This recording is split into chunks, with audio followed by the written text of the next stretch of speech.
persons, scholars, journals, and all others who have been identified. The morning session has 3 presentations, and then we have another 3 in the afternoon as you check your programs. We've not changed the program. The program is as was made. We are waiting for just a few other participants, and as I've said, those who are already in the hall settled, you are most welcome.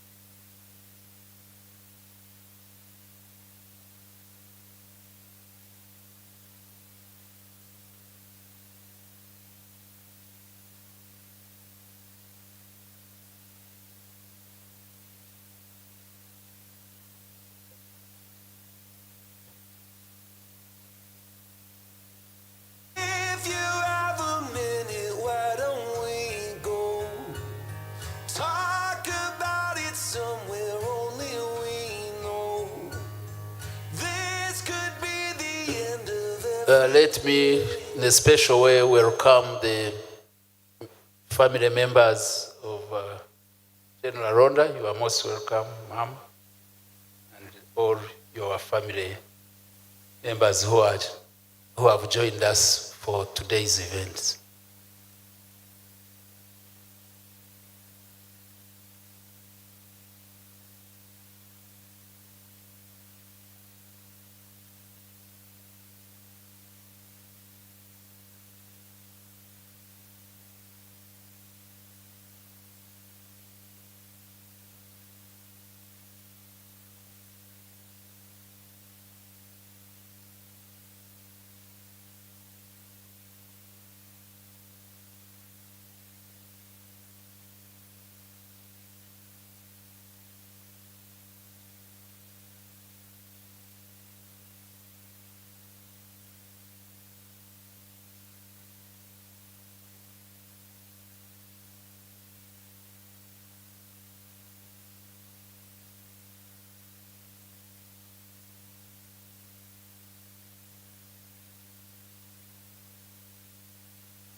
Captain Nyakairima, come over here.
IT, you can be continuing with something from the documentary. Did you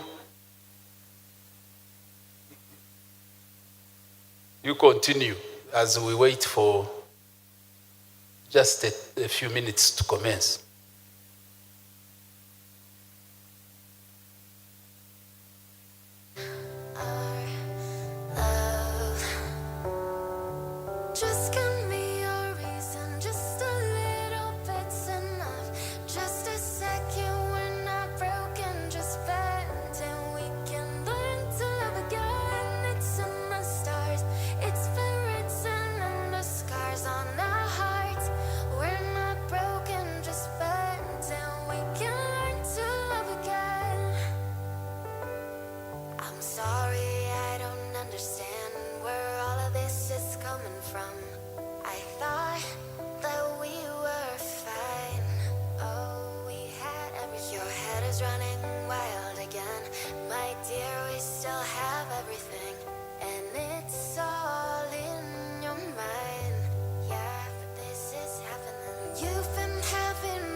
Honorable Minister,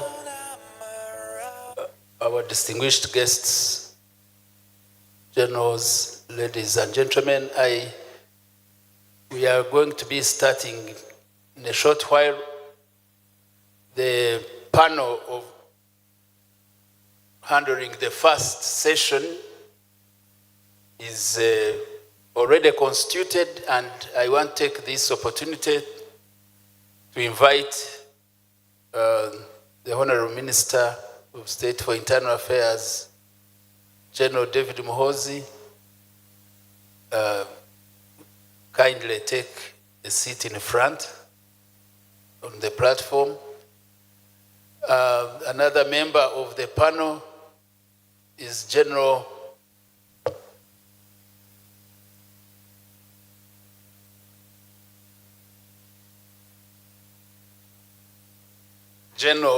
Lieutenant General retired Nakbus Lakala. I saw a towering feather somewhere, so meaning the general is around, is in the house. Professor Kwesiga confirmed he will be joining us. And finally, the main presenter on the first topic, Reverend General James Mujira, kindly take your seat. Just a small hitch with IT, but when they are set, the program is, we shall start off with ceremoniously with one stanza each of the anthems. Then we have somebody to lead us in the opening prayer. Then we are ready to go.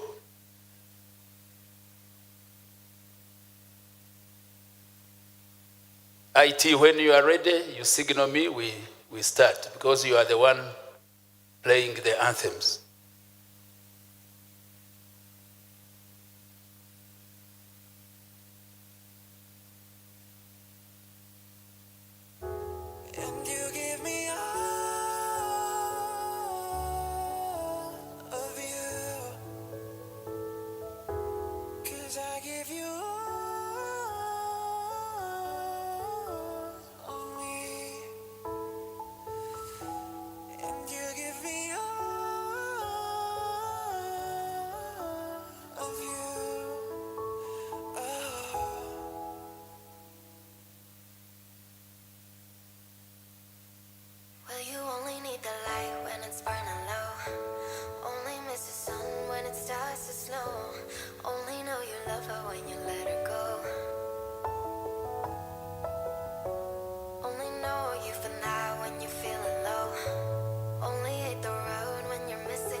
Are the anthems ready?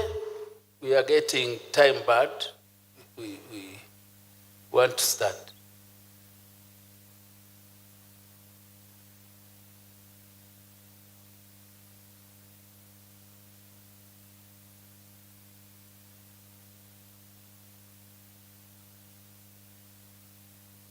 Welcome, Professor Kwesiga.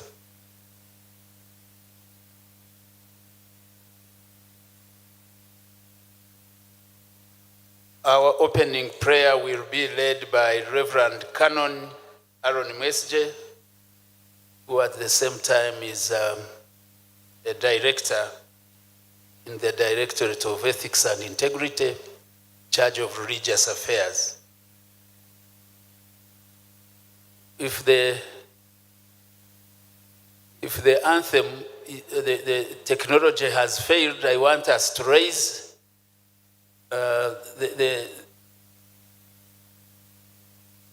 the junior officers will lead us in singing one stanza of each of the anthems of UPDF. Let's rise for the anthems.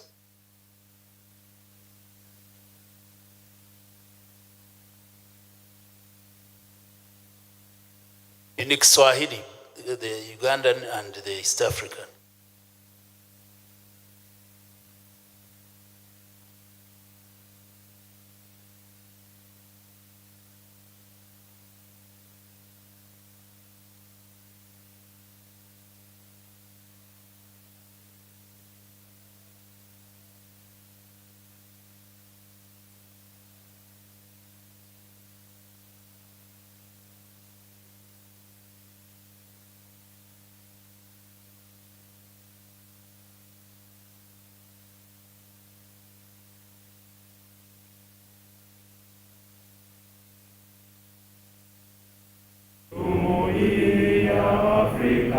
Mashariki, tuwezeshe kuishi kwa amani, tutimize na malengo yetu.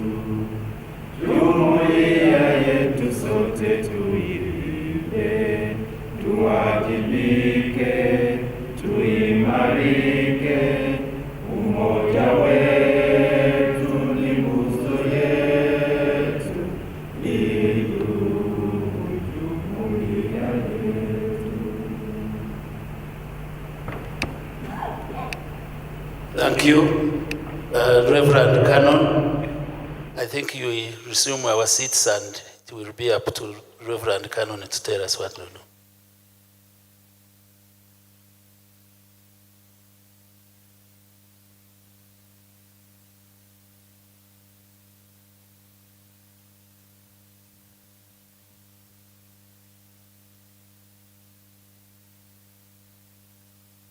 It's not working. Oh, it's working. Let us pray. Just bow your heads, be still before the Lord, and we claim this place because for God and my country is our motto as a country. And so there is nothing we can do as a country called Uganda without God.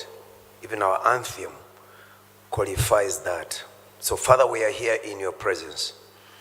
And our presence is not accidental in this very place. We are here for a purpose. We are here to remember the life of a man whom you took that was well lived on earth. We are here to celebrate a legacy. And now, Father, we want to pray for our brothers, especially who are here, and maybe sisters who will join them later, who will be displaying what they know about Gen Aronda in the many fields that he was able to work with them. We pray that you give them the insights. We are here to listen, to learn, so that in future, such a thing in our country, in our families, remains. When you celebrate a legacy, you know that someone is still alive. The Bible is very clear, my Father, that whoever dies in faith, like Abel, even like General Aronda, who believed in what he was doing, does not die. His spirit still speaks. And Father, when we see and what we hear, even what we saw yesterday, we saw that Aronda is still alive. He's still alive in our country, in our minds, because what he did, we can still see it and enjoy it. We pray for this function. Bless it. Even those who are coming, bless them. And those who are here, we pray for your favor and your protection. In the name of the Father, the Son, and the Holy Spirit. Amen.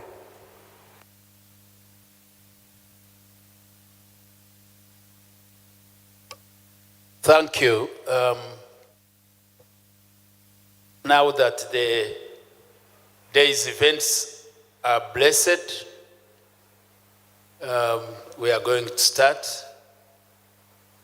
And as per the program, we are now going to go into the day's lectures. And I have the pleasure to usher in the presentation on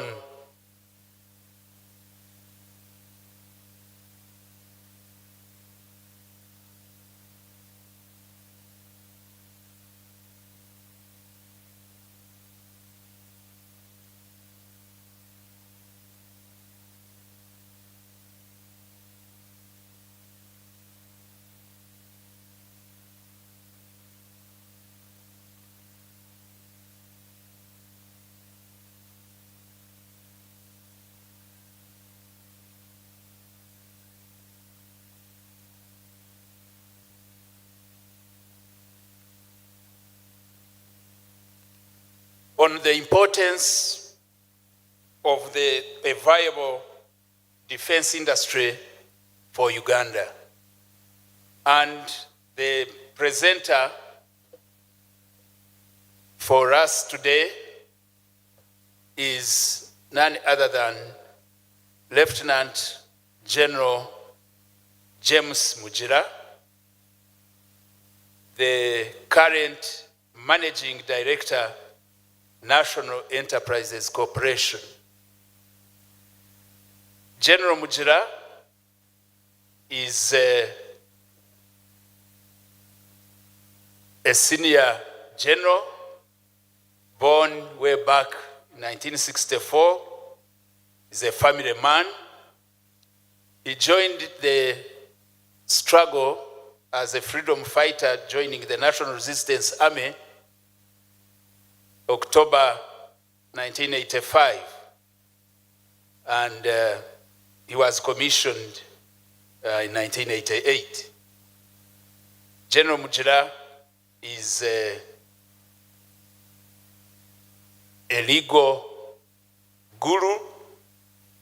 He holds masters in arts in international affairs from Legon University, Master of Laws in International Business Law, University of Manchester. He has a postgraduate diploma from the Law Development Center as Bachelor's of Laws, Makerere University, and he's an alumni of the school, Ntare. He has gone through all the requisite military courses. IT, I thought you would be assisting me so that we save time by flashing the profile, but to mention but a few, General Mugira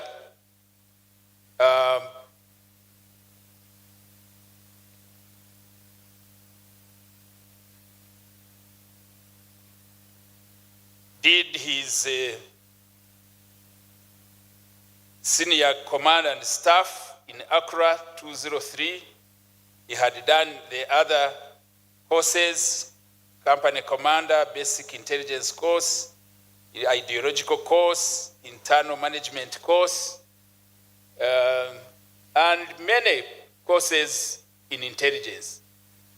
In as far as the work record, service record, in 86, as we show in the documentary, General Mugira was an intelligence staff in the Directorate of Military Intelligence. He was an intelligence staff in 79 Battalion, Brigade Intelligence Staff, Head Prosecution Department, Directorate of Military Intelligence, Private Secretary to His Excellency the President, Head of Uganda Team on Joint Military Commission under Lusaka Ceasefire Agreement 1999-201, Head of the Ugandan Team on Uganda-Rwanda Joint Verification 201-202, Deputy Chief of Military Intelligence and Security, Acting Chief of Military Intelligence Security 204-205, Commander Armored Brigade 205-208, Chief of Military Intelligence and Security 208-2011, Managing Director Ruero Industries Limited 2012-2015, Managing Director National Enterprise Corporation 2015 to date. Lieutenant General Mugira is also a distinguished member of Parliament representing UPDF in the 11th Parliament. Puts together hands to welcome General Mugira to take us through the first presentation. You are most welcome. I think you will use the dice.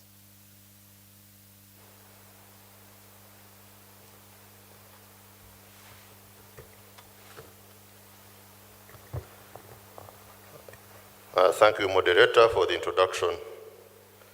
The Honorable Minister of State for Internal Affairs, the Chief of Defense Forces is not yet here, the service commanders, the representative of the IGP, the representative of the Commissioner General of Prisons, general officers, senior officers, officers and men of the Uganda People's Defense Forces, the family of the late General Aronda, also the acting governor of the Bank of Uganda here, you're most welcome. Senior citizens here present, all of you distinguished ladies and gentlemen. I was asked to present a paper on the topic, the importance of a viable defense industry for Uganda. And I must say that I'm really honored and privileged to be given the opportunity. But before I go into the paper, permit me first of all to take this opportunity to thank all of you for turning up to honor our departed leader and mentor. General Aronda, as you all know, as you heard yesterday, was a true patriot, a freedom fighter, a revolutionary, and an icon of the liberation struggle in Uganda, who played a very big role in the transformation of the UPDF from what was formerly a ragtag army into now a formidable force to reckon with that has been a guarantor of security, not only in this country, but in the region. Thank you for turning up.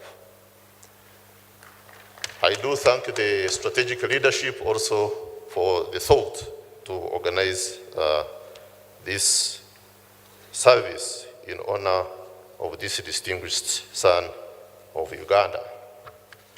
I wish to begin my presentation by giving a quote from none other than His Excellency the President Museveni on the 8th of February 2008 in his forward to the National Industrial Policy. And I do quote, "Uganda's economic transformation will critically hinge upon industrialization and the application of science, technology, and innovation as the main driver and prime agent." By way of introduction, I want to say that the birth and development of defense industries can be traced to the Industrial Revolution that transformed a hitherto feudal society in Europe into what later became a modern and prosperous society. The Industrial Revolution was a big transition from using hands to using machines in production. The Industrial Revolution was a major turning point in history because of its influence on almost every aspect of life, including warfare. New technologies made it possible to produce weaponry with enhanced accuracy, firepower, and range.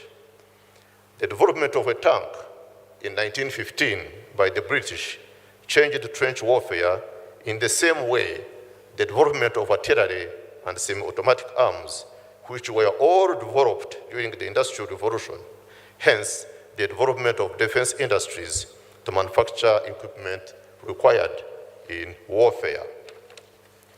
The motives for developing defense industrial capabilities are various, especially enhancing self-sufficiency in defense. Because of the importance of these industries, the role they play in national security, Uganda has not been left out. Hence, the decision to set up the Rural Defense Industries in 1989 and its mother corporation, the National Enterprise Corporation. This brings me to the aim of this presentation, which is to assess the importance of a viable defense industry in Uganda with a view to making some recommendations. To achieve this, I'll do the following. I'll talk about the role and significance of defense industries generally. I'll talk about the brief history and the status of the Uganda defense industries. I'll make a critical assessment of the importance of a viable defense industry for Uganda. I conclude and then make some recommendations on the way forward. Coming to the role and significance of defense industries. Defense industries worldwide are strategic facilities and play a critical role in the global security landscape, in shaping geopolitical dynamics, in economic development, and technological innovation. Defense industry's capabilities are extremely important for any country, and though not seeking complete industrial defense sovereignty or defense industrial autarky, defense industries are mainly set up to provide a degree of self-reliance and to offer a sustainable in-country capability for supplying the armed forces, especially during combat, thereby supporting the national defense of the country. From a national security perspective, and to ensure appropriate sovereignty, countries need such capacity for self-reliance, especially in terms of equipment, in order to minimize reliance on foreign countries for resupply, especially during wartime, and to even avoid blackmail by superior powers through sanctions and embargoes. Countries, therefore, seek to decrease their dependence on foreign defense equipment suppliers in order to gain a modicum of autonomy and power. Depending totally on foreign equipment manufacturers for combat and other equipment gives that equipment manufacturer control over which weapon systems and technologies a country can acquire, and hence control over its military capabilities. The foreign supplier will even have the ability to shape the recipient country's foreign policy through unilateral sanctions, arms embargoes, and restrictions on the usage of the imported weapon systems. National defense industries, therefore, serve as a tool for achieving a guaranteed and independent supply of equipment, and also serves as an import substitution strategy, hence saving the much needed foreign exchange, especially in our developing countries like Uganda. Defense industries are usually in the forefront of the rest of the commercial industries, and they assist them to reach higher technology and capabilities. While the primary function of defense industries is to provide military equipment and services, they also have significant implications for broader socio-economic development issues. They contribute to the balance of power between nations, influencing their ability to project force and deter aggression, and influence the development and deployment of defense capabilities that impact regional stability. This paper explores the importance of a viable defense industry in Uganda, examining its contributions to national security, socio-economic growth, technological innovation, and regional stability. As a cornerstone for Uganda's national security, every country has a duty and obligation to defend its sovereignty and territorial integrity, without which capacity it cannot claim to have genuine independence and being sovereign, but rather it would have pseudo-independence, sometimes referred to as flag or national anthem independence, which can never guarantee sovereignty of a country. From a historical perspective, by 1900, the whole of Africa had been colonized except Ethiopia and Liberia. Whereas the enslavement and colonization of Africa by European countries was mainly because of internal weaknesses as a result of rivalries between African kings and chiefs with weak, fragmented kingdoms. Another reason was the superior technology or weaponry, such as the Maxim gun or machine gun, that gave colonizers a significant advantage over Africans who could not put up resistance. In Uganda, the pre-colonial societies had some level of military organization with rudimentary instruments of war. Traditional leaders like Omukama or King Kabarega of Bunyoro, Kitara, and Kabaka Mutesa I, the king of Buganda, had personal guards and standing armies. The Abarusura soldiers of King Kabarega, for example, put up fierce bloody resistance against British colonial rule, but were finally subdued. From a geopolitical point of view, Uganda is a landlocked country in a very volatile region whose security climate changes unpredictably all the time. Uganda, to some extent, relies on the stability of its neighbors for her imports, including military ones. Uganda has faced numerous security challenges throughout its history, ranging from internal conflicts to external threats. These challenges have underscored the critical importance of a robust defense capability and give urgency to the development of viable defense industries to ensure national security, technological advancement, and socio-economic development. Local defense industries would assist Uganda to reduce dependence on external sources for military equipment, ensuring a more reliable and sustainable supply chain. This self-reliance enhances national security by minimizing vulnerabilities to foreign policy pressures and embargoes. Self-reliance may, however, have to be clearly defined, limited, and selective. For example, whereas Uganda may not be able to build a combat aircraft for many years to come, it would like to produce aircraft parts and have its Air Force fleet maintained and repaired in the country. A well-equipped and capable military acts as a deterrent to potential adversaries. By demonstrating its ability to defend the country through her defense industries, Uganda would demonstrate her military capabilities, discourage hostile actions, and maintain regional stability. In the event of a crisis, a robust defense industry provides the necessary resources for a swift and effective response. Uganda needs to develop capacity for in-country repair, maintenance, modification, and even upgrade of her military equipment, especially in wartime, when the UPDF would need urgent and assured supply, especially in situations where it would simply not be practical to transfer major weapon systems abroad for maintenance and repair. For example, the high costs of transporting a helicopter to repair stations abroad and the time taken to get flight clearances would affect the operation tempo in wartime situations. A country needs to be able to optimize the performance of military equipment to different operating environments and against changing threats by having capacity to modify equipment, which can sometimes be done even by simply updating software.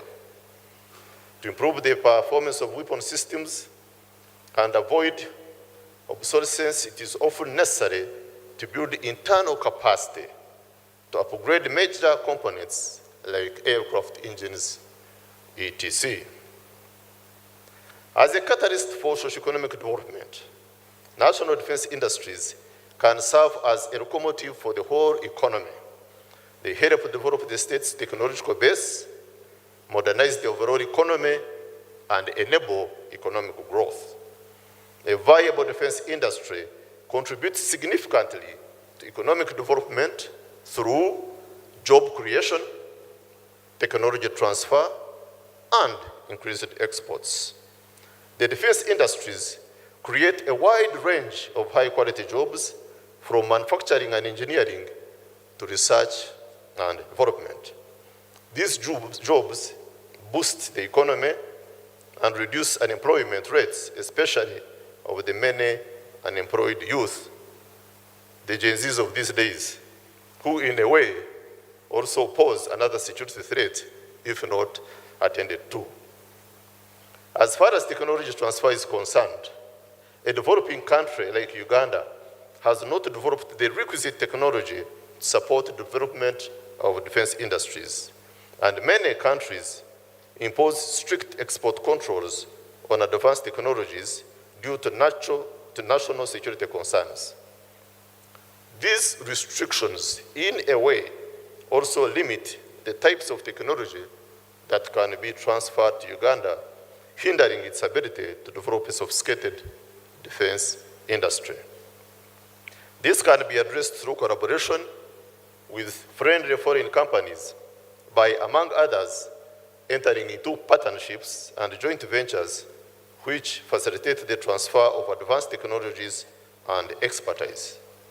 This enhances skills and capabilities of our Ugandan engineers, technicians, and researchers, and leads to the development of new technologies and products that can be applied both in the military and in the civilian sector.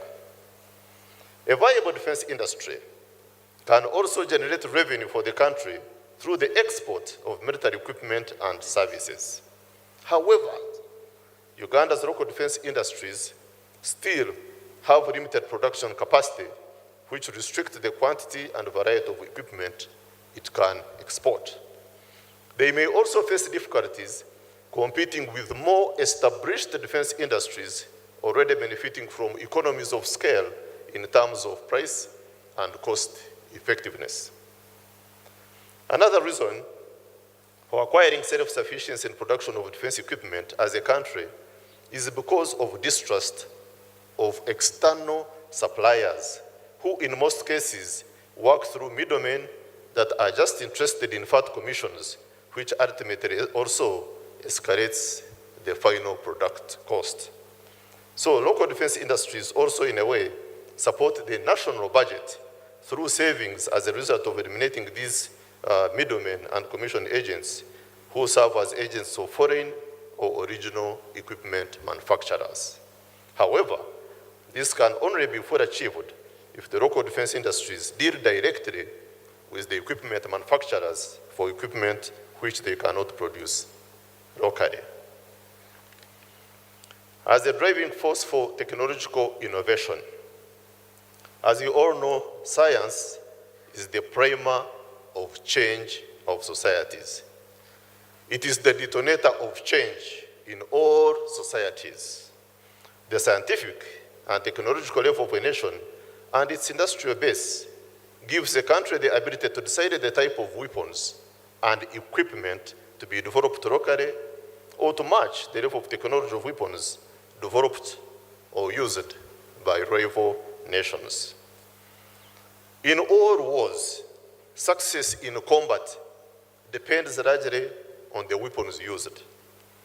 The ability to prevail on the battlefield has often depended crucially on the advantages that better technology confers, from the use of bows and arrows of the Stone and the Middle Ages to cannons, machine guns, military combat aircraft, artillery, armor, intercontinental ballistic missiles, now drone warfare, etc.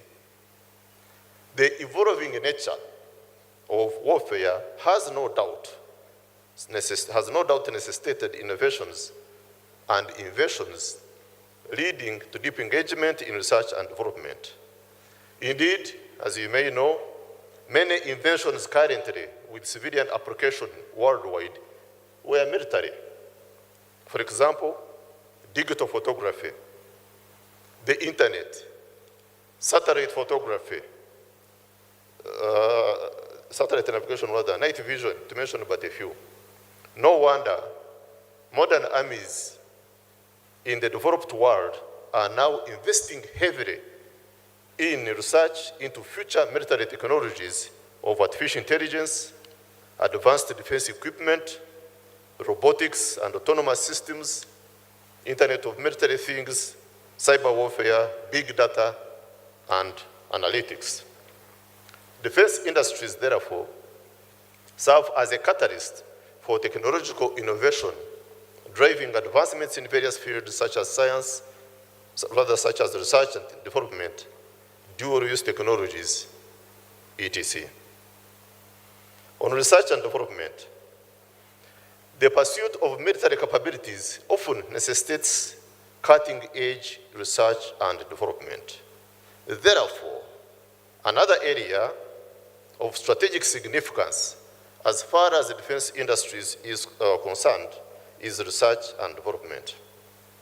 Research and development also entails acquisition, upgrading, and development of high technology weapons, and even acquisition of technical expertise to adapt foreign purchased weaponry to a country's operational needs. By so doing, countries are enabled to be independent in science and technology. This calls for robust investment in research and development to foster domestic innovation. As far as dual use of technologies are concerned and human capital development, many technologies developed for military applications can also be applied for civilian use. This benefits sectors such as agriculture, healthcare, and transportation in many ways. Defense industries require a highly skilled workforce. Therefore, working in the defense industry leads to the development of valuable skills and expertise which can be transferred to other sectors of the economy, contributing to overall human capital development. However, to attract and retain this talent, defense industries need to ensure that their emoluments are competitive with other sectors. As a contributor to regional security, a strong and viable Uganda is essential for promoting peace and security in the region. A strong defense industry facilitates regional cooperation on security issues such as counter-terrorism. A strong defense industrial base can therefore give a country strategic and diplomatic leverage quite independent of the direct military advantage conferred.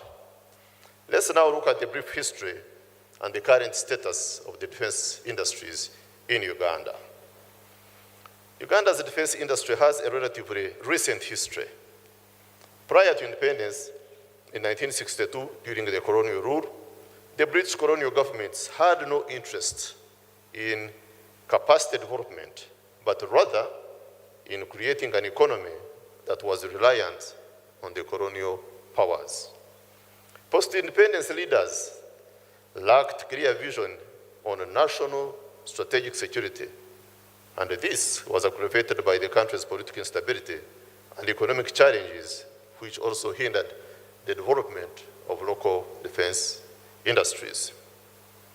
Significant strides in the defense industry began during the late 1980s under the leadership of His Excellency President Yoweri Museveni, when he took a strategic decision to set up Royal Defense Industries based in Nakasongola to spearhead the development of the military industries, beginning with production of small arms ammunition. The decision to set up defense industries was informed by His Excellency the President's strategic vision, intent, and desire to have Uganda achieve some degree of defense industrial sovereignty, which could only be achieved by building local capacity for self-reliance in terms of military equipment. The National Enterprise Corporation, NEC, was subsequently established in 1989 to serve as the commercial arm of the Ministry of Defense and UPDF to support the defense industry and other sectors of the Ugandan economy. Ruero Industries is currently involved in production of a variety of military and non-military products in support of national defense and security, and also continues to invest in research and development in collaboration with Makerere University and the Uganda Industrial Research Institute under Professor Kwesiga there in some of the research areas on both defense and civilian products.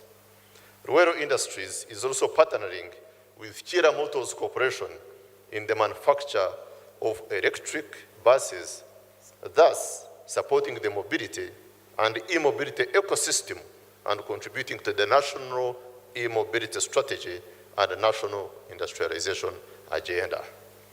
Ruero Industries is one of the UPDF facilities offered for joint utilization by the East African Community Partner States and was nominated as a Center of Excellence in weapons repair and ammunition production. In a bid to attract capital investments, skills and technological transfer, NEC, especially through Ruero Industries, is building strategic business partnerships with foreign and Ugandan companies through joint ventures and other partnerships. These include Kyoga Dynamics. This is a joint venture project for production of emulsion explosives and ammonium nitrate fuel oils that are used in mining and infrastructure development, that is roads, dams, railways, etc. We have another joint venture called ProHeli International. This is a joint venture project for the maintenance, repair, and overhaul of Mi-series helicopters. You may wish to know that ProHeli International Services Limited recently rolled out the first Mi-24 helicopter overhauled at its MRO in Nakasongora last year, the first ever Russian-type helicopter overhauled in Africa south of Sahara. Another joint venture is Next Straight. All these products are there in the exhibition, you can have a look. This one is for manufacture and assembly of infantry fighting and other armored vehicles, including civilian armored vehicles. We have another joint venture, NEC MMP. This one is for production of textiles, shoes, etc. And then we have the Egypt-Uganda joint model farm, among many other joint ventures. This one is based in Kisozi, in Gomba. Royal Industries has therefore built some capacity and achieved some level of self-sustenance. For example, through upgrading and maintenance of sophisticated arms, armored vehicles, and aviation equipment, and through its research and development department, new military products are being developed. Traditionally associated with military capabilities, national security has evolved to include broader dimensions such as economic and food security, energy security, environmental security, etc. As you know, security and development are mutual preconditions. National security is a precondition for economic and social development, as much as economic and social development is a precondition for national security. Article 209 of the 1995 Constitution lays down the functions of the Uganda People's Defense Forces as, among others, to engage in productive activities for the development of Uganda. Consequently, apart from industries involved in the manufacture of strictly defense equipment, the Ministry of Defense and Veteran Affairs and the UPDF, through NEC, is actively involved in other industries such as the construction industry, agro-processing, animal and crop production, pharmaceutical industry, motor vehicle production, to mention but a few. These subsidiaries include NEC Construction Works and Engineering. This one is involved in civil roads and railway construction. We have NEC Agro and NEC Farm Katonga. These are involved in both large-scale crop production under the National Food and Feed Security Program, and also involved in modern cattle farming and beef production. The other subsidiary is called NEC Uzuma. You have Uzuma Water before you. Is involved in the production of natural mineral water for both UPDF and civilian consumption, and this affords some degree of biosecurity in the forces. We have another subsidiary called NEC Security Services Limited and the NEC Pharmaceutical Limited. The other one is NEC Watu Automobile Limited. This one is for the production of motor vehicles and motor vehicle parts. And then we have the NEC T6 Industrial and Business Park. This is under development in a place called Katugo, where the 1st Division had its training wing. And it will be under the Ministry of Defense and Veteran Affairs, but managed by NEC. The park will have 5 industrial zones, namely agro-based industries, medical, garments, light machinery, and heavy machinery. The above list is not exhaustive, but in all the above projects, the UPDF brings on board professionalism and military discipline, a sine qua non for success in the project implementation. Through its subsidiaries, NEC has contributed to the creation of a strong industrial base for the country, strategic infrastructure development, employment, and food security, among others. Having a critical assessment of the importance of the defense industry, as pointed above, defense industries provide governments with military capabilities in support of current and future defense and military requirements. Defense industries, therefore, are important assets for strategic security and must be developed because of their strategic nature. A strong defense industry is therefore a huge strategic capability and fundamental to safeguarding Uganda's sovereignty and territorial integrity. State sovereignty can only be protected by a credible defense system supported by an adequate defense industry. Africa is a blessed continent, and our own country, Uganda, is a very rich country. Most, if not all, the raw materials used in manufacture of defense equipment are available here in Africa. There is nothing that would stop us from adding value to those raw materials and to manufacture locally the equipment we need for national defense and security. For example, approximately 80% of the world supply of columbite tantalite, or coltan as they call it, which is used today in many electronics, including cell phones and laptops around the world, is just found in the Democratic Republic of Congo, one of the member states of the East African community. In Uganda, we have plenty of cotton, from which we get cotton linters for production of nitrocellulose, which is used in production of gunpowder. But we are still importing gunpowder invented by Chinese during the first millennium AD, and we are just repackaging it here. What a shame. The technological advances gave Western powers arrogance that they can colonize the world. Africa, with its vast natural resources and mineral wealth, is very, very tempting to the evil-minded. We should not tempt the big evil-minded powers by remaining weak. As one African leader, Julius Nyerere, put it, smaller nations are like indecently dressed women. They tempt the evil-minded. Why can't we develop defense industries to process these minerals and other raw materials required for production of military equipment locally? We cannot and should not accept the colonization of any form or hegemony of any type, because domination has never been good, right from slave trade to colonialism, neo-colonialism, etc. Otherwise, Africa's prosperity is doomed. The question we need to answer, therefore, is, how are we going to defend Africa in modern times? How will the present generation defend the sovereignty of Africa? Are we going to be like our forefathers who were subdued? I think the answer lies partly in development of viable defense industries, and the time is now.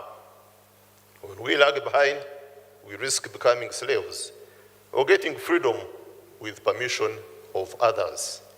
We need to strengthen ourselves to ensure Africa's sovereignty, and development of defense industries is part of the solution. It is my strong conviction that we need to build a strong military industrial base to guarantee the future of the black race, because no one owes us a living. History will never absolve us if we just sit idly and fail to take action. As the saying goes, the warmer the blanket, the colder the future. It is high time we broke the dependence syndrome and built our own local capacity if we are to guarantee the sovereignty and the true independence of our countries. As brothers and sisters in the East African community, and in the spirit of Pan-Africanism and the black race, there is a need to explore the abundant opportunities of cooperation and collaboration in the defense sector, including supporting the growth and the development of each other's defense industries. If we are to guarantee strategic security, why, for example, would an African country import ammunition, armored infantry vehicles, repair and overhaul its military helicopters, from Europe or USA, when the same product or service can be got and offered from here in Uganda. It is a shame that while some developed countries are fighting for superiority in air, land, water, and space, for us in Africa, we want to preserve inferiority and backwardness. We may not have a United States of Africa or a politically federated yet East Africa, but we already have in place a legal and political framework of cooperation.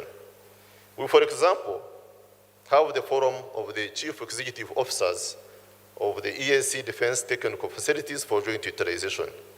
What stops us from fast-tracking cooperation in this field of defense industries? Why not carry out joint research and development on utilization of minerals in our sister countries? I'm happy to note that Rural Industries will be hosting East African Community Multi-Agency Experts Working Group from 19th to 20th of this month to come up with modalities in the legal and technical aspects for the establishment and ownership of raw materials processing industries for iron, copper, cotton, hides, lithium, among others. This is a step in the right direction. We need to cooperate and collaborate in a number of areas. For example, now National Enterprise Corporation, through one of our subsidiaries, the NEC Security Services Limited, we are working closely with our counterparts in Tanzania, SUMA JKT, that's shirika za uzalishaji mali la jeshi la kujenga taifa, on a security project, and consequently, a lot of progress has been registered. Finally, it is important to note that the defense industries don't have to be necessarily under government or Ministry of Defense.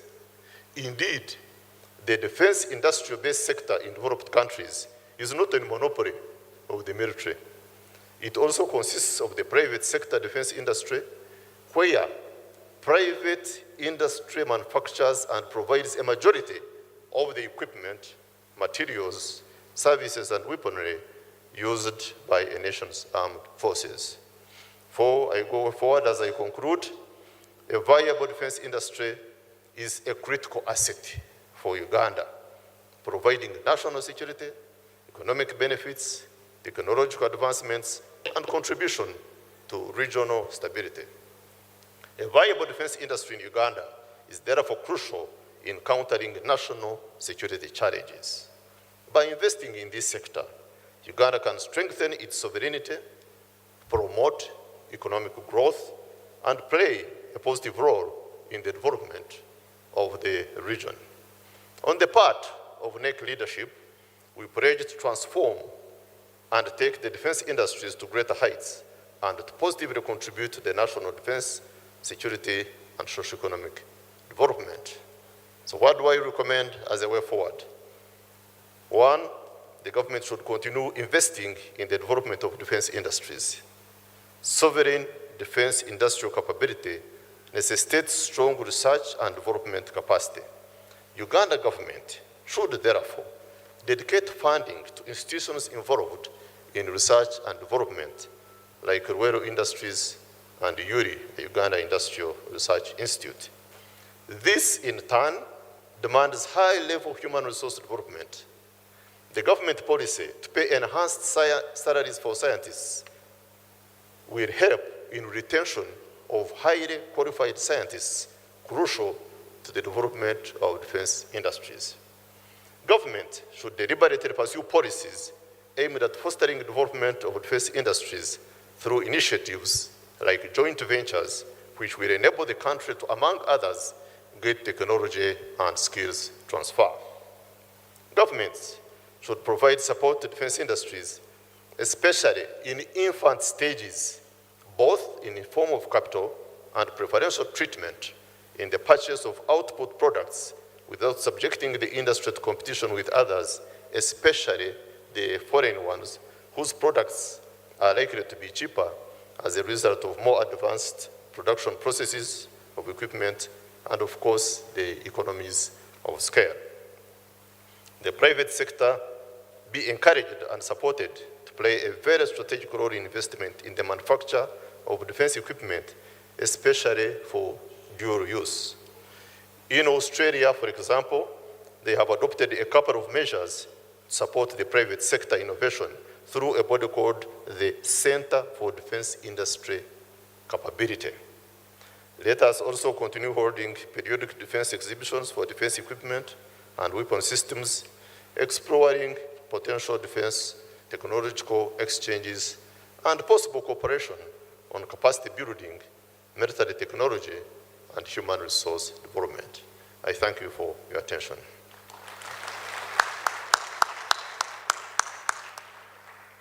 I think he deserves a louder applause.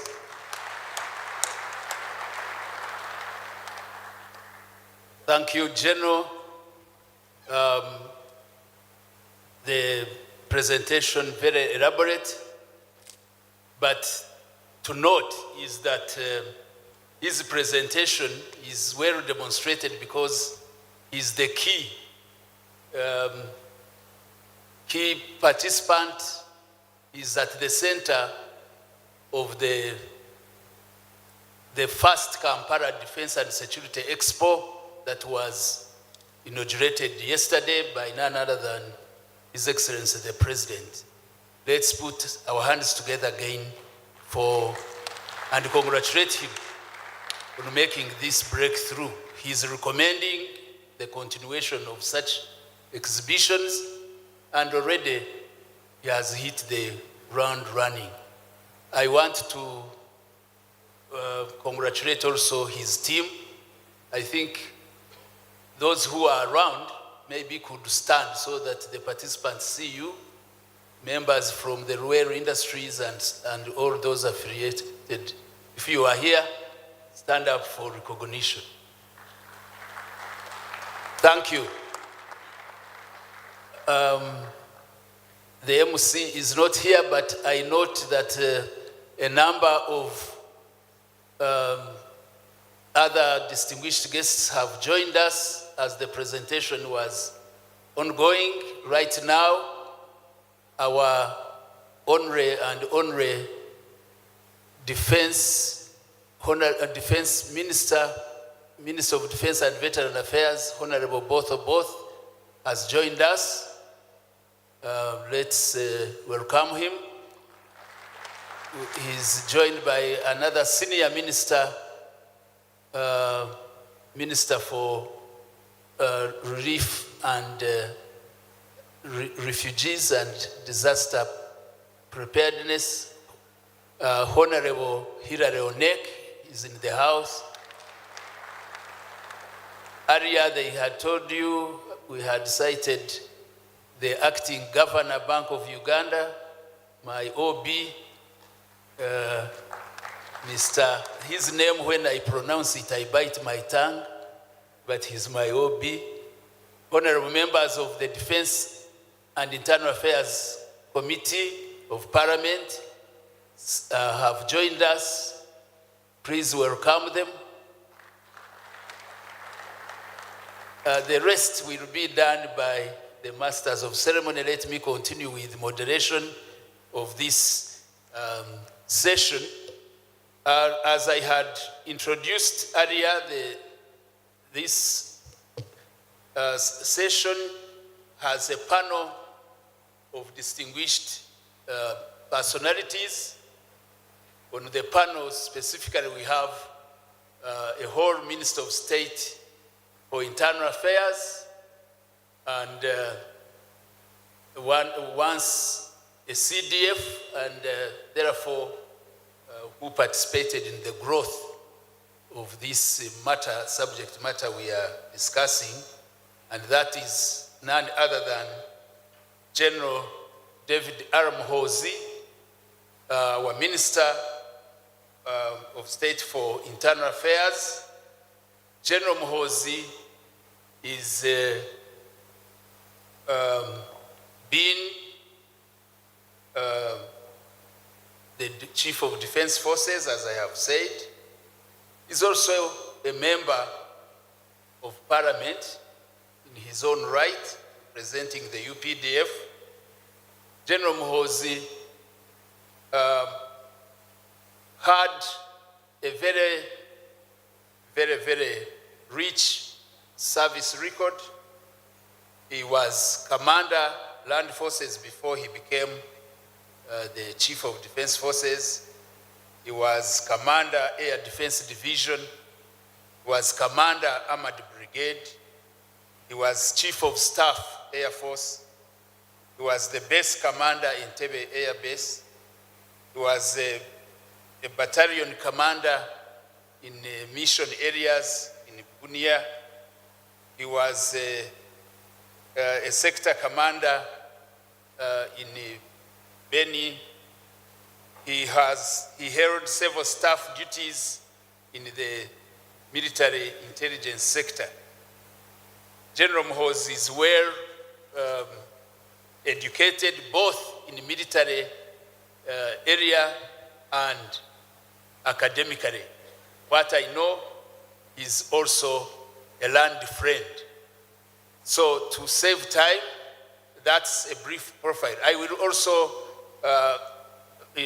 go through the profile of the other two so that when they start contributing, we don't interrupt them with interpretation. Next to him is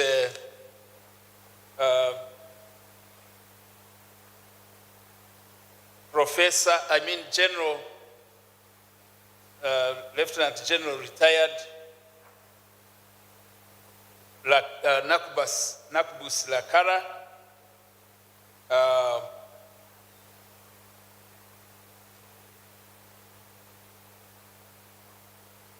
IT, you are not doing me a favor because I gave you so that we can be faster.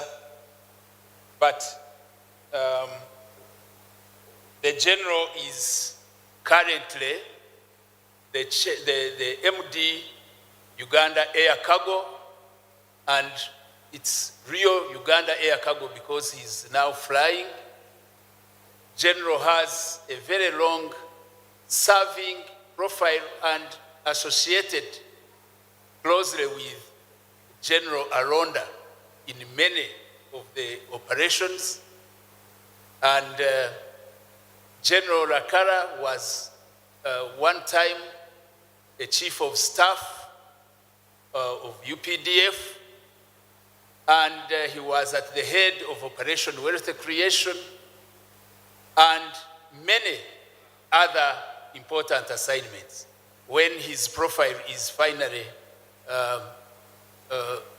projected, we shall benefit from his rich experience. Last but not least, we have Professor Charles Kwesiga. Professor Charles Kwesiga is currently at the head of URI, and I think I need to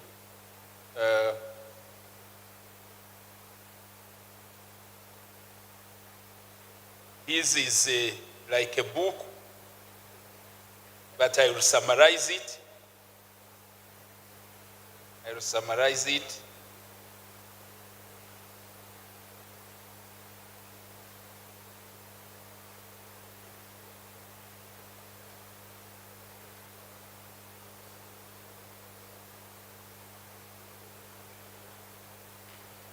Beg your pardon, I am about to reach it.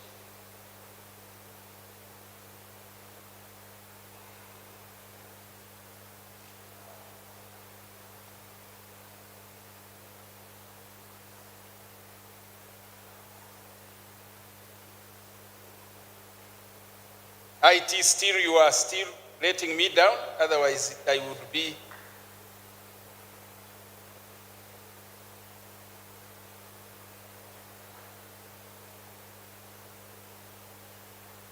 Here we are. Professor Kwesiga is an executive director of Uganda Industrial Research Institute, URI, an industrial engineer by profession. Charles Kwesiga has significant experience as a corporate manager, management consultant, educator, and entrepreneur. An executive director, he oversees the Institute's activities that include technology transfer, technology diffusion, process and product development, business incubation, contract engineering, services, and applied research and development. Highly regarded by his peers and other professionals, Professor Kwesiga is a member of the Presidential Chief Executive Officers Forum, Board, and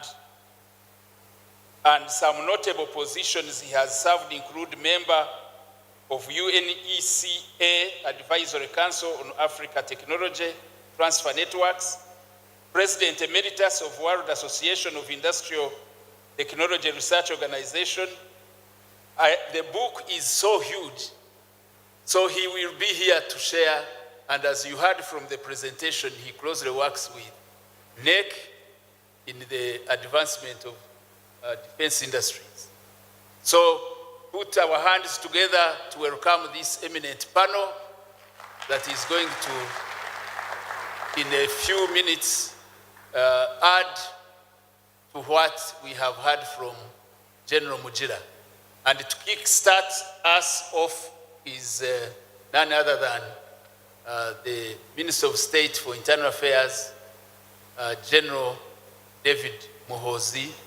Your thoughts on this important subject? Kindly receive the General.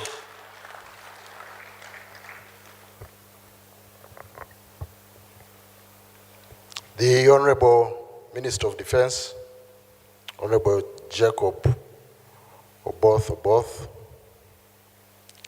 the Honorable Hilary Onek, Minister for Disaster Preparedness and Refugees, the family of the late General Aronda, the Defense Spouses Family Fraternity, the service chiefs, service commanders, general officers, leaders in different capacities, including moderator, you missed the EC chair, is in our midst, Justice Byabakama, and the PS Minister of Foreign Affairs, among others. Officers, men, ladies and gentlemen, good morning. I want to add my voice to the to commend the organizers of this memorial, befitting the memory of the late General Aronda. I made some notes due to the constraint of time, and I will largely be restricted to script to save time. The importance of defense industry and national defense and security, sovereignty and economic development have been well spoken about by General Mujira, and from the onset, I want to applaud him.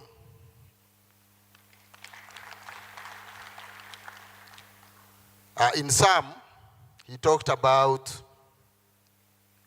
a number of issues, including, but not limited to, defense industry as an enhancer of self-reliance, sovereignty, and strategic security of Uganda. He talked about it in respect of defense industry being important to plug our historical weaknesses and vulnerabilities. He talked about DI as far as technological advancements for national security and socio-economic development. He talked about it regarding its importance in reducing overdependence on others. He talked about it as an instrument of projecting national power and leverage. He talked about it regarding its usefulness in mitigating acquisition, repair and maintenance costs of equipment abroad, and thereby stopping resource hemorrhage. He talked about it as far as modifying and upgrading equipment is concerned, research and development, technology transfer, specialized skilling, adaptation defense industry can adapt to producing civilian products for the country, smart partnerships, driver for integration, revenue generation, among others. Ladies and gentlemen, within the context of this memorial, in honor of the late General Aronda, I want to say the following. One, that there couldn't have been a more befitting way to remember and honor the memory of General Aronda than through the subject of defense industry, which he worked tirelessly to revamp and to grow. General Aronda was an avid reader and implementer of the Commander-in-Chief's strategic intent of self-reliance, of true sovereignty, of strategic security and national defense. He was both an intent reader and implementer. True to his pet slogan, he used to say, "Here I am, send me." And indeed, he did a lot in reviving defense industry and growing it to what we see today. He understood the logic of starting Luero Industries and NEC at the beginning. Fate would have it that he was given the opportunity as he grew in the ranks to lead the Armored Brigade, which brought him in intimate contact with Luero Industries and its usefulness in the repair and maintenance of major defense equipment, including tanks and other infantry fighting vehicles. He had a good grasp of the place of UPDF in the broader scheme of socio-economic development and transformation through one of its functions mentioned in the Constitution, that is, to take part in production in order to contribute to the country's socio-economic development. That is under Article 209. He was equally mindful of point number 5 of the 10-point program of having an independent, integrated, self-sustaining national economy. The late General Aronda was convinced that beyond expression on paper, these ideals could be actually realized through, among others, a robust defense industry. Ladies and gentlemen, global interconnectedness is now stronger than before due to many reasons, including information technology. However, the world is connected with disparities between the rich and poor economies of the world, with the attendant implications on global power relations and security. The President's pet question about strategic security for Africa and how it can be ensured shouldn't be lost on us.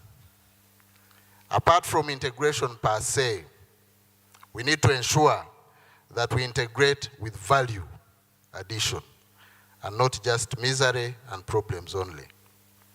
What we take to others and what they bring to us should therefore be beneficial and should add to our common strength and prosperity.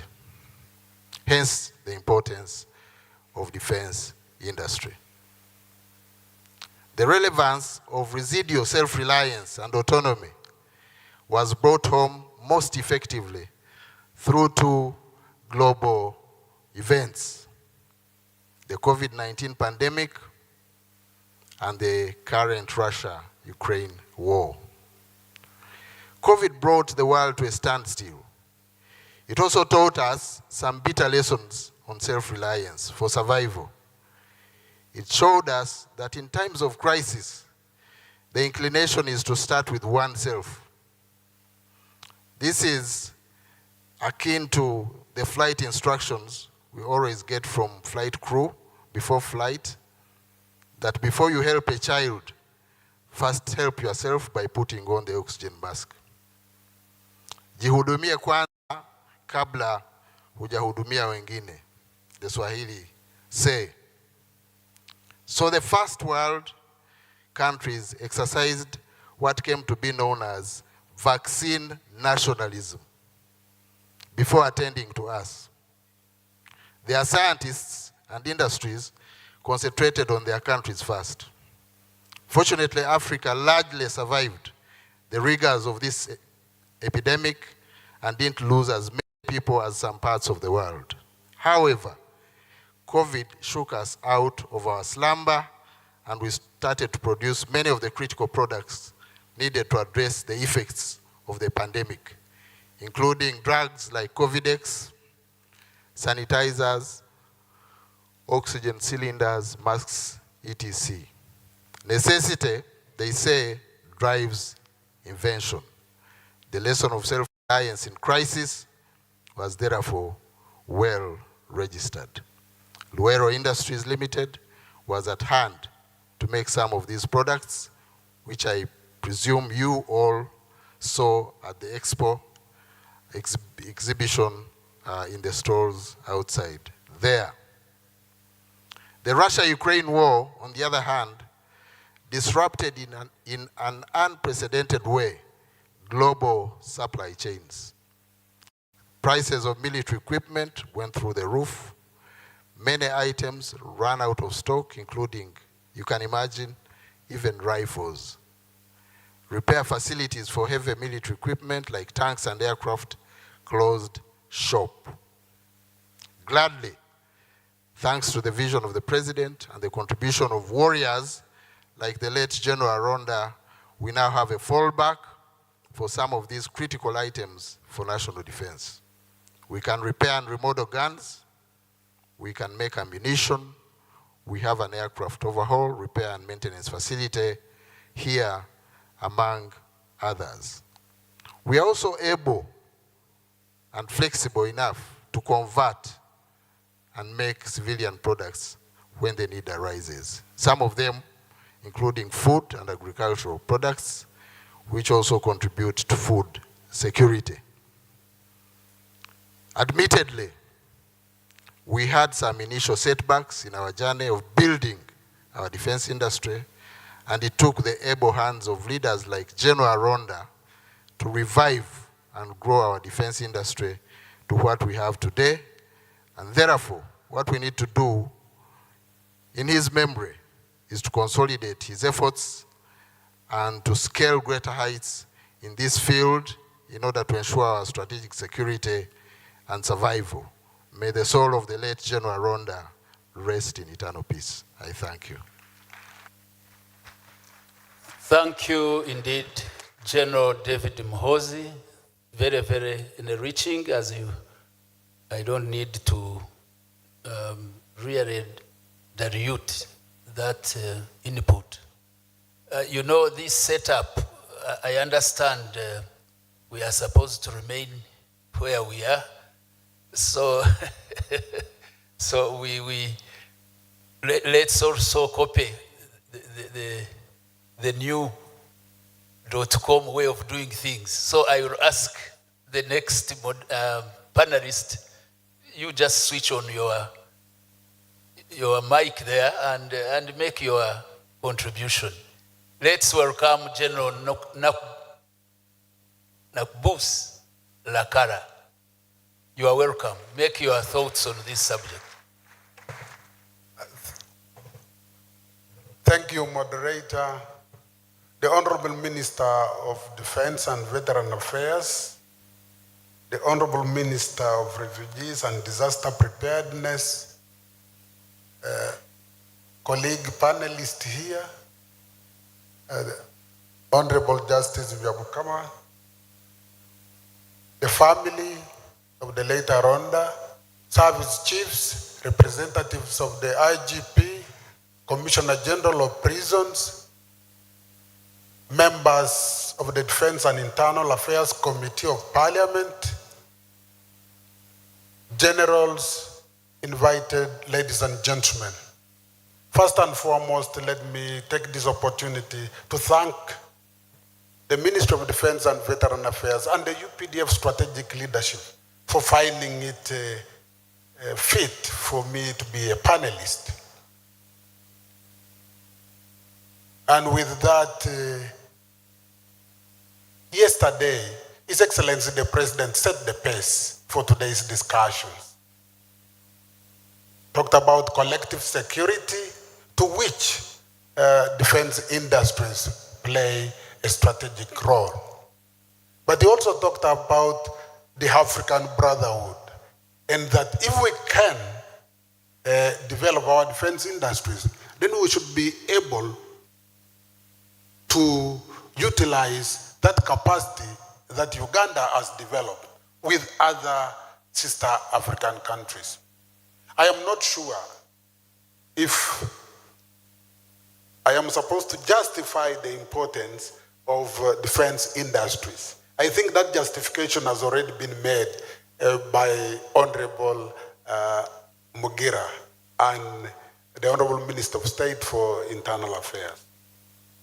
Evidence is available just at the venue, the EXPO venue, of why it is critical for Uganda to develop a viable defense industry. Viable. But let us ask ourselves a few questions. What do we need in order to develop this viable defense industry?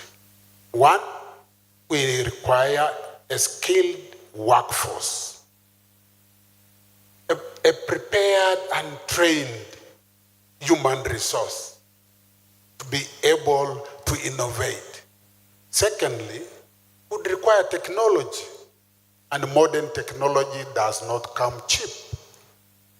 So the country should be prepared to invest, and the Honorable General Mugira has already requested or recommended that the government should invest heavily or robustly in developing national defense industries. But what options do we have if we do not have adequate resources for a one-off investment? We can do it in a phased manner. That's one option. Secondly, we can do it collaboratively. And through that collaboration, we can then enhance technology transfer. So there are options. The third issue is that that technology that would have been acquired would now drive innovation. These are the things that would require for us to develop a robust defense industry. The moderator alluded to some historical fact. I served closely with General Aronda, first as the Operation Commander Mwisho II in South Sudan, where he was the Armored Brigade Commander in support of the infantry forces. And then lastly as the Chief of Staff when he was the Army Commander. So I pretty much loved with him. But what I can say, and what other previous speakers have said, is that he was a workaholic, worked tirelessly. But I was equally the same. By 7, all of us would be in office. Despite the fact that it was a brief 6 months. 6 months is not a long time in a very hectic environment. And so I pay tribute to Comrade, the late General Aronda. Now, it's not quite easy to speak elaborately in a few minutes. But there are various reasons why countries pursue military or defense industrialization. Various, depending on where they stand. One is for power. And you heard previous speakers talk about force projection.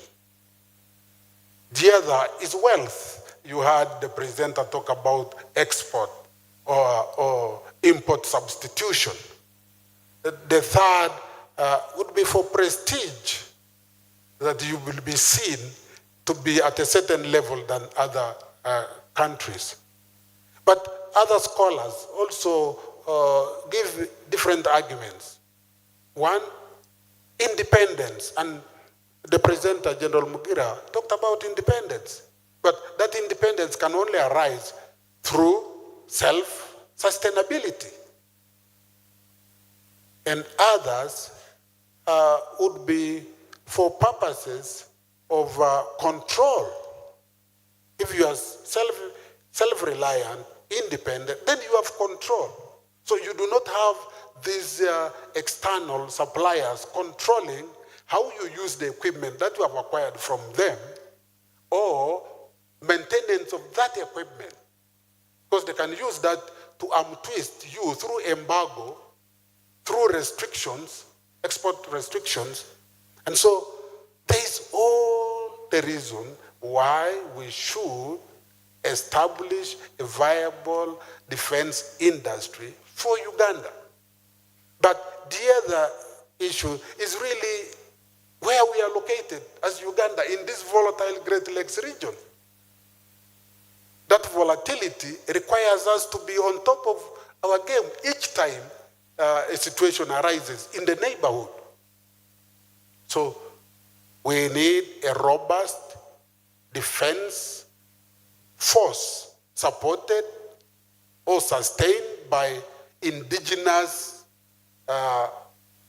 military products. The other reason really why we should have this is the challenges we have gone through as a country. Those of us who have been around can recall how many insurgencies we've been able to fight. The Lord Resistance Army, the UPDA, the UPA, ADF, Itongwa around here, Force Obote Back, several of them. But let me just refer to the LRA experience. Sometime in 1996, the first time we got casualties. And we were wondering what kind of weapon was the LRA using. After about 12 engagements, we captured a number of weapons. And one of them was the multi-grenade launcher Forte. We had never acquired it as NRA. And so in discussions with His Excellency the President, we emphasized the need for acquisition of the MGL because the counterinsurgency was running a risk of high casualties because of the equipment that the LRA had. And so in this, therefore, in that experience, it tells us that we need to continuously adapt and improve from time to time because security situations are dynamic. They are not static. And so the emphasis on research and development, which the Honorable General Mugira has emphasized, is really of critical importance for defense industries. In brief, let me emphasize that it is critical that we support. Justification has already been provided. Now it is how to go about it that we need to do. I thank you for listening to me. A bigger one. What he didn't, he only told you of the LRA, but you know he has some young people who also disturb once in a while. I don't know whether we have ever captured what they use, so that it is also subject for R&D. Okay, that's on a light note. But on a very serious note, this is a very important issue of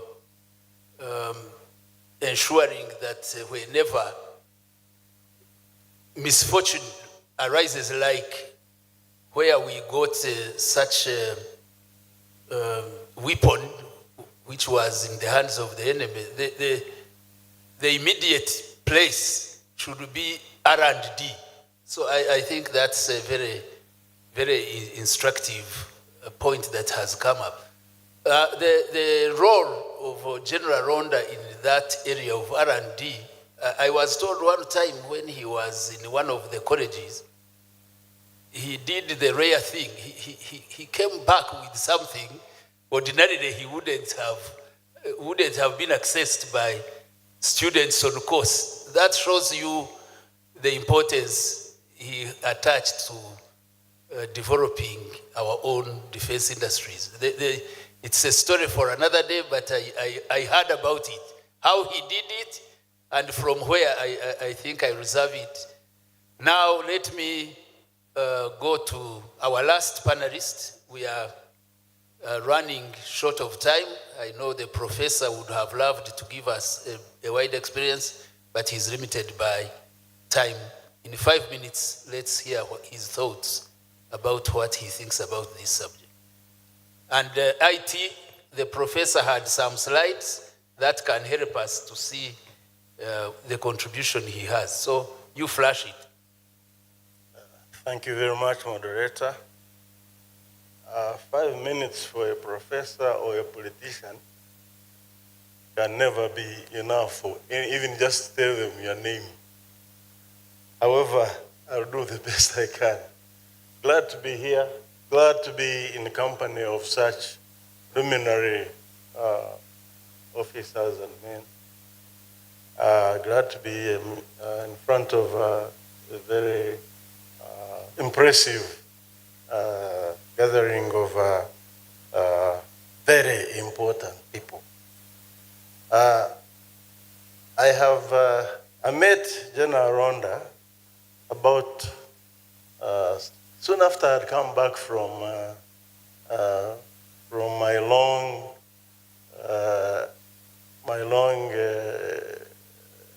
life in foreign countries. I lived and worked outside Uganda for a good 31 years. By the way, in this room, I think I can claim to be the oldest person here. Who among you is over 70? Anybody? Rest my case. You are? Okay. Timelines. 1964, when General Mujira was being born, I was a student at Ntare School, in Senior 1. That gives you some idea what length of experience I can claim to have. Then 1969, you can advance the slide, please. Can you advance the slide? There is something I would like to share, especially since I see some general like General Koreta. Can you? Oh, it's not there?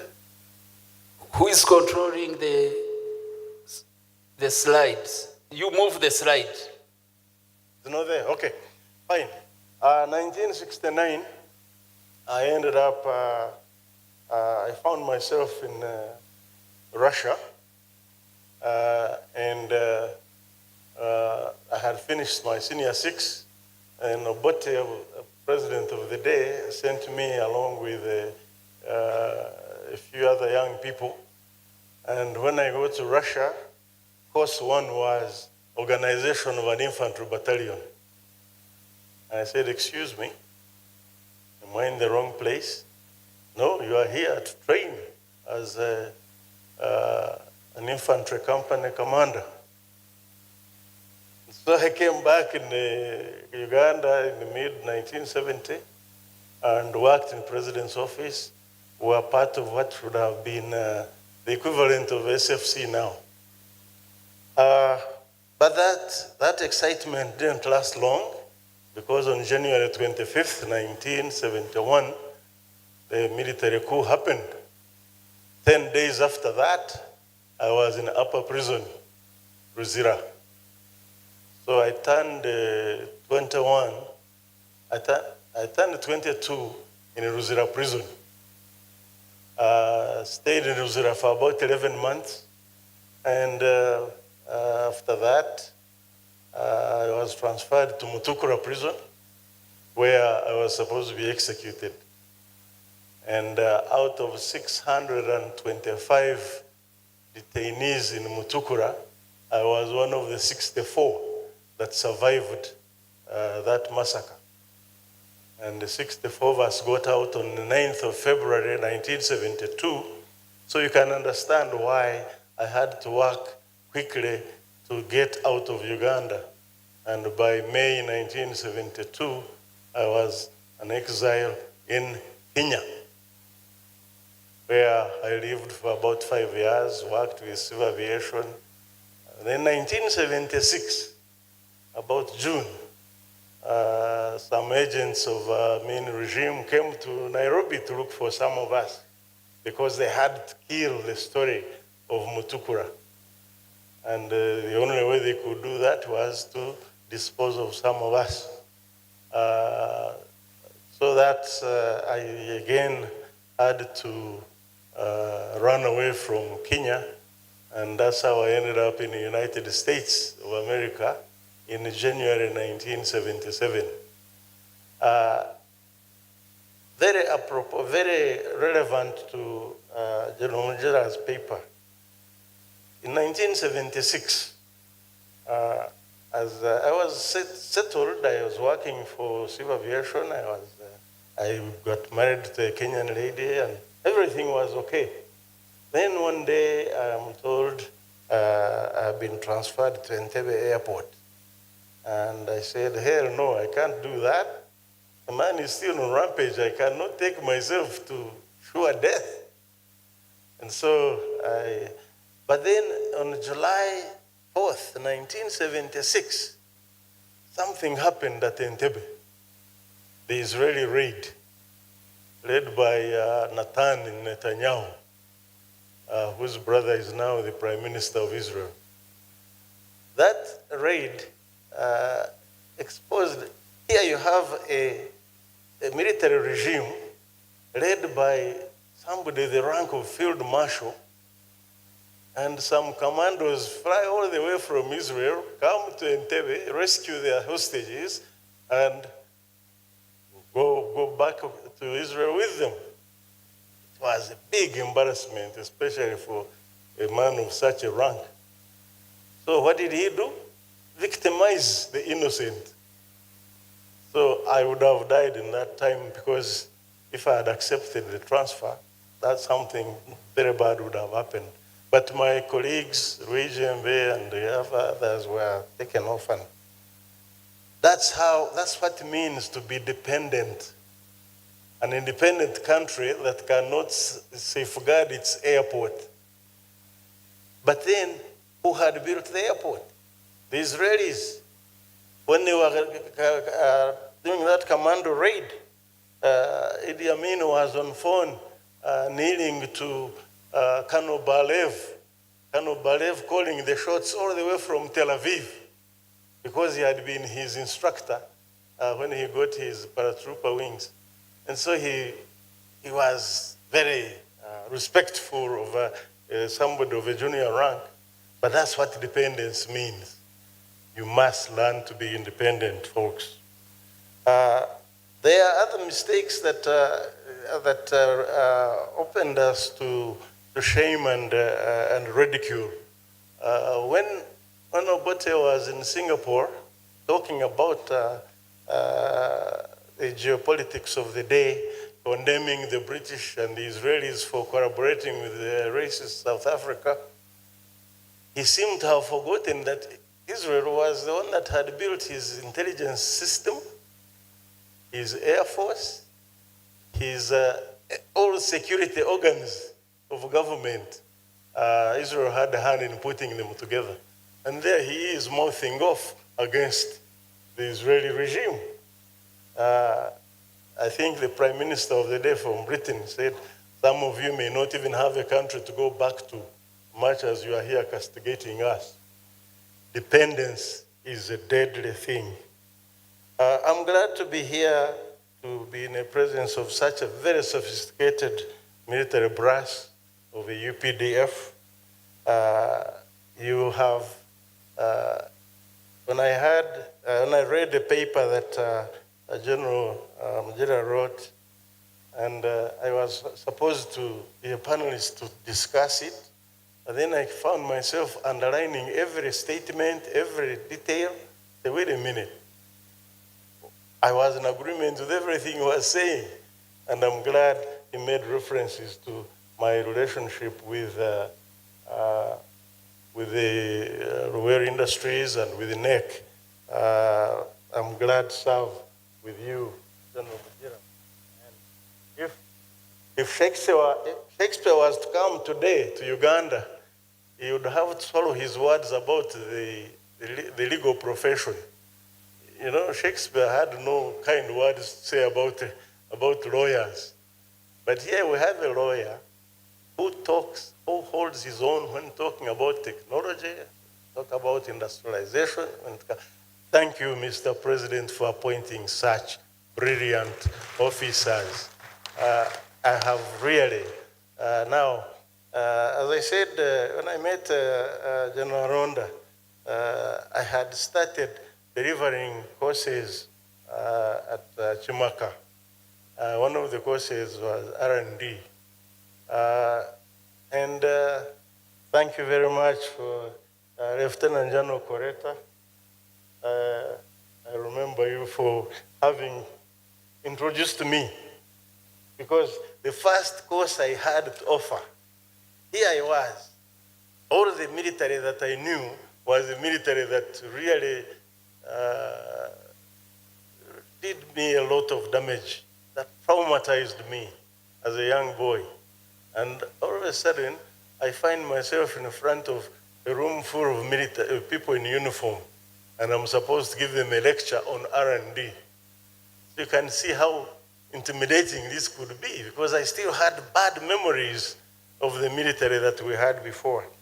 And, but then I quickly realized that these people are not just in uniform, but they were people with brains. I was very impressed, and I've never looked back since. So Aronda met me around that time, and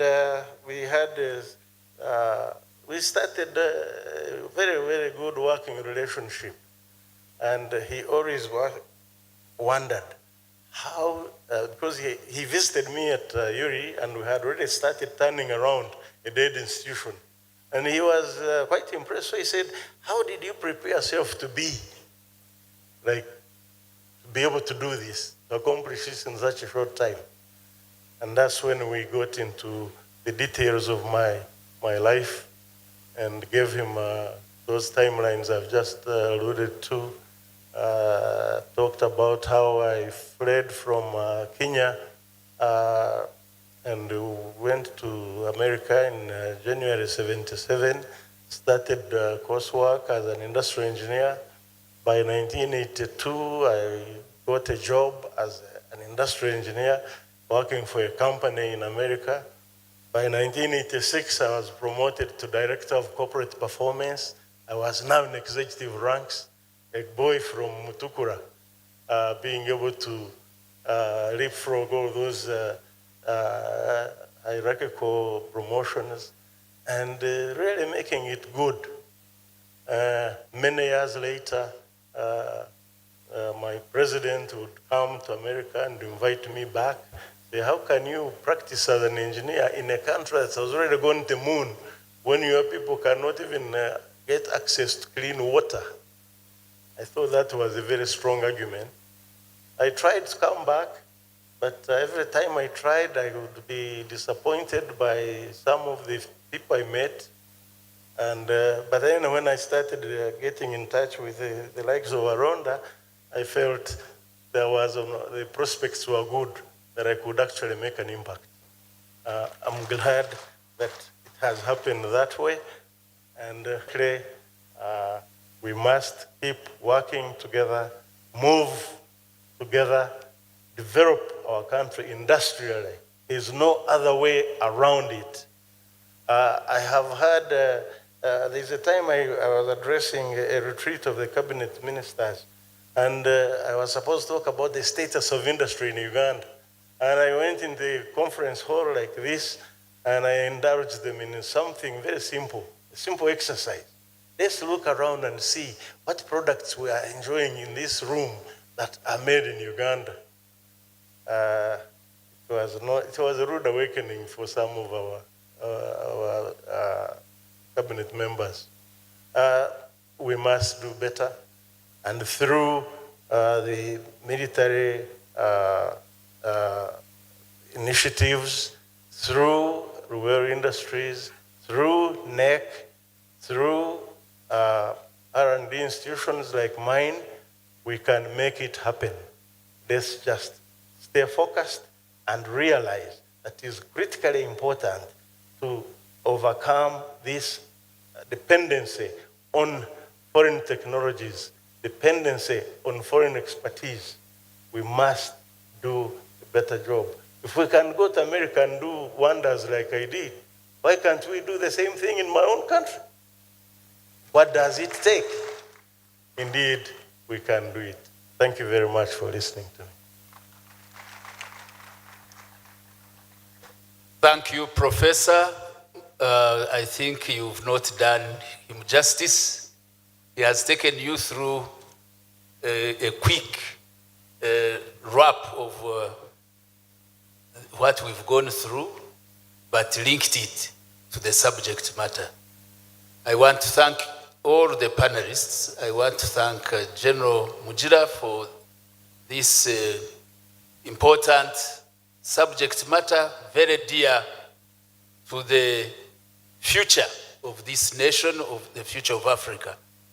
I think it will not be fair to abandon the platform without giving just 2 minutes to the House, and probably by way of greeting you, I have already seen the Honorable Minister of Defense was, the body language was that he would wish to greet you, but also comment on this important subject matter. And then I will give opportunity to anybody who would have a very burning either comment or question. I want just to use not more than 5 minutes.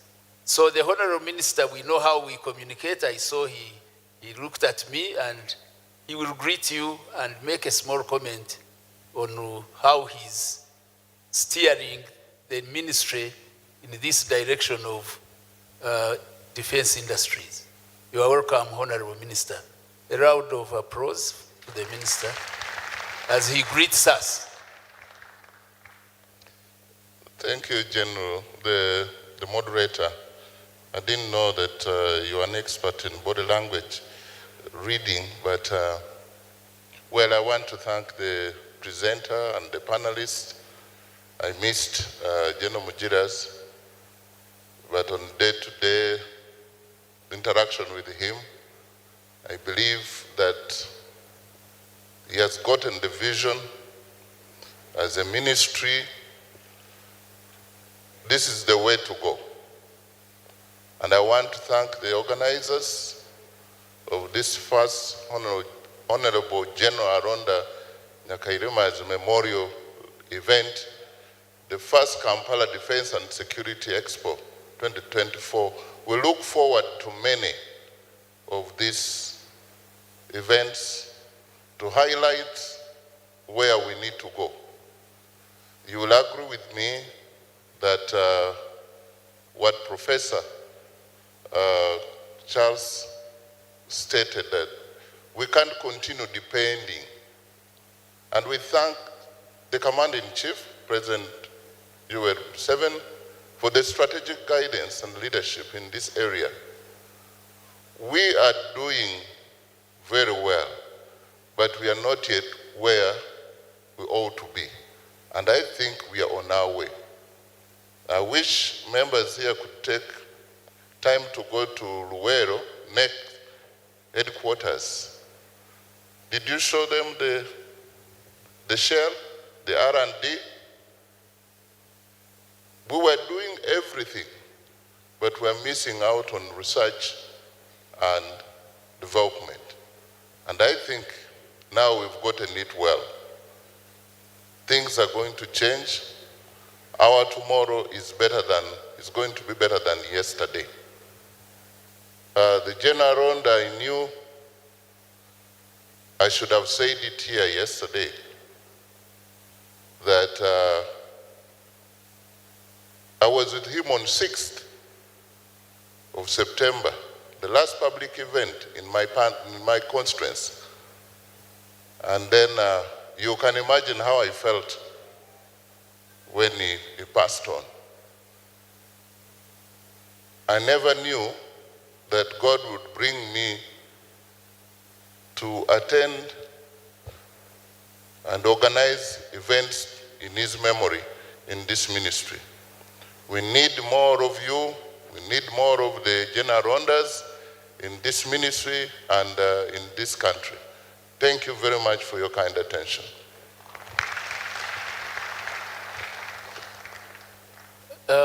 So by the way, in our audience, we have that wing, the leaders from Karamoja, from the Greater North. I think my colleagues, you can welcome them. Can you stand up and wave to these generals? The reason they are here, General Aronda had a lot to do in their area, and they worked very, very closely with him. So if there is anything from, yes, from them, talk of so from that end, we shall just have that one comment and then we shall close this session. Take a mic to that gentleman. He's in a yellow cap. We keep receiving the honorable ministers. Now we are joined by General Edward Katumba Wamara, Minister of Works and Transport.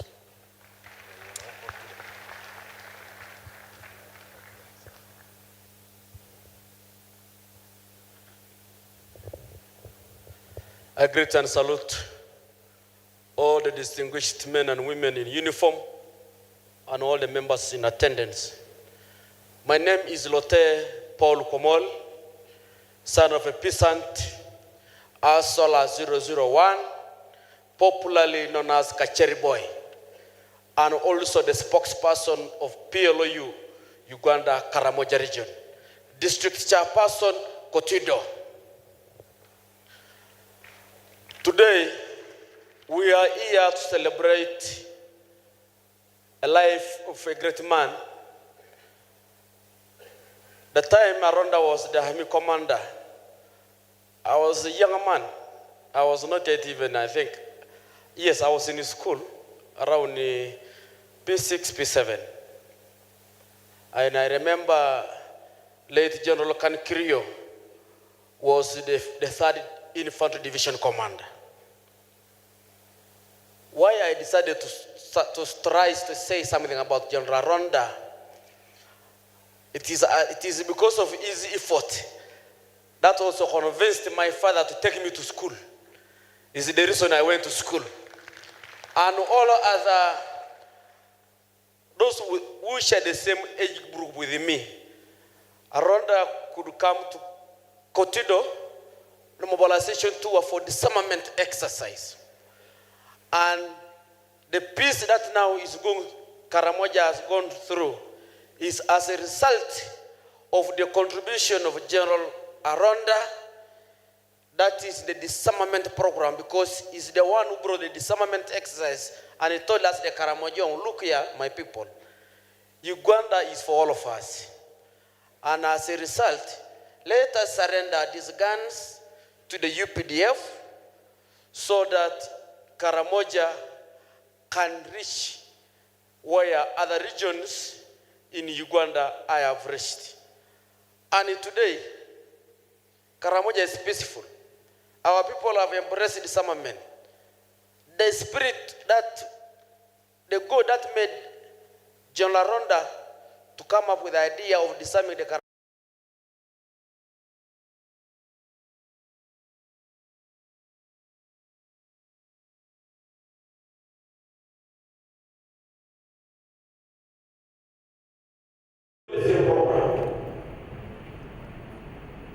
General was left. General Badi comes in. The same idea was considered by the late Aronda. General Badi comes in as CDF and goes in with the same program. General Badi has left the position of CDF. My brother and friend, Chief of Defense Forces, General Mosi Kaidagaba, has come in and continued the same strategy of ensuring that Karamoja is totally peaceful and comes out of the Karamoja. So that Karamoja can come part and parcel of the glorious transformation of the NRA. And I must appreciate the Mosi David, General Mosi Kaidagaba, General Akara, General Mwanga Kayanja, the commander of our forces.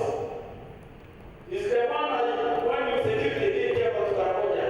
This is the team that came to stand with Karamoja. I'm saying, my brothers, you cannot go to die when we were discussing on Uganda.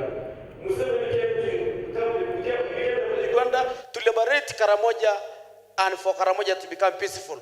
I am proud of you, the senior generals in the UPDF, General Mosi Kainerugaba, General Mosi David, General Mbadi, General Mwanga, and all the great men and women in the UPDF. Asante sana, may God continue blessing you, and we shall continue working together, promoting the agenda of the NRM.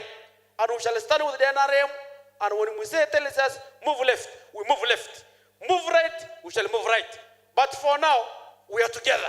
Asante. Thank you, the distinguished chair from Kotido.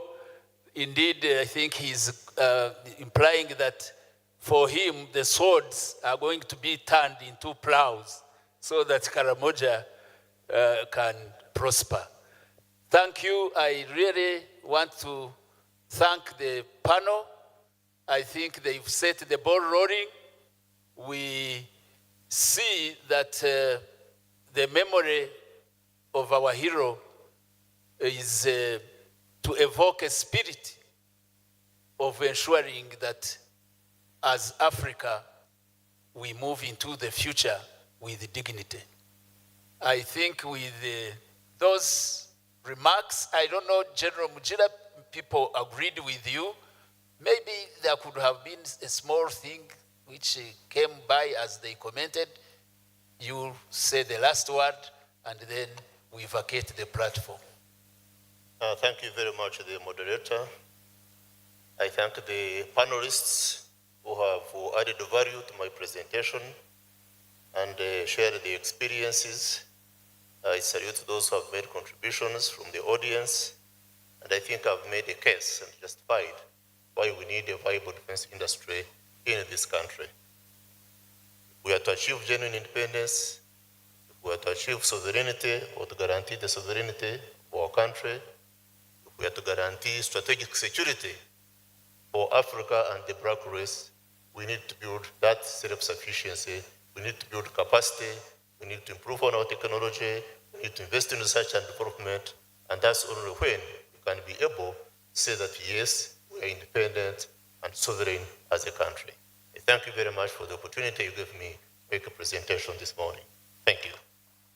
So let's make a standing ovation for the panel. It's a way also of exercising as we usher in this MC. Thank you very much.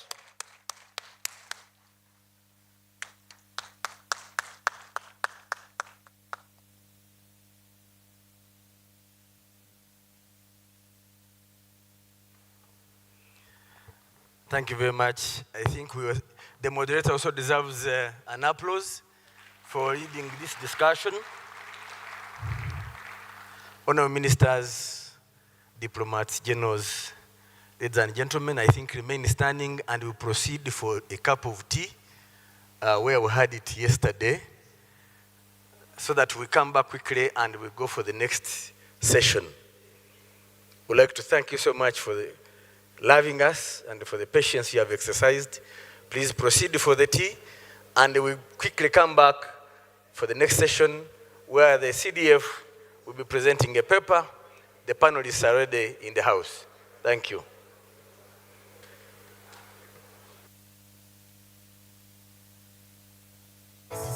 When it starts to snow, only know you love her when you let her go. Only know you've been high when you're feeling low. Only hate the road when you're missing home. Only know you love her when you let her go. And you let her go. Oh, oh. And you let her go. Oh, oh, but you let her go.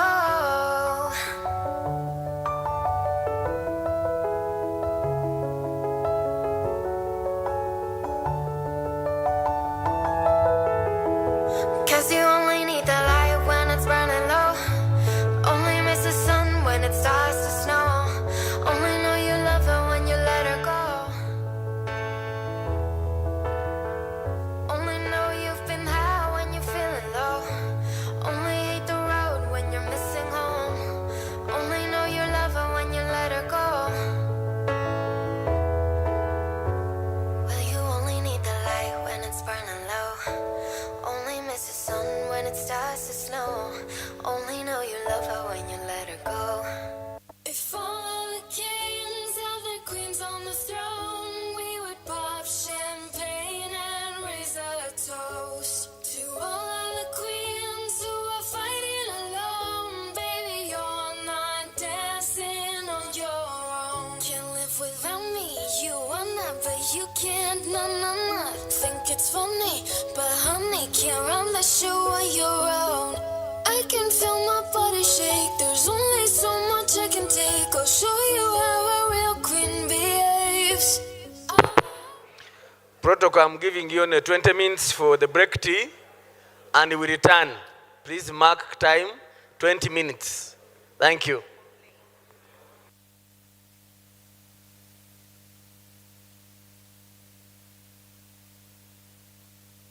Kings have their queens on the throne. We would pop champagne and raise a toast to all of the queens who are fighting alone. Baby, you're not dancing on your own. If all of the kings have their queens on the throne, we would pop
Not trying to be indie, not trying to be cool, just trying to be in this. Tell me, are you too? Can you feel where the wind is? Can you feel it through all of the windows inside this room? 'Cause I wanna touch you, baby, and I wanna feel you too. I wanna see the sunrise on your sins, just me and you. Light it on the run. Let's make love tonight. Make it up, fall in love, try. Baby, I'm with you, but you'll never be alone. I'll be with you from dusk till dawn. I'll be with you from dusk till dawn. Maybe I'm right here. I'll hold you when things go wrong. I'll be with you from dusk till dawn. I'll be with you from dusk till dawn. Baby, I'm right here. We were shot like a jacket, so do your zip.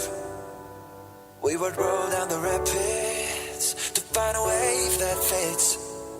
Can you feel where the wind is? Can you feel it through all of the windows inside this room? 'Cause I wanna touch you, baby, and I wanna feel you too. I wanna see the sunrise on your sins, just me and you. Light it on the run. Let's make love tonight. Make it up, fall in love, try. Baby, I'm with you, but you'll never be alone. I'll be with you from dusk till dawn. I'll be with you from dusk till dawn. Maybe I'm right here. I'll hold you when things go wrong. I'll be with you from dusk till dawn. I'll be with you from dusk till dawn. Baby, I'm right here. Gotta give love to your body. It's only you that can stop it.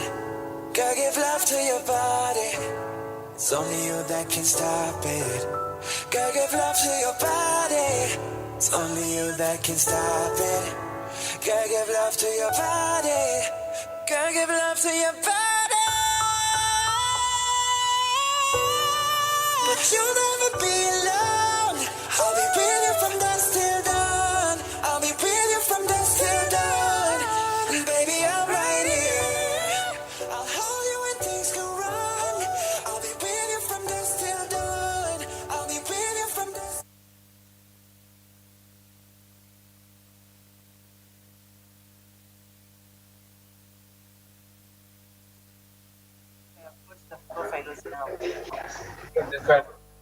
Wanda Shaba, say something. Yes. You can hear me.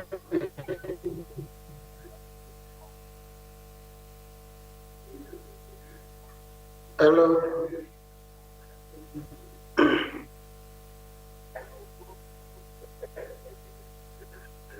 Who's the network now? Yeah, we can hear you. Okay. And it's fun, it's fine. Not today.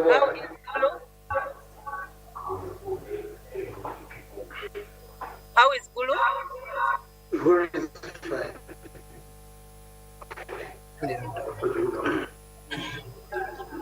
Yes, sir.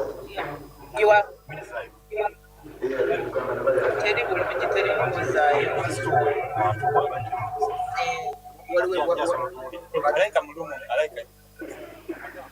Can someone who is near you mute?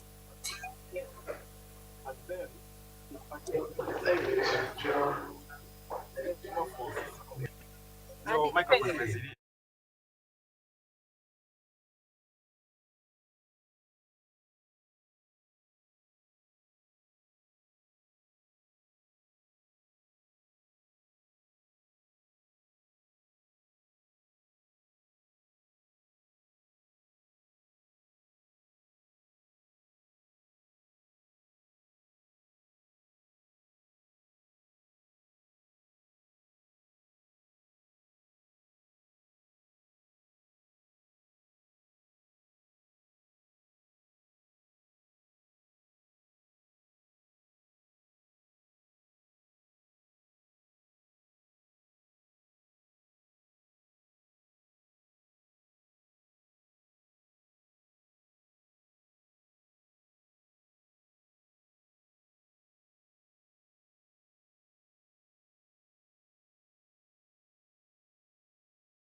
Hello?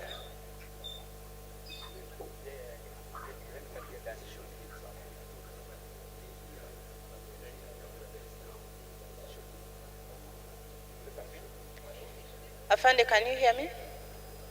Yes, I can hear you now. Hello? Hello.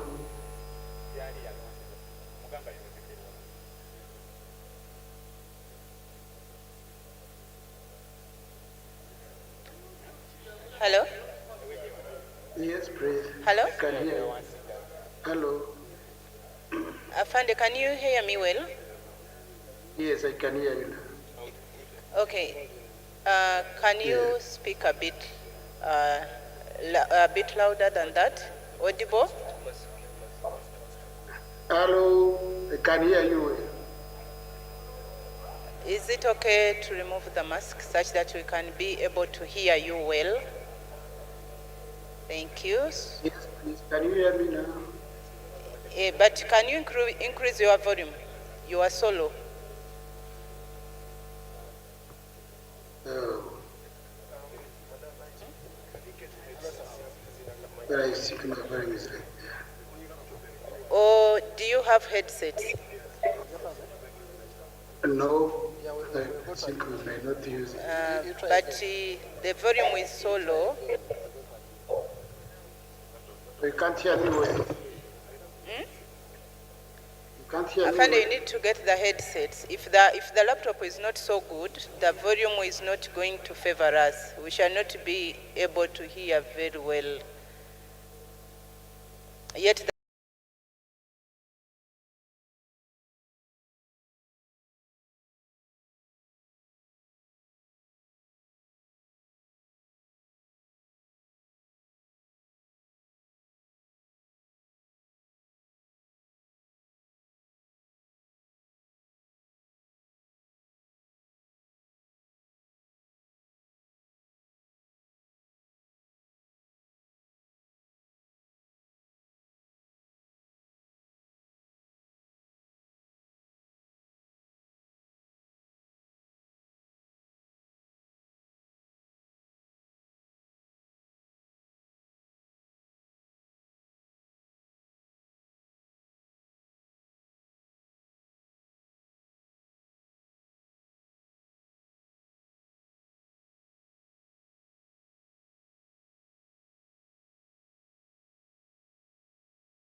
love is as long as you are here.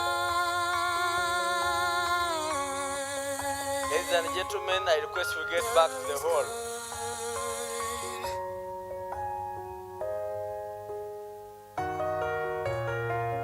I'm sorry, don't leave me.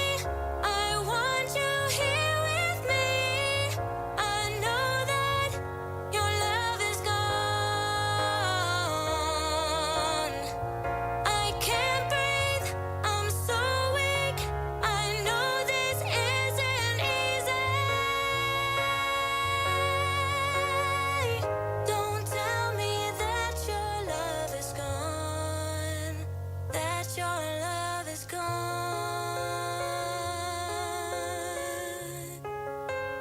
That your love is gone.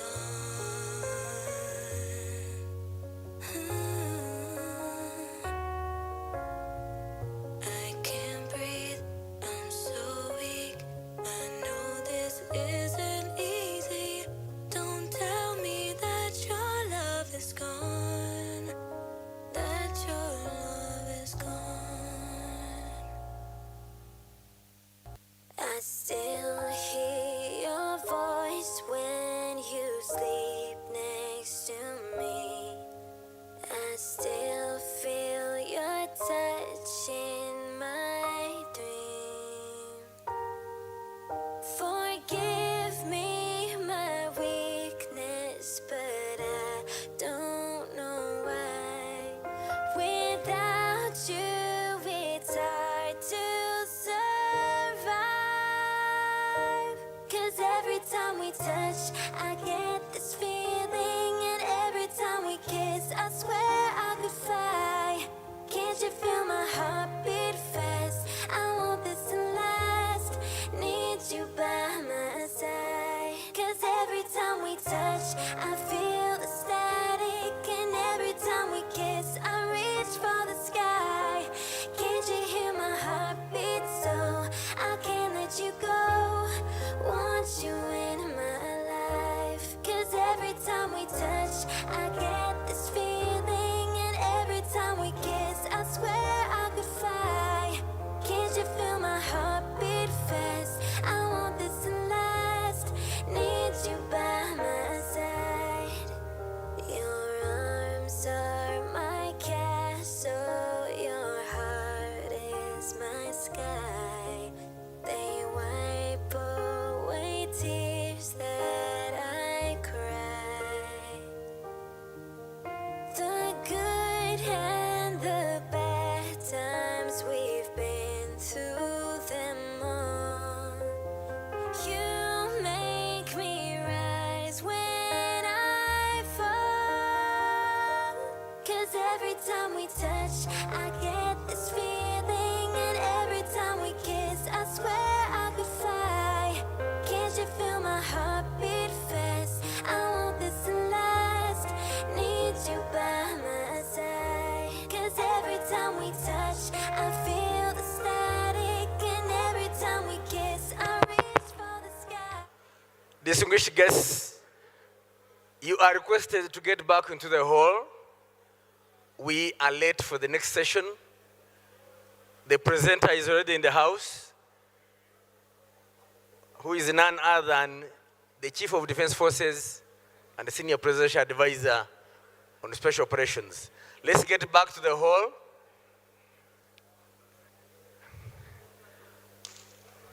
Already the greatest timekeepers I know are in the house.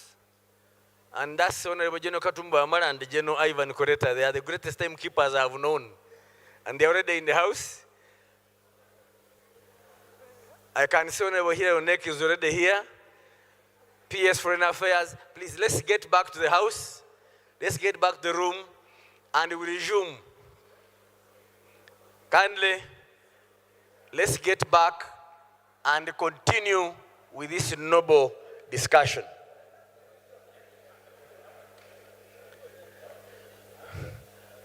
Please get back to the hall and we continue. This is very, very important.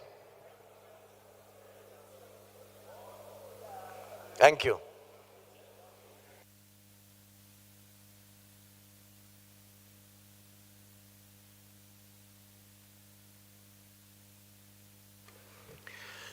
Ladies and gentlemen, I do announce the arrival of the Chief of Defense Forces. Uniformed officers, please.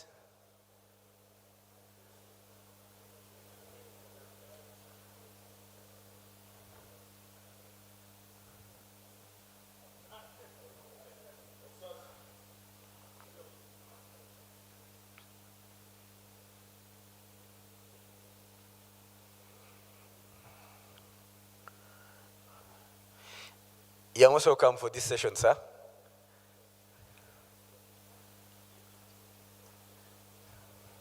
Let's quickly get seated.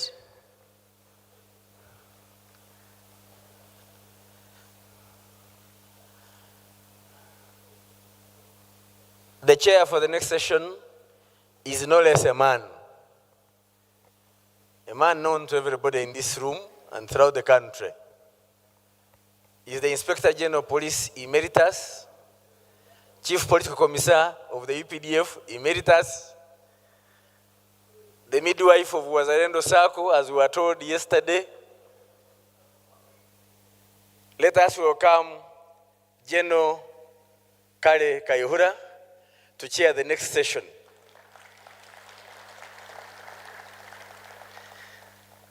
General sir, we thank you so much for that dedication. You are here yesterday. You have been religiously early today. Kindly take the other seat. And you may wish to use this microphone or the one next to your chair to invite the panelists. Our presenter for this session is the Chief of Defense Forces of the EPDF and the Senior Presidential Advisor on Special Operations. Can we put our hands together to welcome General Hon Gen Aronda Nyakairima, who is going to present the next paper. General, sir.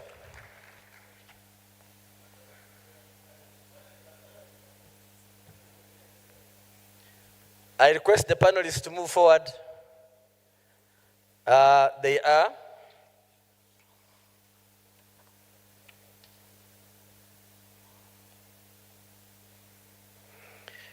Major General retired Nathan Mujisha, our Deputy Ambassador to Somalia.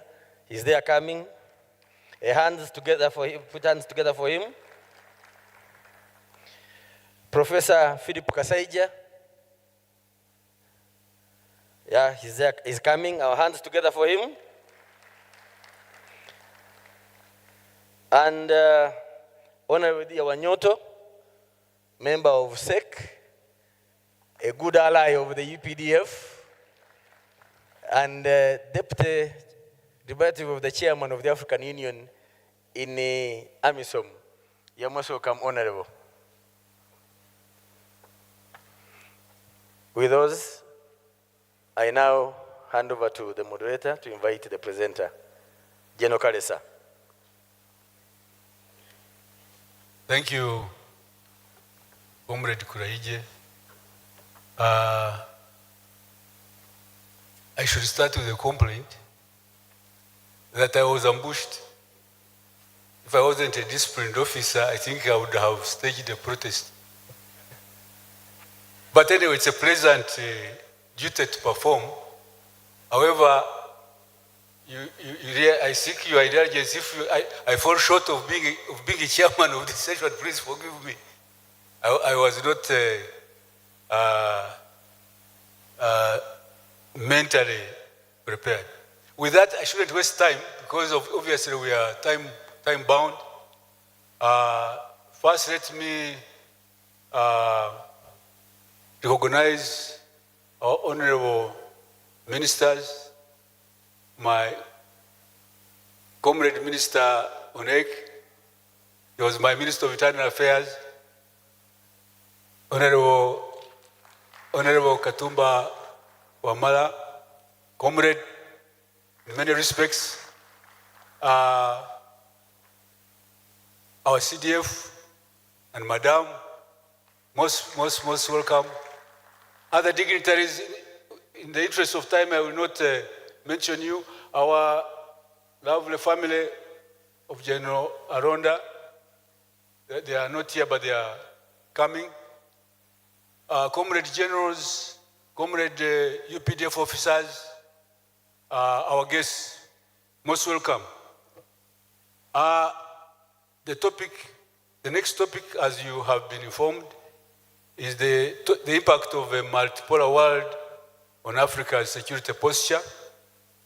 And there cannot be a better person to lead this discussion than our own CDF, Comrade General Moses Kainerugaba.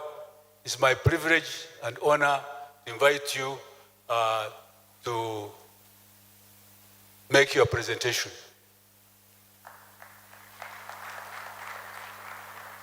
As the CDF prepares to make his presentation, I request the IT people to quickly flash his biography.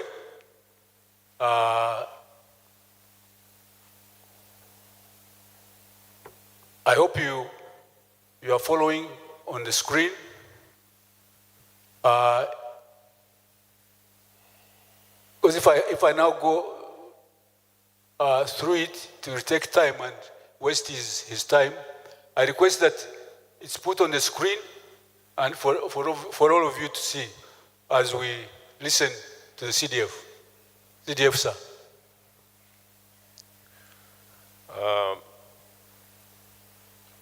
Honorable ministers, the panelists for this presentation and discussion, general officers, our historical commanders of the UPDF, the members of the diplomatic corps. I'm very happy to see the EU ambassador here, and if you can give him a round of applause, the EU ambassador, and all the defense attaches, you're warmly welcome to this presentation, and thank you for being part of this function. I'm going to, first of all, I slightly changed the presentation. But what I was asked to present on is part of this presentation. There's a slide on it. This is a presentation I made to the National Defense College earlier this year, so I thought I would share it with you as well, so that it is it can help us in this discussion. A multipolar world, a good thing for Africa? Question mark. Next slide. This is a quote by the Chinese Foreign Minister, Wang Yi. He says, an equal multipolar world means equal rights, equal opportunities, and equal rules for every nation. Certain or a few powers should not monopolize international affairs. Countries should not be categorized according to their strength. Those with a bigger fist should not have the final say.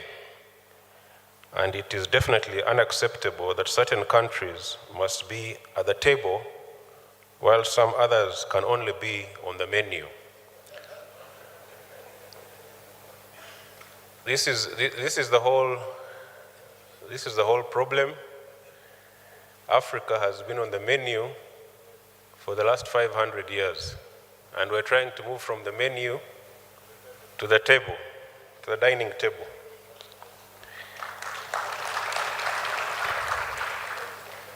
This is the content of my presentation. What is multipolarity? History of multipolarity. the opposites of multipolarity. Is a multipolar world a good thing for Africa? Viva BRICS, long live BRICS. And then how does multipolarity impact Africa's security posture? For those of you, many of you I'm sure, who did European history in Uganda here, this is going to seem like revision of European history. Those who attended our schools back in the 80s and 90s, you're going to see a lot of familiar things here in this presentation. So, what is multipolarity?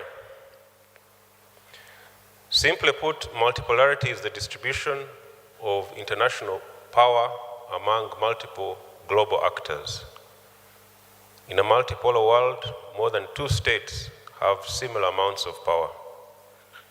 So this means 3 states or more having commensurate power in the anarchic international system. Next slide. Some of you may know this gentleman, or you may remember him, Prince Clemens von Metternich, who was the foreign minister of the Austrian Empire in the early 19th century for over 30 years. This is a quote from him. He said, "I made history and therefore did not find time to write it." He was too busy making history to write. We're going to see the history that he made. We're going to see the history that Prince Metternich made, and it is relevant to this discussion. The Concert of Europe was a geopolitical order in Europe that started with the Vienna Congress, 1814 to 1815, and lasted until the outbreak of World War I in 1914. It sought to avoid wars and revolutions. It also sought to maintain the territorial and political status quo by having the great powers of Europe acting in concert.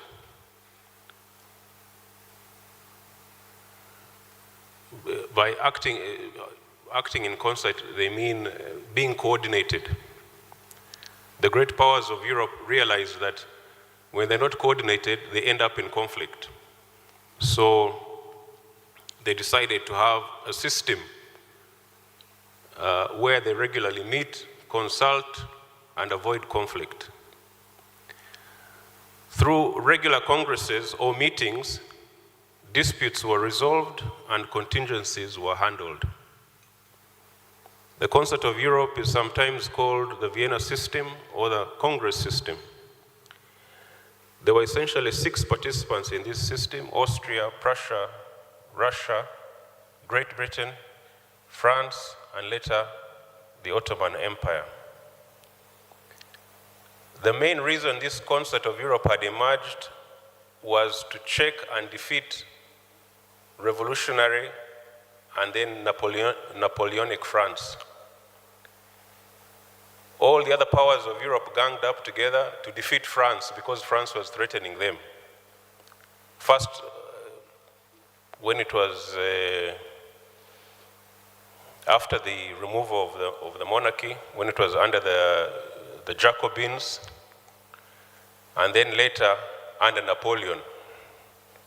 So the Concert of Europe was to coordinate all the other powers to fight France. It later was used by Otto von Bismarck to protect Germany's gains in the wars of reunification and secure its leading position in Europe. Otto von Bismarck, as you know, was the Chancellor of Germany that led to the reunification of Germany. The infamous Berlin Conference in Africa, we know so much about the Berlin Conference of 1884, 1885, that partitioned Africa, was part of this Concert of Europe. So the European powers met in the Concert of Europe to divide all of you Africans.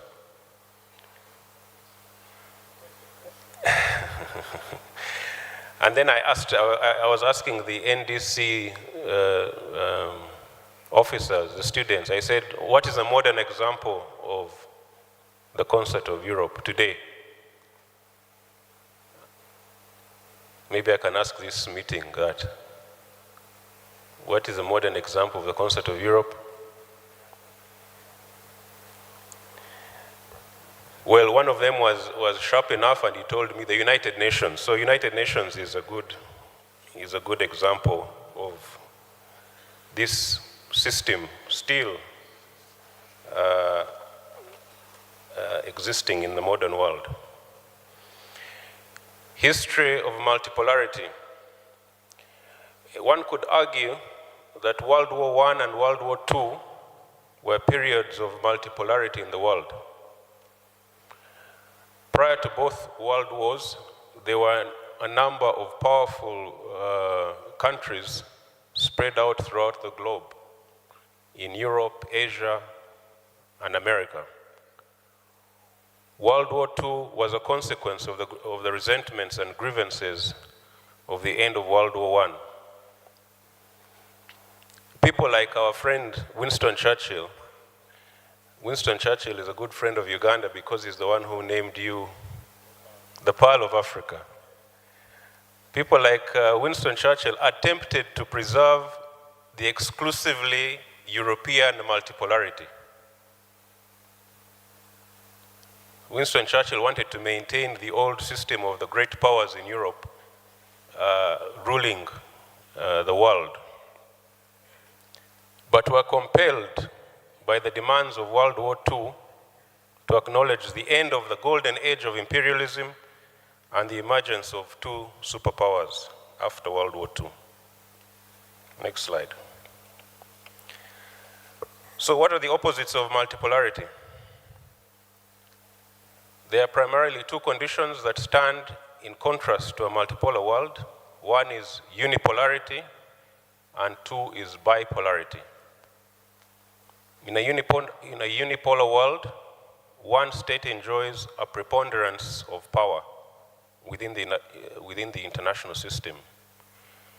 You can argue this has been the state of the world since the end of the Cold War and the collapse of the Soviet Union in 1991. The United States emerged as the global hegemon from the early 1990s. American primacy is seen in its dominance of the United Nations and the international financial institutions, the World Bank, IMF, and so forth. Of course, this supremacy is buttressed by overwhelming military power. The United States is still the strongest military power in the world. Unipolarity is inherently unstable because with no checks on its power, the hegemon can become adventurous and misuse its power. And we have seen examples of this in the wars that have taken place in the world since 1991. Next slide.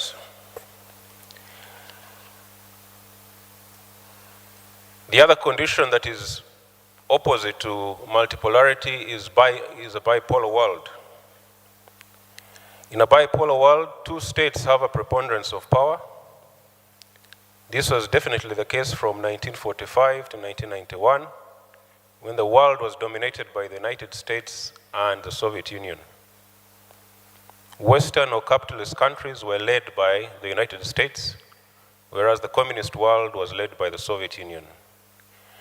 Writers like Kenneth Waltz, in his book Theory of International Politics, and John Mearsheimer have argued that bipolarity tended towards the greatest stability because the two great powers check each other and prevent escalation.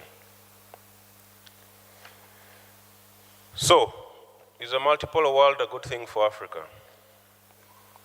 Although the colonization of Africa occurred during a period of multipolarity in Europe, it is important to remember that all the players in Europe at that time shared the same imperialist worldview, the Concert of Europe sought to prevent war between Europeans and paid little attention to other continents and other races or other people.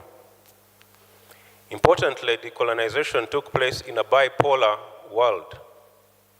Decolonization took place in a bipolar world.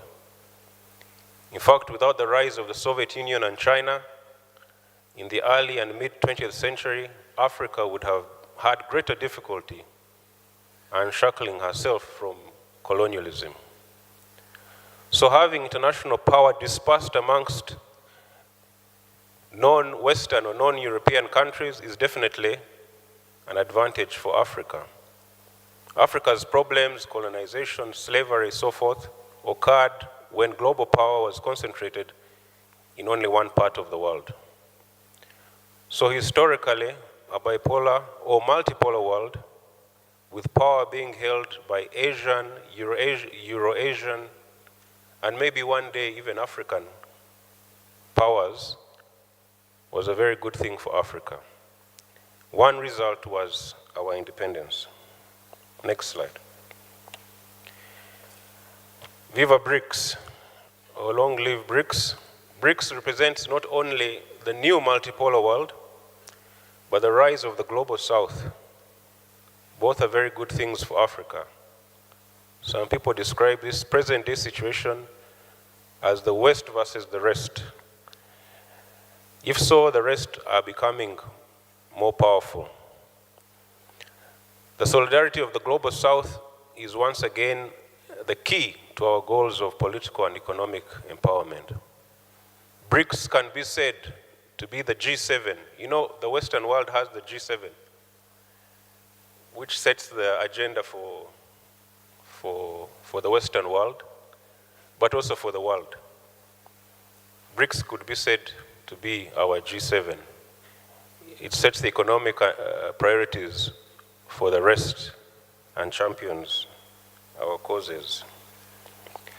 Next, how does multipolarity impact Africa's security posture? Multipolarity has a number of implications for Africa's security. One is increased geopolitical competition for Africa's resources. Africa has once again become a center of geopolitical rivalries. We see this all around us in Sudan, Somalia, Mali, Libya. Once again, there is geopolitical competition for Africa by different powers. Anybody who has been to Somalia, deployed in Somalia, knows this, has experienced it. You see all the players there now. And don't only think of the big powers. There are middle powers also that are there fighting for influence. Proxy conflicts are a natural consequence of this geopolitical tension. Increased foreign military presence on African soil. The number of foreign military bases in Africa has increased. This is a fact in the last 15 years or so. The African seas and coastlines are unprotected. We continue as Africans to concentrate on land power and sometimes air power. But the greatest threats are in the sea. We are not even considering that 75% of the globe, we have no influence over it because those are the oceans, and we don't have navies in Africa. We don't have powerful navies. Not only are we being robbed of our maritime resources, we continue to be unprepared for the threats that are out there in the oceans. Multipolarity allows Africa to diversify her security partnerships. This allows for more strategic autonomy and therefore for more stability. And that is my brief presentation. I thank you very much. And I ask... thank you very much, Comrade CDF, for this educative, rich presentation. I request that to really give him a very loud round of applause.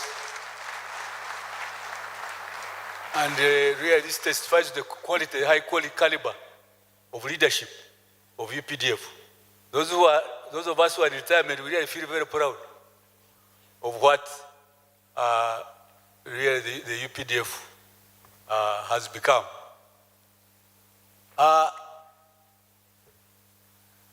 I'm supposed, according to the program, I'm the first, what is it? I'm the first discussant. Now I don't know who will moderate.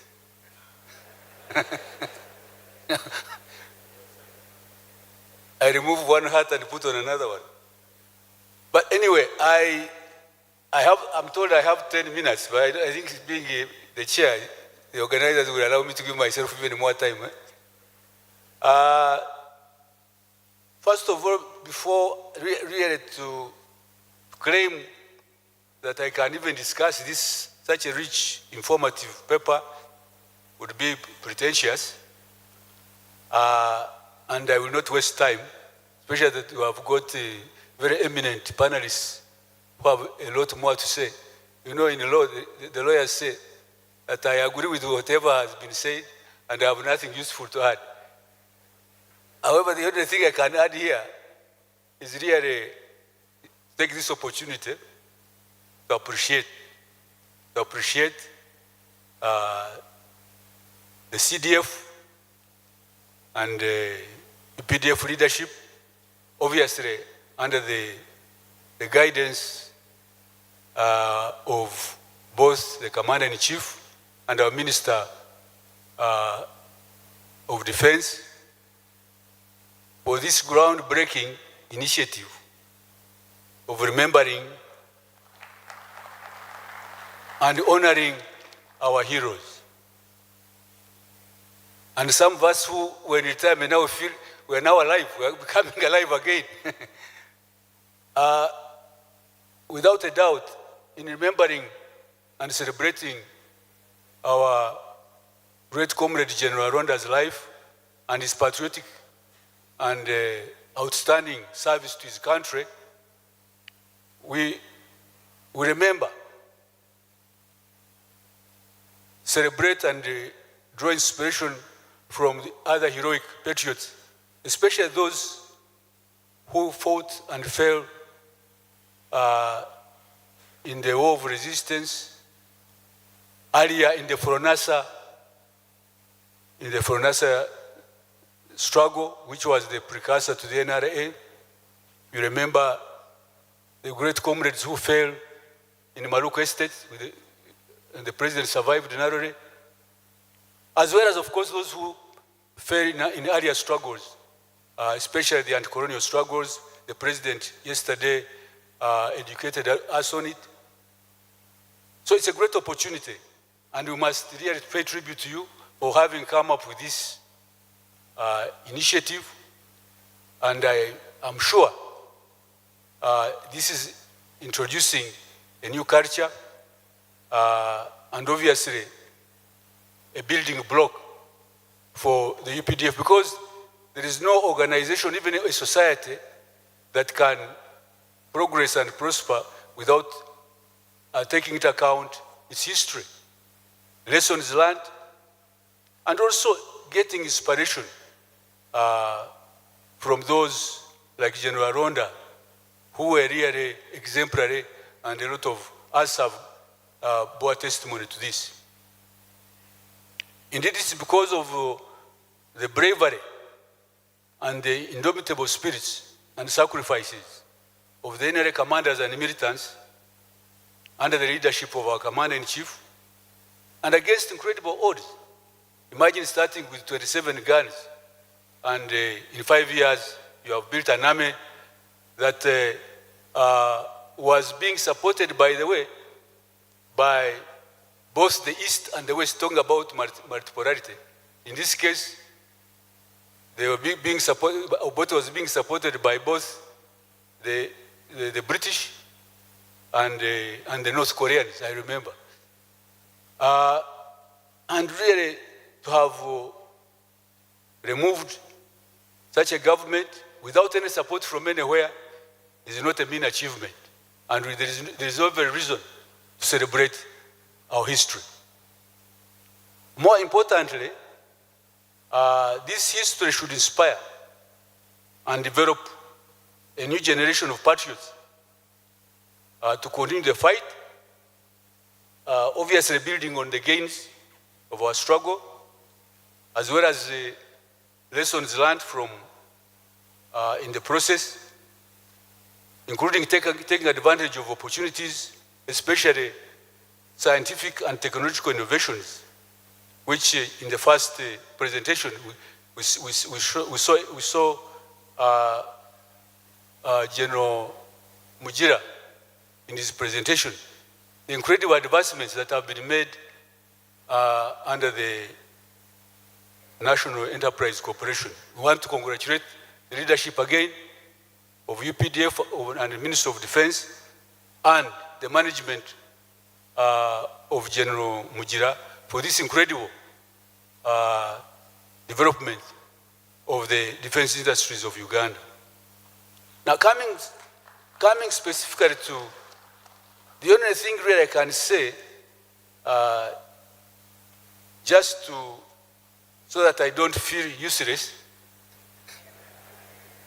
so that at least I show that I know something about the topic. Just to emphasize the point about the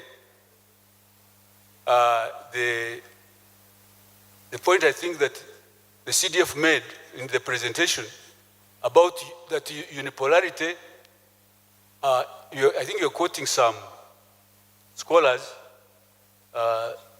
some professors, who said that unipolarity creates instability.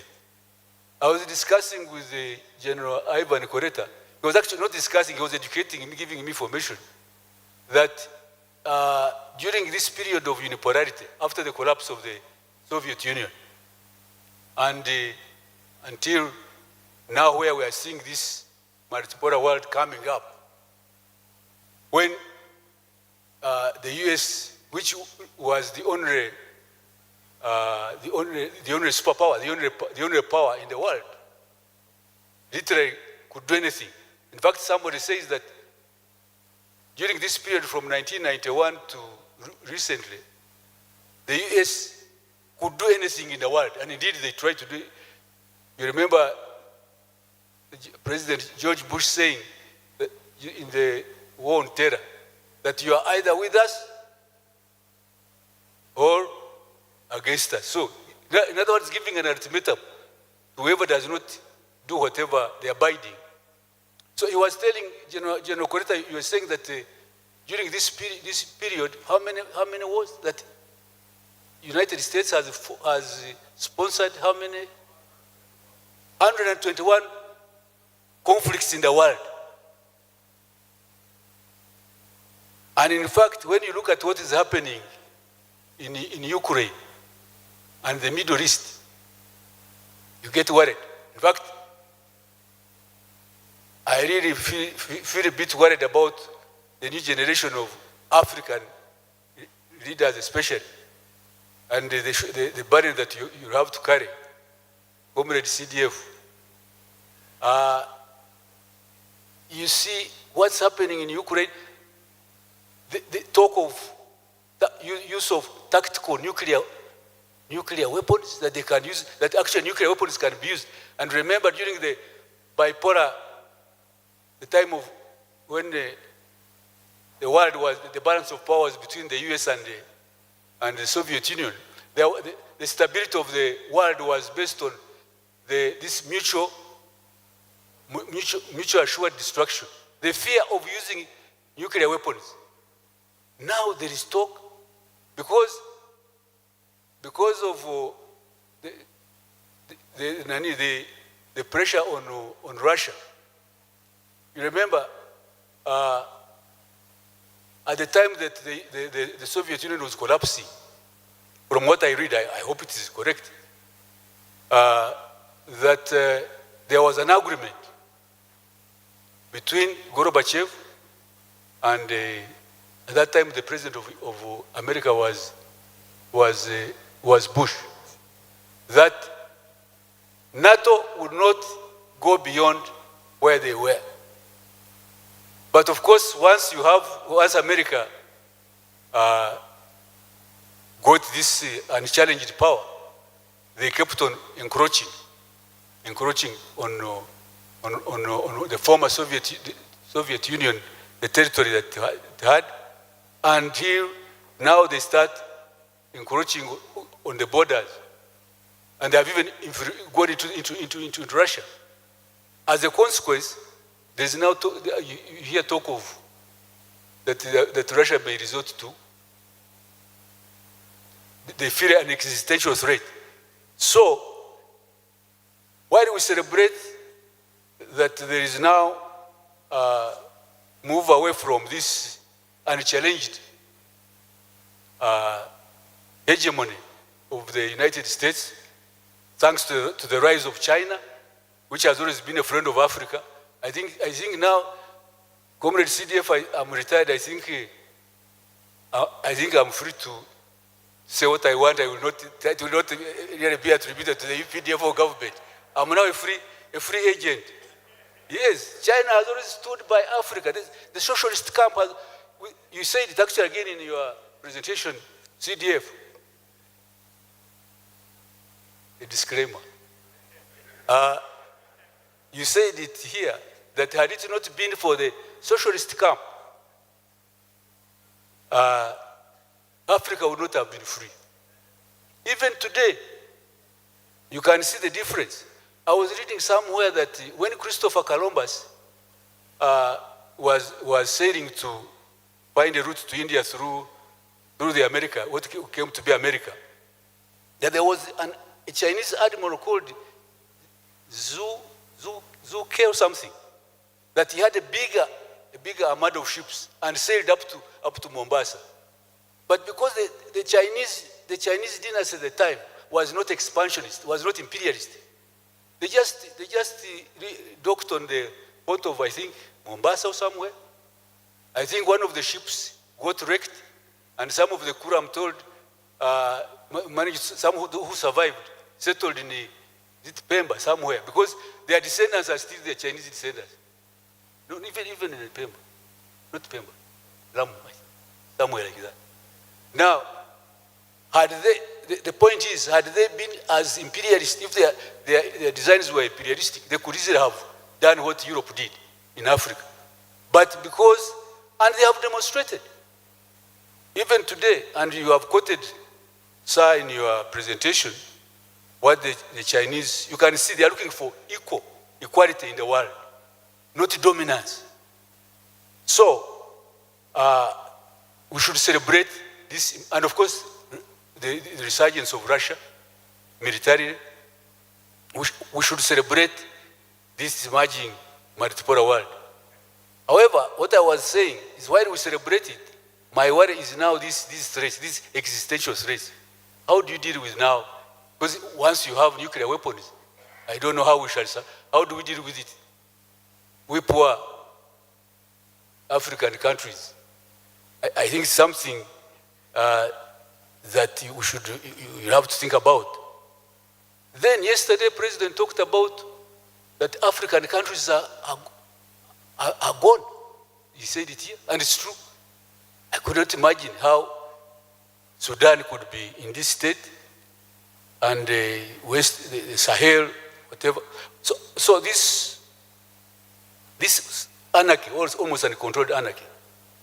Then of course you have the non-military threats like the climate change, pandemics, dangers of artificial intelligence. The other day I saw, is it Elon Musk that he put words in the mouth of one of the presidential, Harris, decampaigning herself. I'm worried about the election. I heard the chairman of the electoral commission is here. How are you going to deal with things like those? So the problem of cyber security. So anyway, I'm just throwing this to highlight a number of points that were made by our CDF. I will just end by, on a positive note, thanks to our president. He really put the legacy of the UPDF and even the country is really on the right ideological footing. Remember when in different interviews he would be asked, are you pro-West or pro-East? And he would say, I'm pro-Uganda. Even at the time when all the world were fighting either to be the West or to be East. And I think this was vindicated later by the Chinese leader Deng Xiaoping when he said that it does not matter whether a cat is black or white as long as it catches mice. So we are non-aligned, and it's not really for nothing that Uganda is now chairing the non-aligned movement. So basically, I'm optimistic, and I think CDF and our minister, I think you have got a good legacy to build on. The only thing is that we need to inspire the youth and to follow the patriotic path that was laid. I'll end by quoting from Robert Gates. There's a book called Exercise of Power by Robert Gates. And he says, he wrote it in 2020, he said that throughout history, power has most commonly been defined in terms of the ability to coerce obedience or submission by force of arms. But it is a mistake to think of power only in those terms.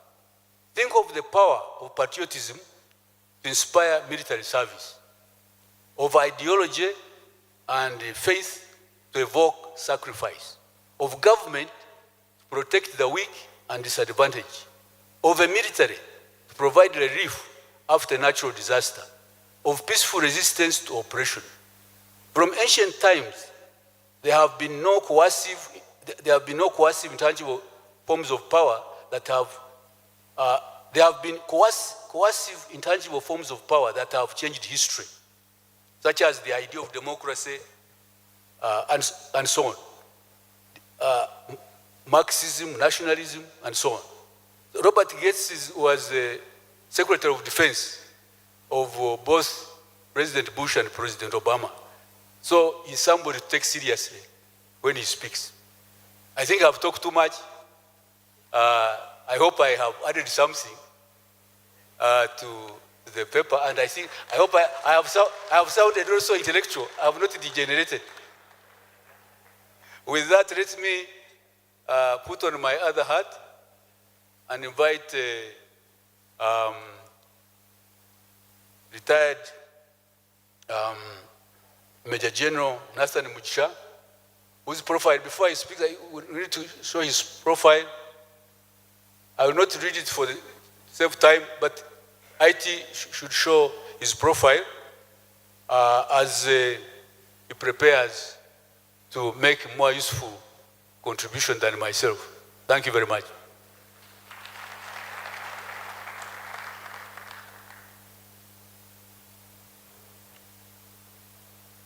Honorable Ministers present, the CDF and your dear wife, Justice Yamkama, the family of the late General Aronda, our permanent secretaries present, service commanders and generals, the diplomatic corps, my Somali representative can stand up for recognition, and fellow participants. I would like, first of all, to thank the CDF for inviting me to participate as a patronist in his lecture. And I think it was well covered. I just want to add some few spices to make it more palatable. Otherwise, it was very good, and I think he covered it professionally. So, the impact of multipolar world on Africa and its security posture. As you can imagine, with the emerging multipolar world, it presents both challenges and opportunities for Africa's strategic security and economic transformation. Let me start with the opportunities.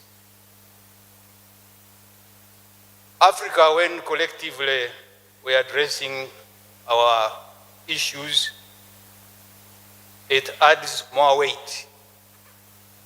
Together, we can pronounce and proclaim our rights in those international fora when we speak as Africa. You can see it happen when China speaks. People listen because they have all collectively put their effort together. If the entire continent speaks with one voice, definitely our voices carry more weight. The opportunities also offered are in promotion of Pan-Africanism. We are able to champion our issues, and collectively we can struggle together to claim our rights on the international scene. But also it gives us opportunity to unite, opportunity to cooperate, opportunity to collaborate in time to address our common challenges. I recall when we went to Somalia, there were not very many countries which were willing. I recall it was very difficult to get the TCCs or the troop contributing countries, even when they had been authorized. And we thank God and the leadership which mobilized. You remember we were only Uganda, and then eventually joined by Burundi, until we realized some successes. That's when the other TCCs were willing to join us. So collectively and united, we are able to pursue our own common challenges. This also offers opportunity that Africa needs to seize in joint ventures by the emerging powers. It also offers some challenges.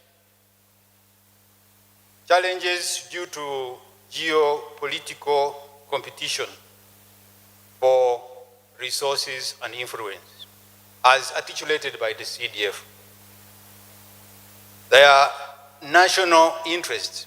Most of these who are on the stage, like I also want to quote the example of Somalia.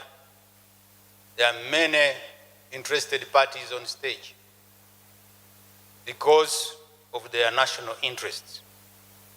But as they pursue their national interests, definitely they come along with their other vested interests, which probably might change the dynamics and bring about other issues which probably may not be seen. For example, the Anthems, or African Union Transition Mission. We have been having 5 countries as the TCCs. And those are Uganda, Ethiopia, Kenya, Burundi, and Djibouti. And this Anthems is ending by the 31st of December this year. We are anticipating to have a new mission called African Union Support and Stabilization Mission in Somalia. And this will start with the new year. 2025. There are aspiring troop contributing countries who are willing to join. Some of them, definitely they have their own interests. But they also come along with the requirement to know. It will take them time to acclimatize. It will take them time to know the reality on the ground. So maybe it is likely to have a big challenge to the mission, as the dynamics of the mission are likely to change.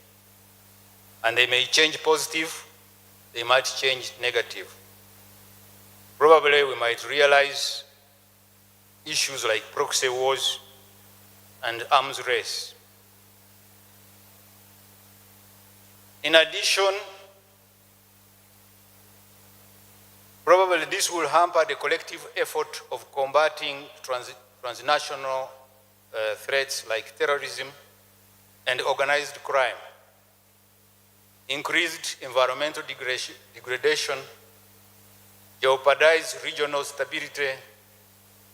Furthermore, it might hinder internal cohesion and exacerbate the existing security challenges and threats the long-term sustainable development of the region. Before I come to the conclusion, I would like, in memory of the late, to recall how Pan-African and how visionary he was, and a few of what I thought I would like to recall when he invited me from Chimaka. I was the deputy head of mission, deputy commandant, and he called me, I remember, at Fang Fang Hotel in Kampala here, to brief me on how the decision had been made that I go to Somalia to take over command as the force commander. By then, to relieve General Francis Okello. I don't know whether he's available. That was in June 2009. Again, I recall in 2010, when the going was tough in that mission. First of all, we were very few. We were about 1,600. Al-Shabaab had collected almost 3/4 of their forces in Mogadishu. And their aim was to attack and throw AMISOM in the ocean. But the focus was on Uganda because we were the backbone of the mission. And indeed, the concentration was on Uganda. When I came here in August, around 10th, I first met General Katumba, who was the Commander Land Forces. He's here. And he then took me to the late General Aronda. I told them of my predicament, that this is the threat on table. We are on the ground. Everybody is running away. But I think we need reinforcement because the situation was not palatable. They told me we were preparing for elections 2011 and there were no troops. And I just wondered how I could go back to Mogadishu when everybody was taking off, apart from our troops on the ground. Thank God, they informed the commander-in-chief, and shortly he rang me and asked me what I wanted. I told him the requirement of the name of the troops, and he gave me the troops. Then he asked me what next. I told him about the equipments that we required, and he gave me all of them. And I thank the commander-in-chief for relieving us. 2010, the enemy did not expect what he found on the ground. They came and attacked us several times. I remember we could fight 5 times in a day, but we won. And the enemy was given a bloody nose. He went with over 1,000 casualties, and that broke the back of Al-Shabaab. The other time was on around 20th August on 2011, before I handed over to General Fred. There was a stalemate of the transitional federal government. They were supposed to end their term, but the situation was very critical because the fighting was going on about 2 kilometers from the State House. And that is the time they wanted to change government. The issue was, with whom are we going to go to work with? Now, the president, by then President Sheikh Sharif, came here to Kampala, and the Speaker of Parliament, and they met the Commander-in-Chief here. They took some days, and they agreed to extend their term of office for 1 year, to give us chance to take Mogadishu. I recall that was called Kampala Accord. That Kampala Accord gave them 1 year. But the question is, after the Kampala Accord, the Somalis were not willing to yield. General Aronda and the Burundi Chief of Staff arrived in Mogadishu. And when they arrived, everybody thought Kampala now had come to implement the Kampala Accord. And indeed, it took effect. So they were granted another year. I remember there were demonstrations against Uganda that we had extended their term of office. But it helped us to take Mogadishu, and we thank the late General Aronda for that intervention. So in conclusion, I would like to, in support of the CDF's paper, I would like to conclude that Africa urgently requires to build a resilient, revolutionary, and Pan-African cadre force that can effectively and patriotically negotiate at international fora for the steadfast development of Africa. A patriotic leadership with a shared vision is very key in creation of employment opportunities and maintenance of peace and security, unity, political stability, and forging the way forward for Africa's sustained development. May the Almighty God rest the soul of the late General Aronda. Thank you very much, General Mugisha. The IT people have let us down because really we have not done this great warrior justice by not showing his profile, because he has got a great profile. He's mentioned just a little bit of it. But I think one thing that we must highlight was his last deployment as your commanding AMISOM, the whole of, yeah. He started off as a contingent commander and then became the overall force commander. Yes, force commander, that's the language. Forget, I'm not a village, I forgot some of these things. Force commander of AMISOM, which is not a mean achievement. And you can see this, how his experience has come in handy to contribute to this, this topic. And of course, there are other flashpoints or hotspots like the Great Lakes region, Congo. There is the West Africa, Sahel, and of course, Sudan. These are all hotspots. And the point he makes this last point, before I hand over to the next panelist, I really want to stress it as well.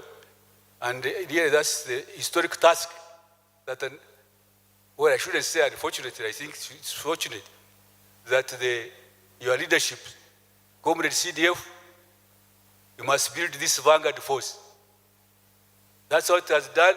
Those who resisted, including our president, whose story is well documented, they started by forming a vanguard force. And the youth are there, they only need guidance, whether in UPDF or outside UPDF, so that really you can, Africa can be respected. But the biggest problem is that Africa is not respected. You saw what happened to Libya. When AU had made a decision,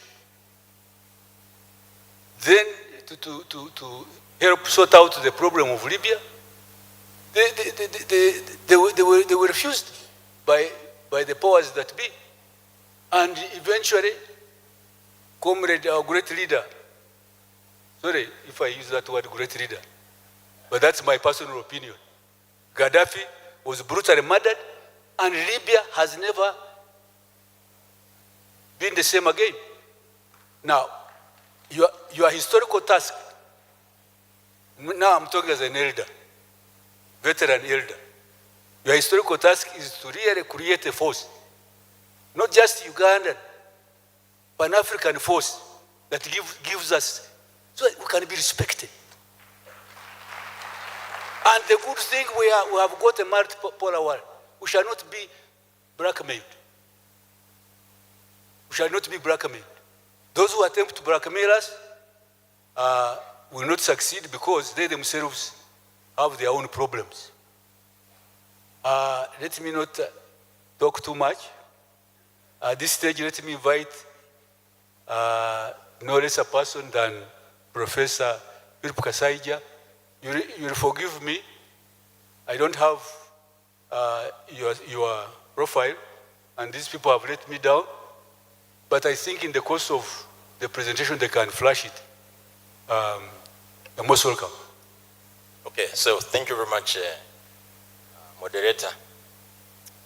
And let me also ride on the protocol that has already been established so that I don't know how much time I have, General. You have 10 minutes, 5 minutes. Unfortunately, you have 5 minutes. But professors have a problem. Speaking for 5 minutes. Yeah, but you can summarize. Oh, come on, guys. Summarize. You are very good at it. This is a task which is... Okay, so this is what I'm going to say. I've gone through what the General CDF has presented. I agree with him. Multipolarity is very good for us. The idea of unipolarity is very inimical to our interests as a continent. Remember, we're not a country. We are 55 countries.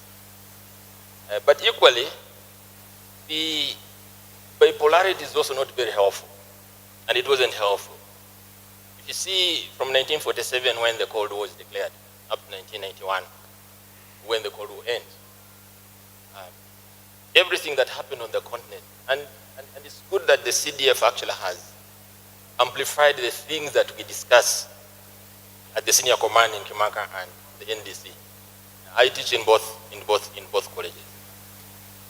And we've been having this conversation around the issues of multipolarity. What does it mean? There's a hand.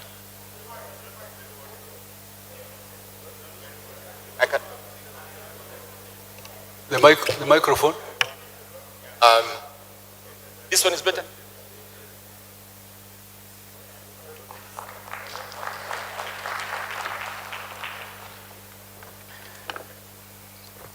Okay, so what I was saying is this is the conversation that we have been having at NDC, but also at Kimaka.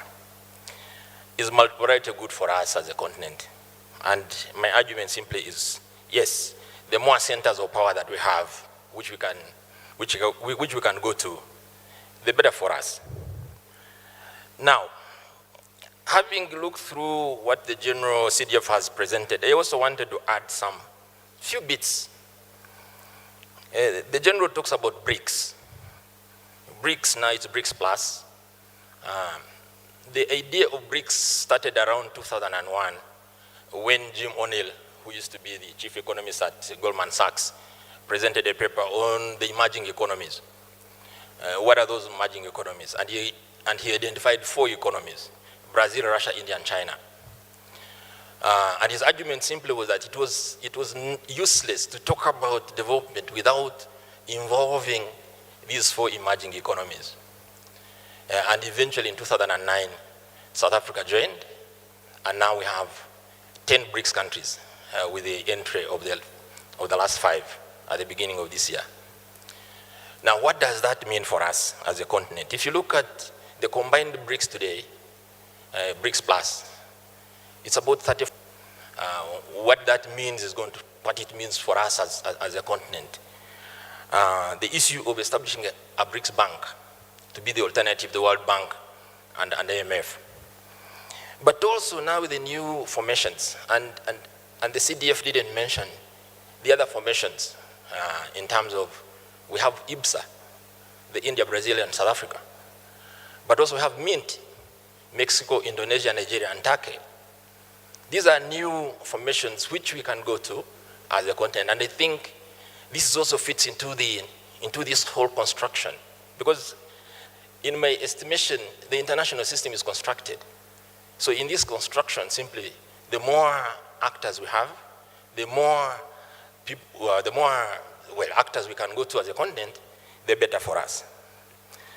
The CDF also talked about Global South, this concept of the Global South. And it's good that he talks about it, because conceptually we have a problem with Global South. Myself, I've been interrogating these things, but global knows Global South. You say you say India, Brazil, China is the same as Uganda, Global South. So I think CDF, we need to interrogate this thing more. Possibly we come out with another word. Can we talk about emerging economies as opposed to emerged economies? Because that for me explains more of our condition, rather than banning us all together and saying we're all in the Global South, because we're not at the same level of development. The other bit, Chair, is African agency. It is something, again, which the CDF has just slightly alluded to. At the beginning of the 2000s, Africa was described as a hopeless continent. We became a hopeless continent. Why? Because of the conflicts that were taking place in Sierra Leone, in Liberia, in Sudan. So we became a hopeless continent. But those of us who argued and said, no, how can you call a whole continent of 55 countries hopeless? We are not hopeless. And you can go and look at the dictionary meaning of the word hopeless. It means that there's nothing. And of course, prior to that, Africa has been described as a dark continent, and you can read books by Conrad Black, Into the Heart of Darkness, and all this kind of stuff. But what I want to tell you is this, that African agency simply means that Africa now is taking its rightful place at the table. Why am I saying this? You look at the initiatives that have come up. Recently, there are people who are very cynical, and I've written about this. When Africa attempted to mediate the Russia-Ukraine conflict, there's something called we call the Africa Peace Team. Uganda was part of that team. And there was a lot of cynicism, say, but how can Africa negotiate that kind of conflict when we cannot negotiate our own conflicts on the continent? But how do we show African agency? And for me, this is one of the things which we need to highlight as a continent. I really feel very, very bad. I'm not an Afro-pessimist. I'm an Afro-realist. Afro-pessimism is this thing that we are Africans and that's how things happen on this continent. What can we do? I'm not that kind of person. I look at Africa where we have our right, we take our rightful place at the table. And that means we have to exercise African agency. The other two things which I wanted to mention is, the journal talks about the future of African security vis-a-vis multipolarity. I'm very sure most of us have heard of Agenda 2063 of the African Union. This is a declaration in 2013. The Africa we want by the year 2063. It's a vision. How do we look at Africa? Africa is supposed to be united, stable, and integrated. And we have aspirations. And we have said we are working towards Agenda 2063. And in this context, that's why increasingly we have these programs. And I'm very sure we all have heard of the AFCFTA, the African Free Continental Trade Area. This potentially, if we can start trading with each other, because today Africa trades with each other 14%. 14, intra-African trade is at 14%.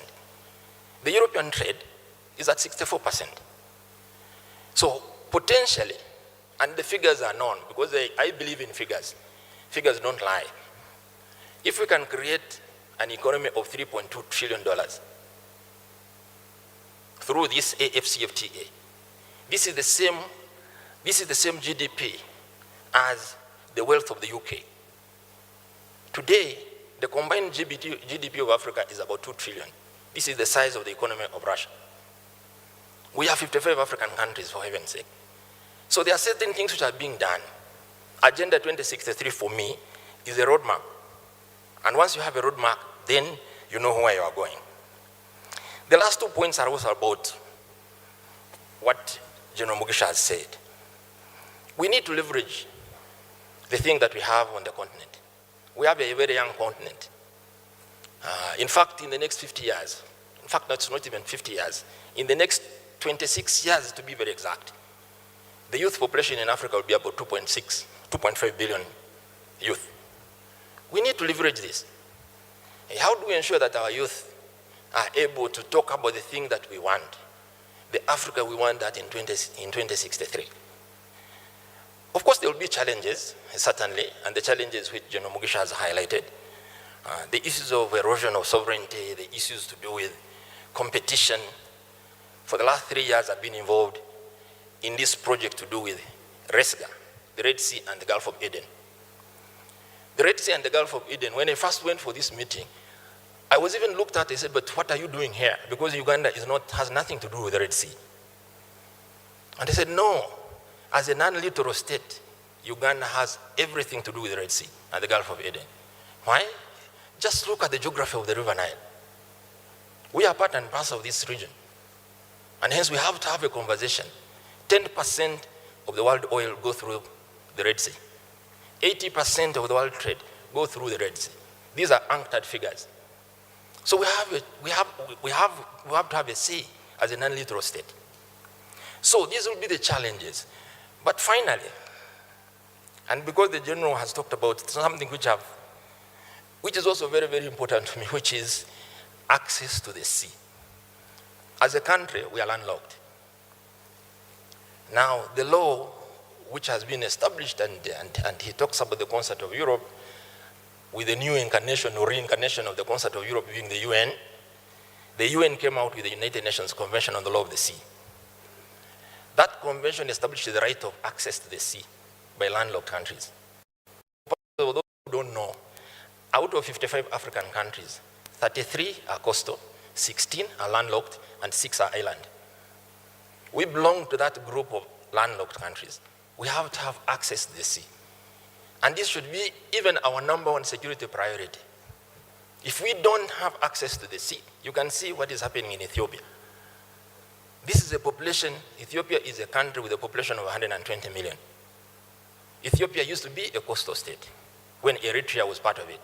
Today is landlocked. How do you manage as a country? Because what the law says, you have a right, but that right is clawed back. Because the same law says the landlocked state will enter into agreement with the transit state in order for you to have access to the sea. So it's heavily dependent on the transit state. So as we think about our strategic security as a continent, strategic security as a country, and the president is always talking about this strategic security.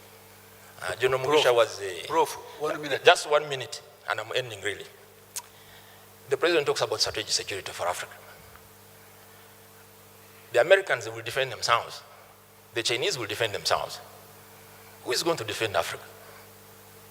Today, if you talk about the tactical nuclear weapons which is being threatened, and we can, General Kaihura, we can have a conversation around tactical nuclear weapons. At least theoretically, I know a little bit of that area. Can you use a tactical nuclear weapon today where you don't have concentration of forces, where forces are dispersed? What military advantage are you going to have? We can have that conversation. But the general I wanted to, as an end, the issue of the blue economy. We talk more about terrestrial matters, but we also need to talk about maritime security. The issue of the blue economy. Most of the resources today, because we are depleting them on the land, most of the resources now are in the sea. If you want oil, if you want gas, if you want all these things which some of you eat, the prawns, the mussels, and the lobsters, and the Honorable Kajwenge is very good at eating those things. Look, where would you find them now? We find them in the sea. Now, we who don't have access to that sea, we don't have that capacity. So, how do we leverage our position in order to be able to have access to these matters? But generally, I must say, the general has covered most of the things, which certainly I would have also covered, certainly. And I really want to congratulate him because this is the conversation that he also now adds on a voice, which have been the issues that we have been discussing at NDC and Staff College. Thank you very much. Thank you very much, Prof. Honorable Lydia Wanyoto has already gone without being invited, but that's no problem. I know you take the bull by the horns. Go ahead. The Minister of Defense, Veteran Affairs, and your colleagues, I can see the house is full. The leadership of the UPDF, the diplomatic community, distinguished invited guests, the family of my sister, Linda Aronda, ladies and gentlemen. I'm Lydia Wanyoto Mutende, and I'm honored to stand here to make a contribution to the CDF's presentation. But before I do that, I would like to thank the leadership of the ministry and the organizers for giving me an opportunity to stand before you. I appreciate and I do not take that for granted. To Linda and your family, I would like to join the Ugandan community, your UPDF family, and indeed the Ministry of Defense and your wider family of the UPDF to congratulate you for having stood firm with the family and giving the right image that the Aronda that still lives. That's not enough. Please give her an applause. I'm saying this about Linda because yesterday we had an opportunity to view a video where she spoke and her children. And they stood firm, they look well, and they look like Aronda still lives. And that's very important. And while on that, in the speech of the CDF yesterday, he said the purpose of this memorial and expo is to inspire the young people, to inspire other people. But I think Linda, the children and the family also inspire families that have lost loved ones that you can live on and that actually you can move on. So that's also part of the inspiration that I picked yesterday.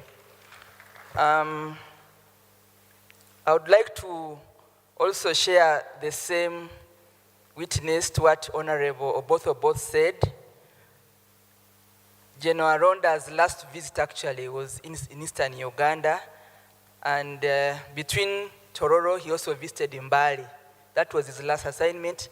And when he came to Mbali, he had, I think, launching a project on the ID project, but also a meeting on immigration about the passport center in Mbali.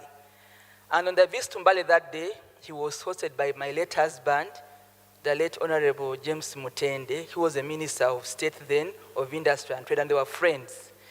So when he left that trip, that's when he traveled. And he did not return the way we had expected him. So for me, it's work, but also that strong memory of 9 years of friends. And when General passed on the 12th of September, Dr. Mtende followed him on the 5th of October. I'm not saying anything to the cabinet ministers here that September and October are tricky months. Don't take it. But now, of course, tomorrow we'll be laying Sarah to rest. But we want to thank you for coming and for supporting this family, but also for standing with the UPDF family. The impact of the multipolar world on Africa's security posture, and then today's edition from General, whether it's a good thing for Africa. I want to congratulate you, General Muhoozi, for a good paper presented. Not that we expected less, but you have given us an easy job to contribute to your paper. And I would like to make my few remarks on just bring the whole matter home. On the issues of what do we have as Africa to be able to measure up to the multipolar campaign that is happening now, and how do we fit in the dynamics of what is happening into the global world or multipolar. First of all, I want to say that the rising multipolar world order presents both challenges and unprecedented opportunities for Africa, like General made a mention. By capitalizing on economic diversification, continental integration, when I look at our efforts to continental mechanisms, talk about the ESC, talk about IGAD, talk about the African Union. Recently, I listened to the speech of the president. He traveled to Nairobi to render support to East Africa's candidate of the African Union chairperson. I think that speech resonates well with the book he gave us yesterday about how Africa lost the bus to development, but also speaks what yesterday General Muhoozi's opening remarks, but even today in his presentation. But positioning Africa is so important. It's an opportunity that we need to hold with both hands. To me, the question is who is going to lead us? And who is ready to pay the ultimate sacrifice? Because there are issues of sacrifice that are supposed to be involved. There are issues of integrity. There are issues of commitment.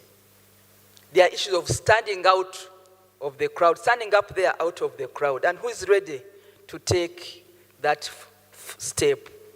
We need the Mandelas of the 21st century, the Nyereres of the 1st century. We now have our president, but we need more people. And now we speak about Aronda. I think it's well placed that we are talking about him so that the inspiration goes to root, and then we fix the issues of the mechanisms. The mechanisms alone will not take Africa where we want to go. We need the right people, the right minds, and the right personalities that can stand out against all odds. When you look at the African Union, I see people in the audience here with whom we have moved the corridors in Addis Ababa.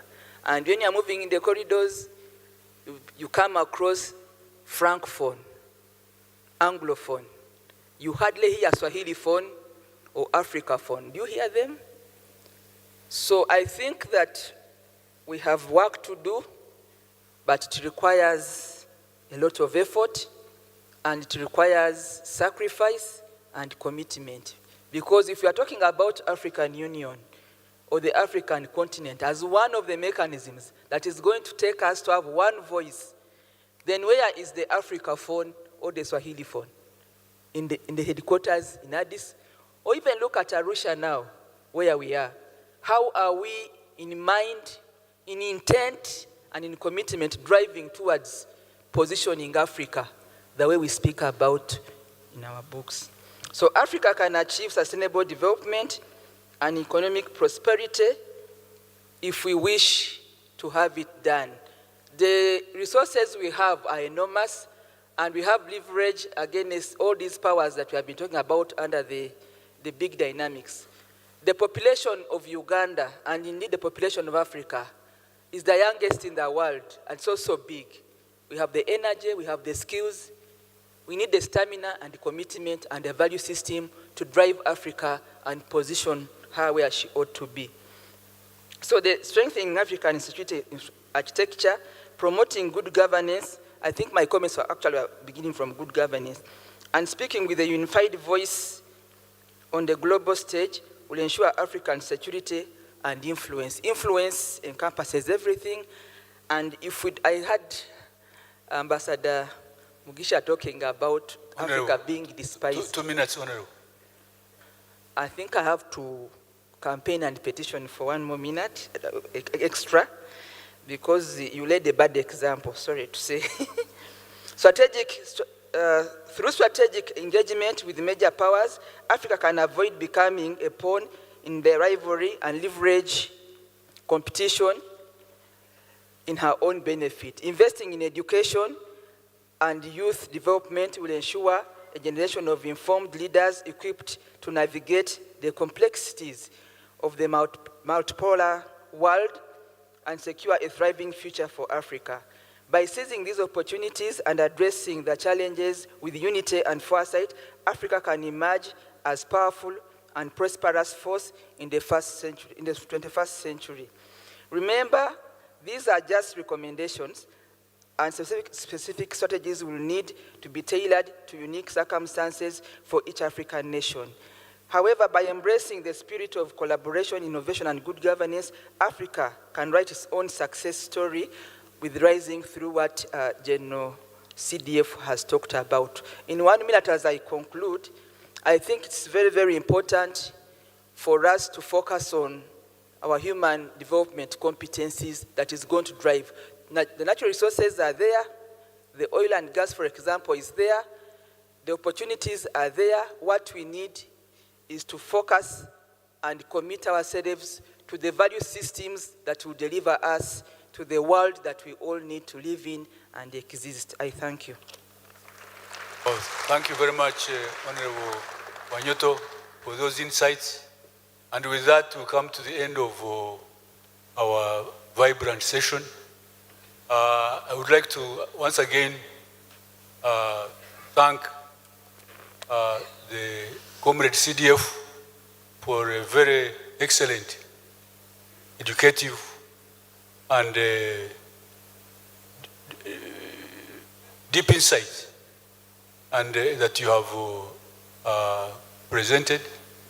And like Professor Kasaija says, this can only be the beginning of a conversation, because this is actually the heart of the matter. This is as far as the future of the continent is concerned. How do we navigate the challenges? How do we take advantage of opportunities that a multipolar world presents? I also want to thank my fellow panelists, your rich experiences, your rich insights. I would like that please you give a huge round of applause to our CDF and our panelists, without forgetting your chair.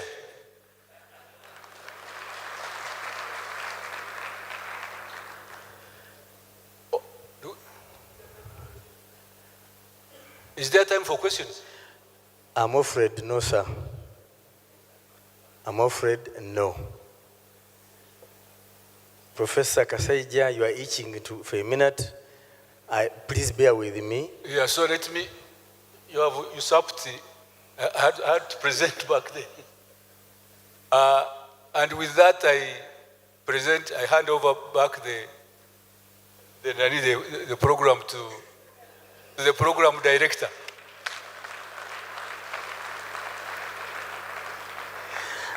My apologies, General Kare. Being the program director is not an easy job, where you have to fight with your seniors and then diplomats and the professors. But a round of applause for the moderator for successfully fighting through the ambush.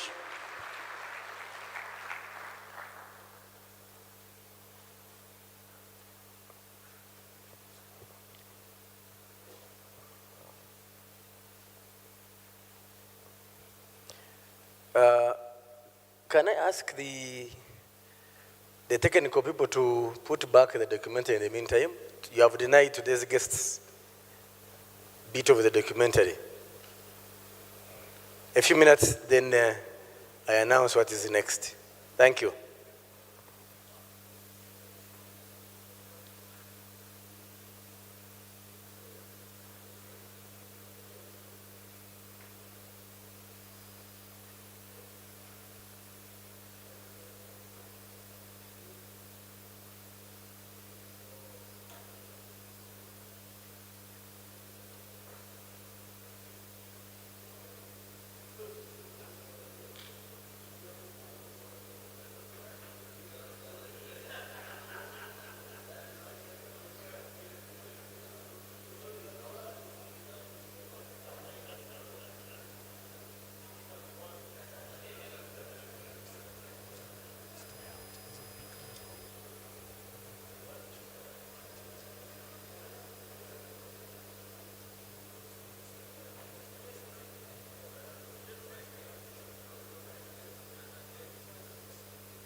Often cut a modest demeanor, was soft-spoken, but behind his seemingly shy persona was a man of steel. He had this slow demeanor, even the way he walked, and seemingly shy, had this tired look, but don't be mistaken. You see, General Aronda was a colossus of a man. He was a giant in all ways, ideologically, intellectually, as a strategic thinker. In faith, he was very religious. A firm soldier who joined the protracted people's struggle in 1982 under Batch 6 of the Rebel National Resistance Army, NRA, soon after leaving Makerere University. They were a group of graduate and undergraduate students who had run from Makerere, and they joined us in the bush. I met him, like in the camp, because we lived in camps. I got to know that he was from Makerere. He struck me as definitely somebody that we shared. We had something in common. We were motivated by the same grievances, if I may say, or driven by the same, sentiments. Dictatorial regimes, gun-toting thugs, and determined to change the situation. On the 6th of June, 1981, I left to go out to look for guns through the lake, and stayed out until the 9th of December when I came back. Now when I came back, when I left, these Arondas were not there, had not joined us, because this came as a fresh group from the universities.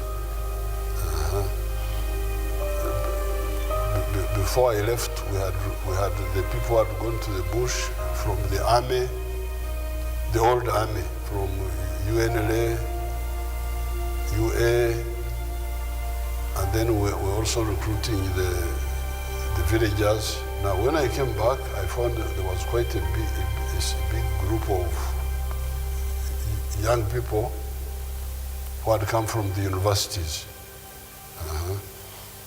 The Arondas, Henry Tumukunde. As a fresh graduate with a Bachelor of Arts degree in political science, little did youthful Aronda know that his path would lead him to a life of service and sacrifice for his nation. Even when we were participating activists in the university politics, you could really see him already a distinguished person who wanted to act deliberately, not in an excited manner. His Excellency Yoweri Kaguta Museveni, senior UPDF officers and friends who worked closely with General Aronda from the time he joined the Bush War struggle to his untimely passing on 12 September 2015, remember the fallen general as an indefatigable officer. Thank you very much.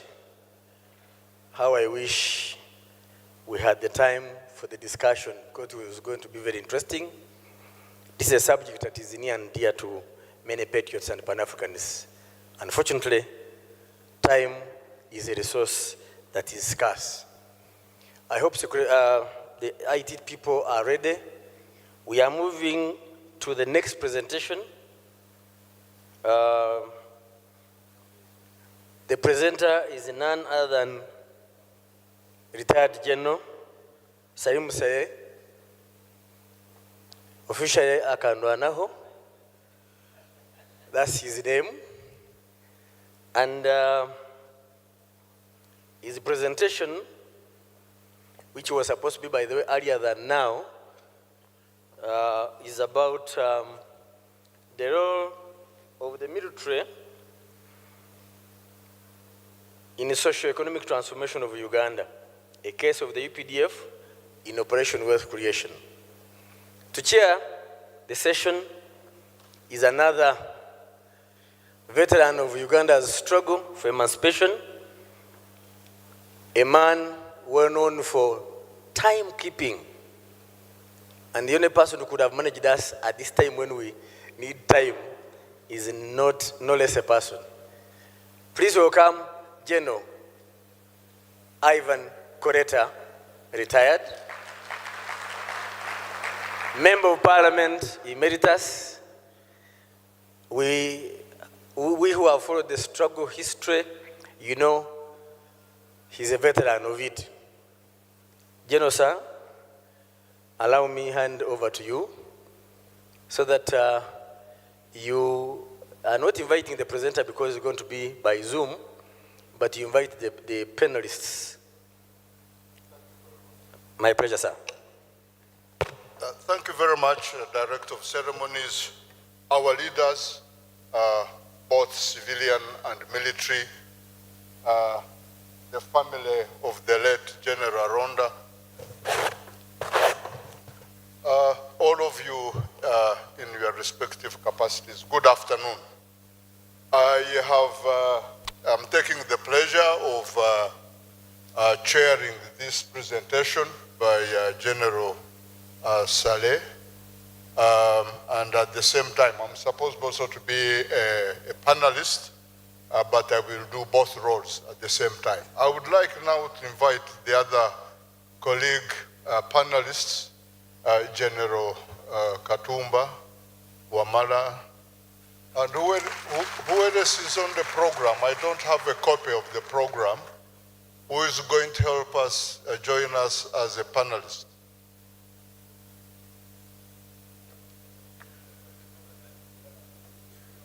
Yes, Mr. Gobi. Mr. Gobi is joining us anytime now. Karibu, General. So the technology people, are we good to go? It seems we are good to go. General Saleh, you are most welcome. Is joining us on Zoom.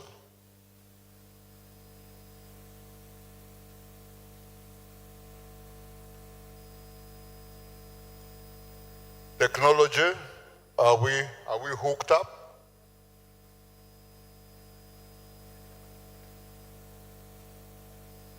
Okay. It's not moving.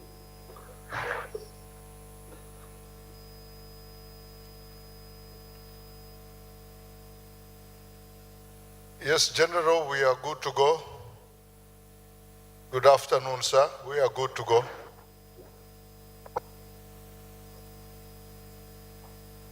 Good afternoon. How are you? We are well, sir.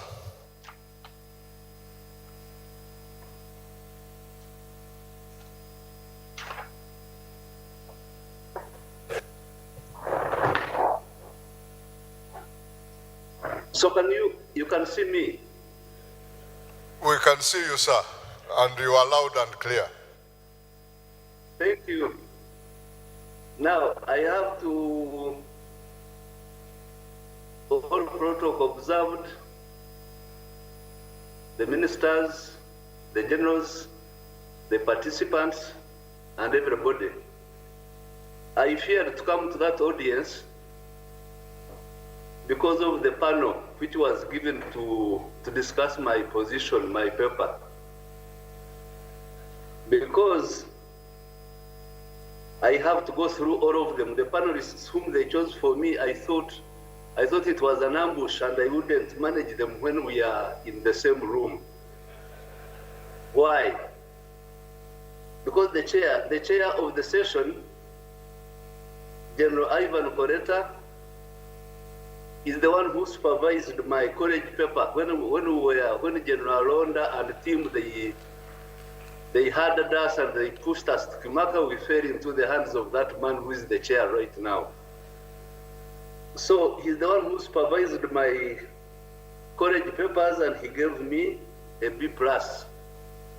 A B+, a B+ in food security, civil defense, and I think the actual question. So I got a B+ from that man, and the story, now I was wondering how I would be presenting when he's the chair of that guy. I tried to get an A from General Ivan and he couldn't. Now the next panelist is Ramandan Govi.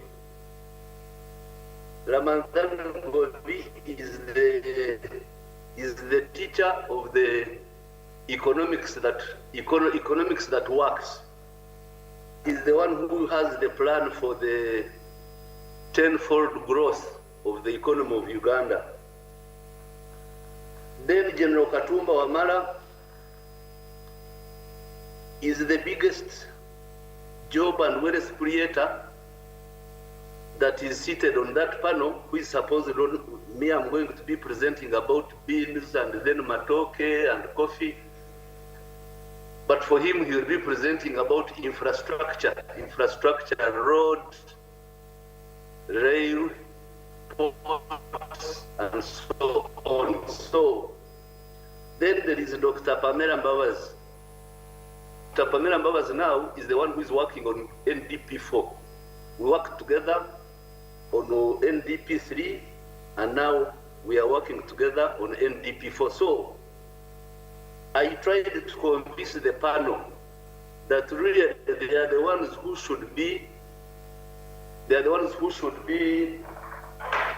summarizing the need for UPDF to get involved in social transformation, socio-economic transformation. So that's why I sidestepped the conference. General MK, I'm very sorry about that, because I didn't want to fall into the ambush of those people who are in charge. Pamela is in charge of National Planning Authority. Katumba is in charge of infrastructure development. Ramadhan Gobi is in charge of the whole economy. And General Ivan Koreta, the chair, is one of those guys who has taught all of us most of what we know now in professional army work. So that's why I sidestepped you. I want to be in the middle of that think tanking, but we have got two presentations because OWC is a civil military organization. And you know, they have got different ways of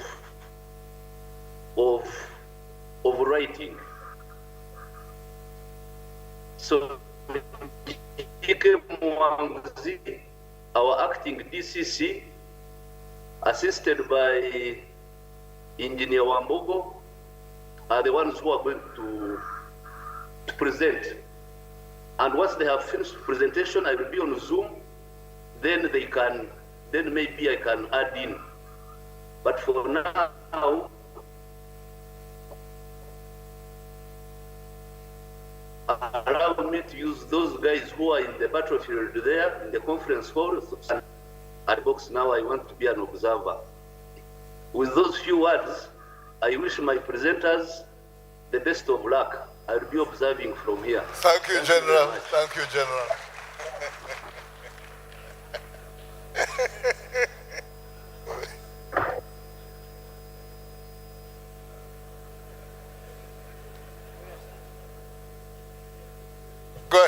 Go ahead, officer.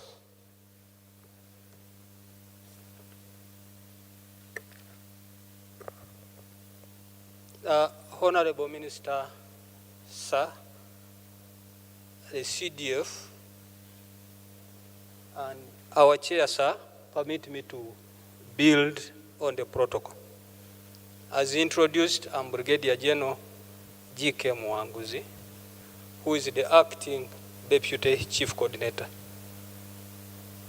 The topic is already introduced, and I'm presenting it on behalf of the Chief Coordinator. And this is how it will go.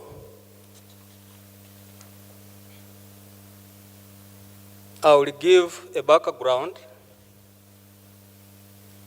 an introduction,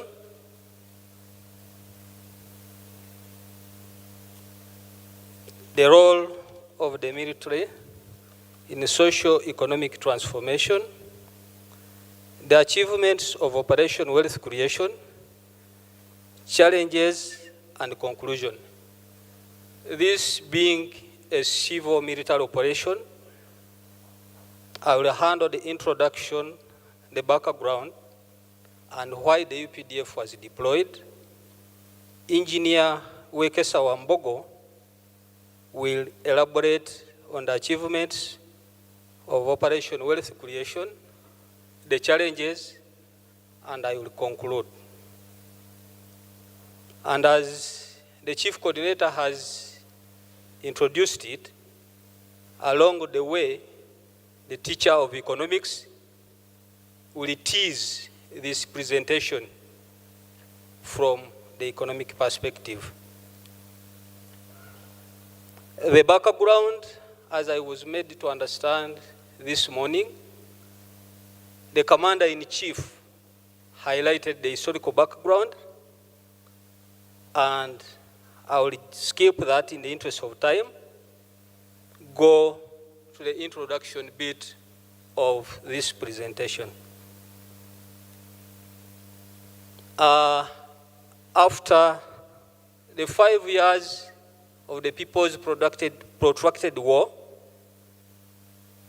the NRA and NRM captured state power. After the government pacifying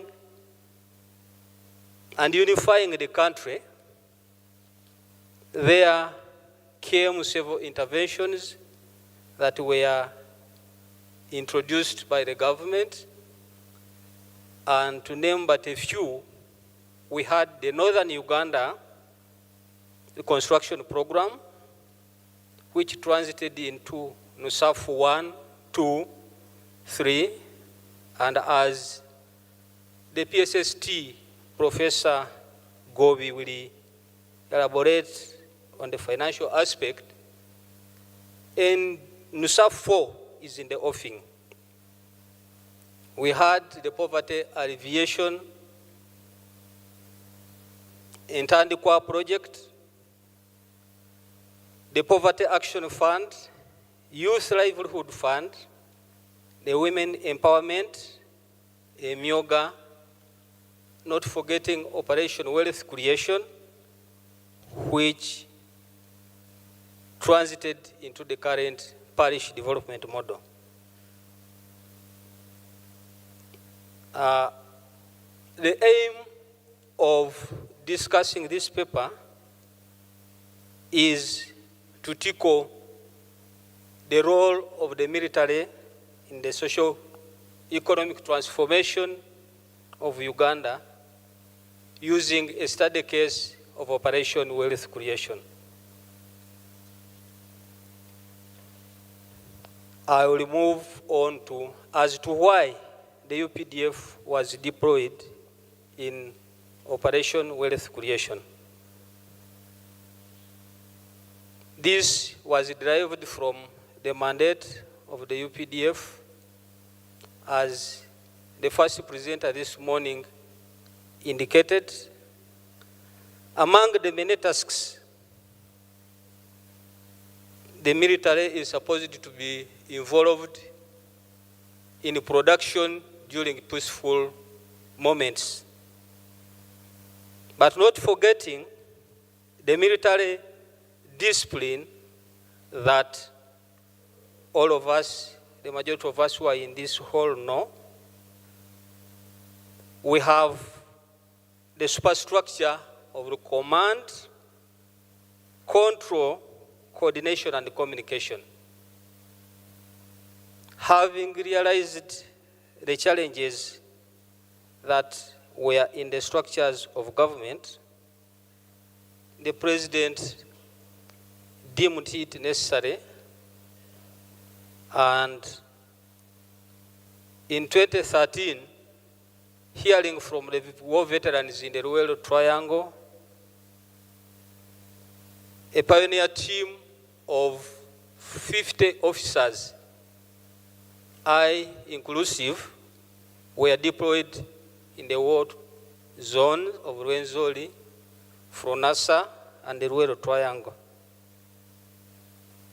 Successfully, after a year, these officers had achieved some tremendous impact and stimulated production.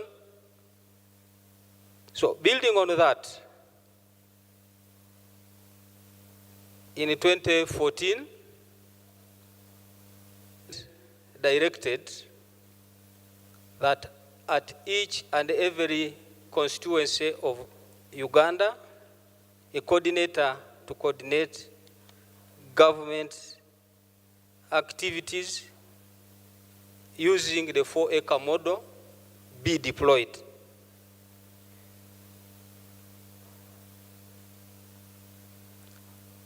Looking at the role of Operation Wealth Creation during the deployments, we are given 8 tasks that have been transformed as time has evolved. But to mention but a few, we were tasked to coordinate with state ministries or government ministries, departments, and agencies, reinforced the government structures in implementing set government policies. Next. Move on to the roles that will be taken on. So, we, as Operation Wealth Creation, the study case for today's memorial, coordinate and all government initiatives, and currently we are focusing on supervision and ensuring that the right enterprises under parish development model, popularly known as PDM, are implemented and the funds are not diverted. Last but not least, the coordinators down there are supposed to mobilize, sensitize, and awaken the communities of wealth creation, on wealth creation activities. Using the set structures under the wisdom of the chief coordinator, we have had think tanks that conduct studies, assessments, evaluations on various projects, policies, and programs of government. back to the pictorials. Along the way, the officers in the last 9 years were concentrating on inputs. And those pictures showcase the field tours, the monitoring and evaluation activities conducted, and next, Engineer Wekesa Wambogo will come and deepen the achievements with some statistics and data on what has been so far done by the officers out in the field, and I will conclude, sir. Engineer. He is the Director ICT in Operation Wealth Creation.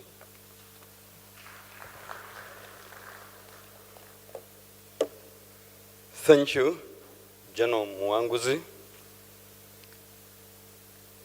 all the ministers and members of parliament present,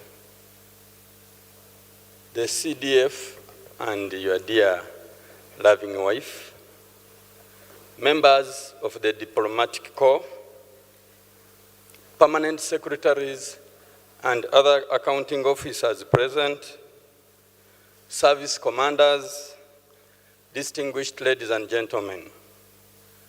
I am Engineer Wambogo John Wekesa. I am the ICT Director at Operation Wealth Creation. Before I make an additional presentation, I would like to commemorate the late General Aronda. I got to know General Aronda in 2011 because in 2009, I had resigned my job as a lecturer at Makerere University and contested in politics in Mbale Municipality for Member of Parliament. And at that time, it was a by-election after the Member of Parliament then had resigned. So I resigned from Makerere and I went and contested. I won the flag, the NRM flag, but those I won during the primaries, one of them decided to come back as an independent. And when he came back as an independent, we ended up as NRM losing because I lost by 100 votes, and all that was because of the contradictions that erupted. So in 2011, the general elections came, and I contested again in the general elections of 2011. And my colleague, fellow cadre, also contested. This time, he got the flag. I also decided to come back as an independent, for tit for tat. And at that time, that's when General Aronda came. He was the CDF. He came, he called most of us, the cadres, the NRM cadres, and talked to us. And he was able to convince us. I, in particular, I stepped down after listening to him.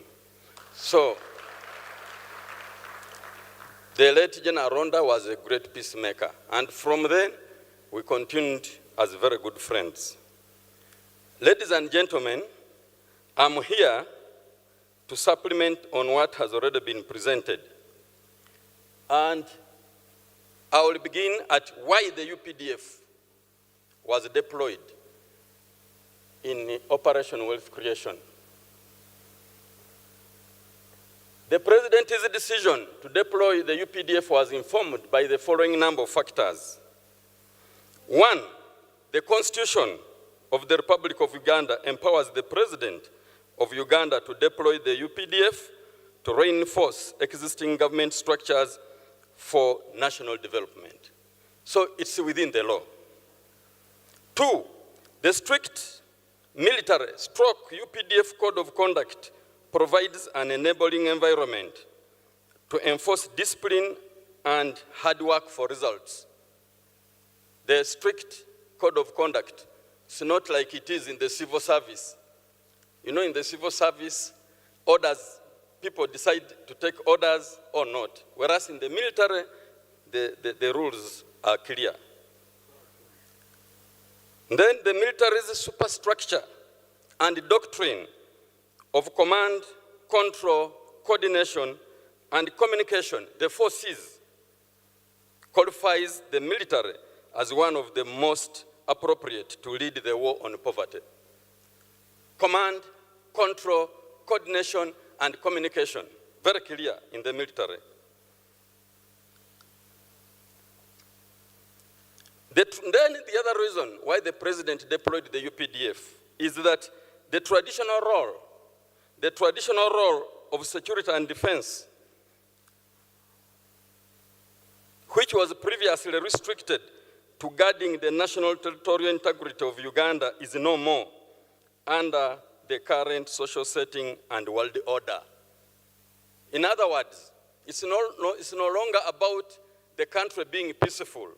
It's no longer about the military guarding the territorial, guaranteeing the territorial integrity of the country. No. All can be well, but you can still find yourself with insecurity inside, caused by other factors, as we shall see.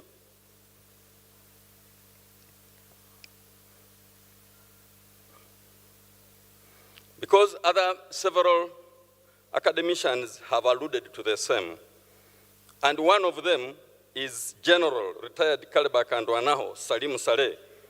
In his 2004 dissertation research paper at the Senior Command and Staff College, Chimaka Jinja, he observed the importance of food security. General Caleb Akandwanaho, 2004, postulates that food security is one of the most complex political, economic, and moral problems faced in the sub-Saharan Africa, Uganda inclusive. As I state this, as I read this, General Kalibak and Wanaho Salim Saleh made this research paper in 2004, and he was able to observe this. And between 2004 and today, we have had many countries, many governments lose power due to food insecurity. And one of such countries is our neighbor, where people demonstrated due to hunger, lack of food, shortage of food, and the government lost power. So we salute General Kalibak and Wanaho for that great intellectual quality and wisdom. And then the other reason why the president deployed the UPDF is that the NRA or stroke UPDF, the NRM and UPDF successful liberation and pacification of the entire country with a clean scorecard, very important, liberating and pacifying the entire country with a clean scorecard, demonstrated to the whole world its ability and competence to engage in civil military operations. Relatedly, the peaceful and secure Uganda left the military with no major work to do, which provided them ample time to engage in other national developmental civil military operations. The successful use of the military to achieve the unprecedented rapid economic growth of the Asian tiger countries demonstrated to the entire world that the use of the military can be a great game changer to economic growth if well prepared, organized, and deployed in civil military operations. We have case studies that allude to that. So, we go to the next slide. The role of the military, which my boss, General Mwanguzi, had touched as well. So, one of our roles has been to coordinate state ministries, departments and agencies, and other non-state. We don't coordinate only state institutions only, but we even coordinate the non-state agencies. And as you can see there, you can see our chief coordinator, General Salim Saleh, engaging the legislature, the parliament, the parliamentarians on national issues they are discussing. Then on the other side, the chief coordinator, General Saleh, is engaging the non-state actors. The other one is to reinforce, the other role of OWC is to reinforce government MDAs in the implementation of government policies, programs, and plans. And as you can see, we have one of our own UPDF providing an extension service by demonstrating to the farmers how to plant a crop. So we are able providing extension there. You can see the other one, where we have General Rangina, the former Deputy Chief Coordinator, in a nursery bed somewhere, trying to assess the quality of the coffee seedlings before we distribute. Somewhere else, we have one of our coordinators of Mayuge district distributing goats in a parish called Chitierera in Mayuge. And the other one is one of our coordinators distributing rabbits. And we have His Excellency himself, the President in the field, trying to assess the performance of enterprises. So our role is to reinforce other government bodies. That's the second role. We go to the next slide. Then we conduct studies, assessments, and evaluations on the performance of government policies, programs, and plans with a view of generating policy papers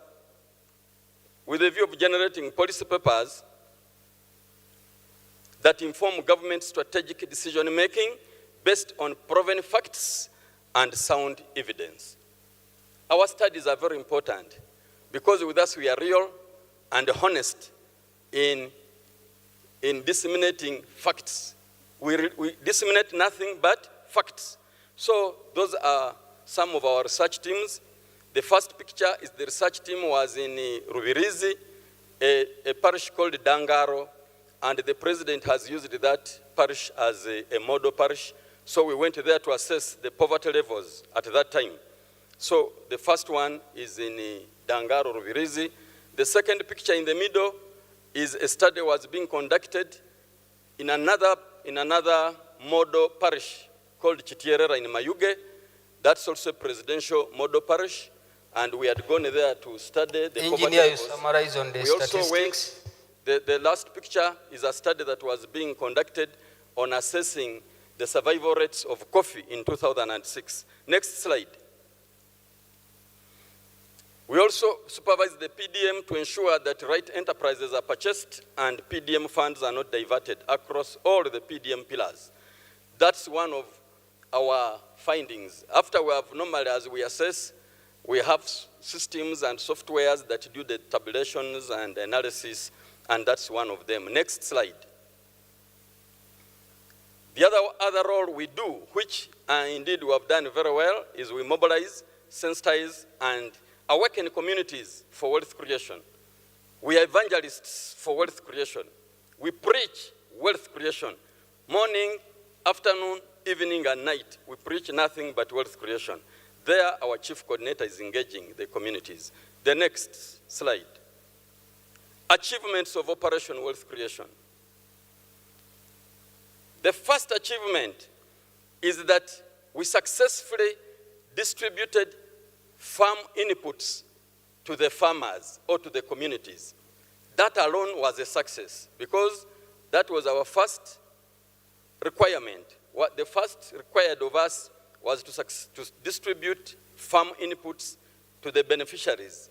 We successfully did this as Operation Wealth Creation, and that is the statistics of what we gave out between 2013 and 2020. Next slide. Another achievement is that over 1.8 million households accessed critical agricultural inputs, and out of the 1.8 who accessed, 980,000 of them made breakthroughs and are now out of the poverty. They are no longer in that poverty bracket. Thank you so much. And as a result of those who managed to transform because of the OWC intervention, as a result of this, the percentage of households outside the money economy has reduced from 68% that it was to 39% today. That is according to the Uganda National Household Survey of 2016, which stated 68% to the current survey of 2020-22 that indicates 39. That's great achievement. The next achievement is coffee production and exports has risen to over 5.8 million 50 kilogram bags per year. That's according to UCDA of 2022. And that graph alludes to that. That graph, when you look down, are the years, showing the years and then the quantities exported per year. Next slide. There has been guaranteed food security in the country for many years.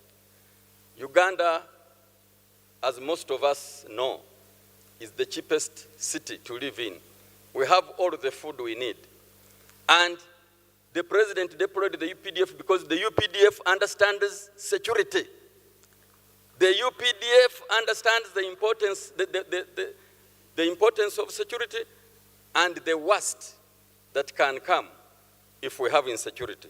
So when we were in this, the UPDF was doing it dedicatedly because they knew that if the country is food secure, therefore we shall all be secure. We have remained food secure. The country remains secure and peaceful. We are all aware of this. Government is more coordinated and efficient than ever before, courtesy of the OWC program. Several policy papers have been generated. The papers have informed government decisions on the number of policy reviews. The Wealth Creation Initiative has created a remarkable increase in citizen participation in wealth creation programs. Thank you. Many, if you now move in the countryside, everyone is now, the slogan is wealth creation. Because the president has sung this, the president has continued all his initiatives, all his life is wealth creation. I'm glad to inform you that we as an entity specialized to deal with wealth creation, I report that many Ugandans are now engaged in wealth creation. Many people are now interested to become rich. They have moved from what His Excellency the President used to call okulambala. They are moving up from okulambala to now make money.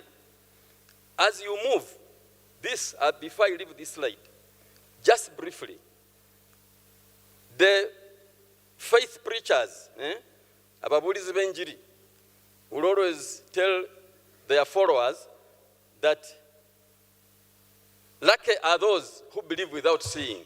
Engineer. But with us in OWC, we believe in what we see. As you move today from Kampala to Gulu, there are no longer makeshift houses or buildings on the road. As you move from Konakamuding to Lira, there are no longer makeshift buildings on the roadsides. As you move from Kampala to Kabale, there are no longer makeshift structures along the road. That is clear demonstration of socio-economic transformation and others. We go to the next achievements quickly. We have a few testimonies from the achievements of this program, this wonderful program. We have the people, we have named the beneficiaries. We carried out this study recently in the Bukedi sub-region under our Deputy Chief Coordinator, General Sam Kavuma, is the one who sanctioned this study, and he's with us here. General Kavuma, we recognize that. So here we have someone called Hasaya Paul from Buhamu Central Village in Buhamu Parish of Busole Sub-County, Butaleja District. He received one heifer in 2016 under OWC. He now has 7 animals, that is 4 bulls and 3 cows, after having sold 8 heifers in the recent past. The farmer sells 30 liters of milk per day and earns 900,000 shillings per month. Engineer, please summarize. Engineer. Let me summarize. So summarize in the next minute. Let me now summarize quickly. Just a minute. Thank you, sir. The farmer sells 30 liters of milk per day and earns 900,000 shillings per month.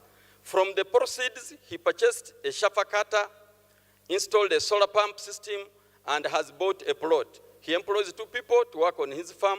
He has been able to expand his 350 broiler birds using his savings. You can see where he invested, what he has benefited. We go to the next. We have Mr. Ngorobe David of Busia Municipality, Busia District. He received 1,000 fish fingerlings from OWC in 2015.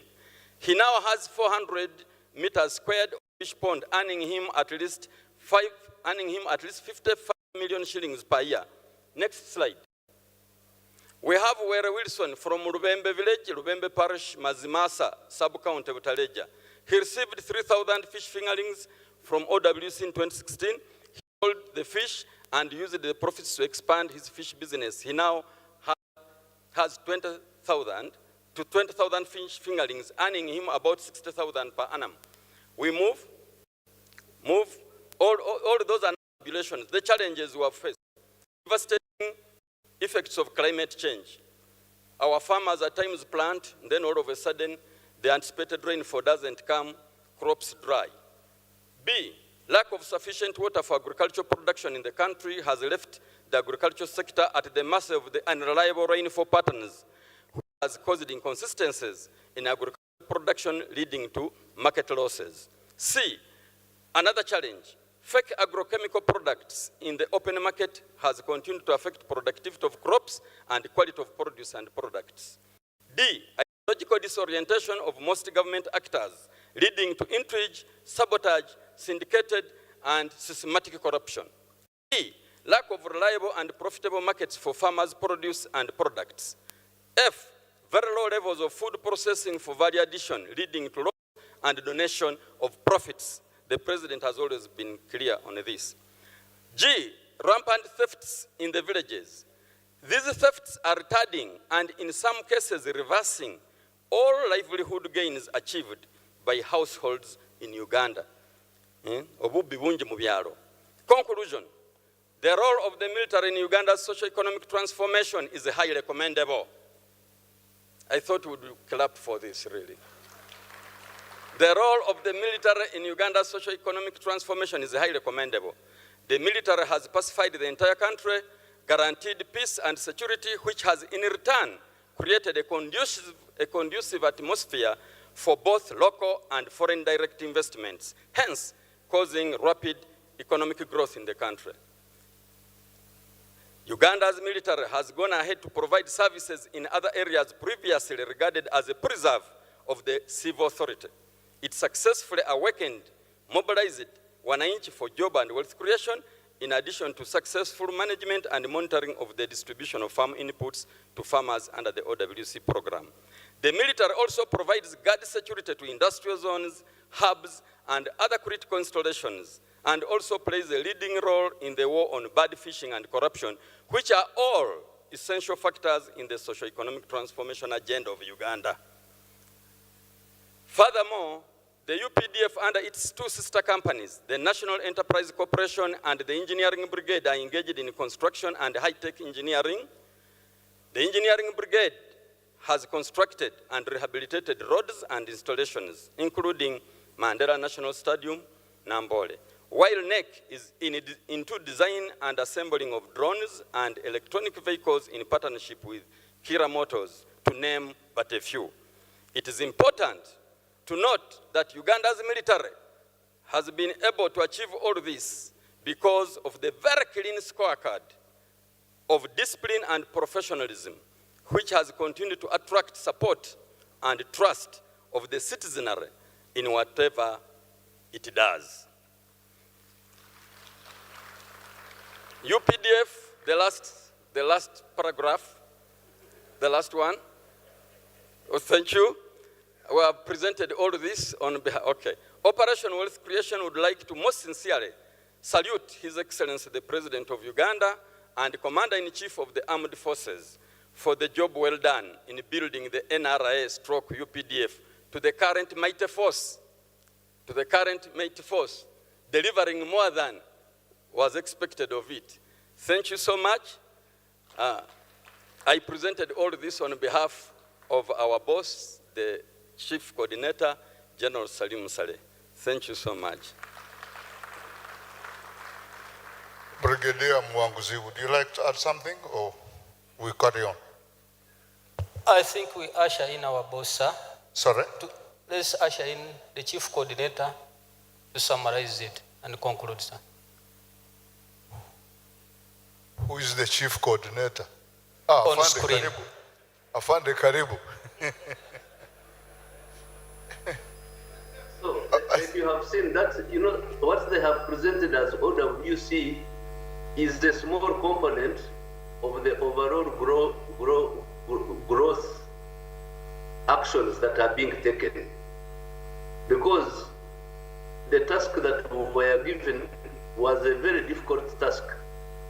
Go and look for people who are outside the money economy.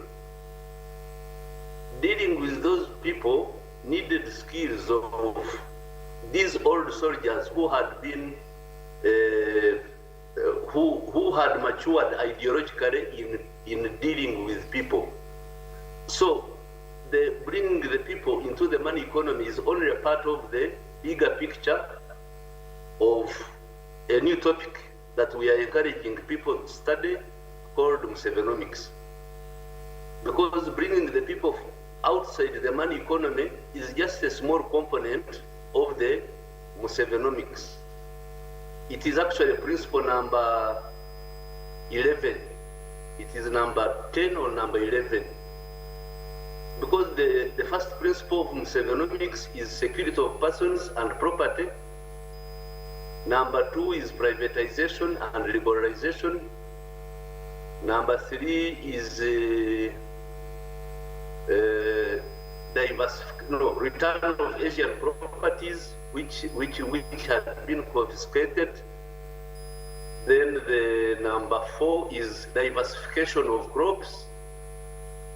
Number 5 is UPE and USE.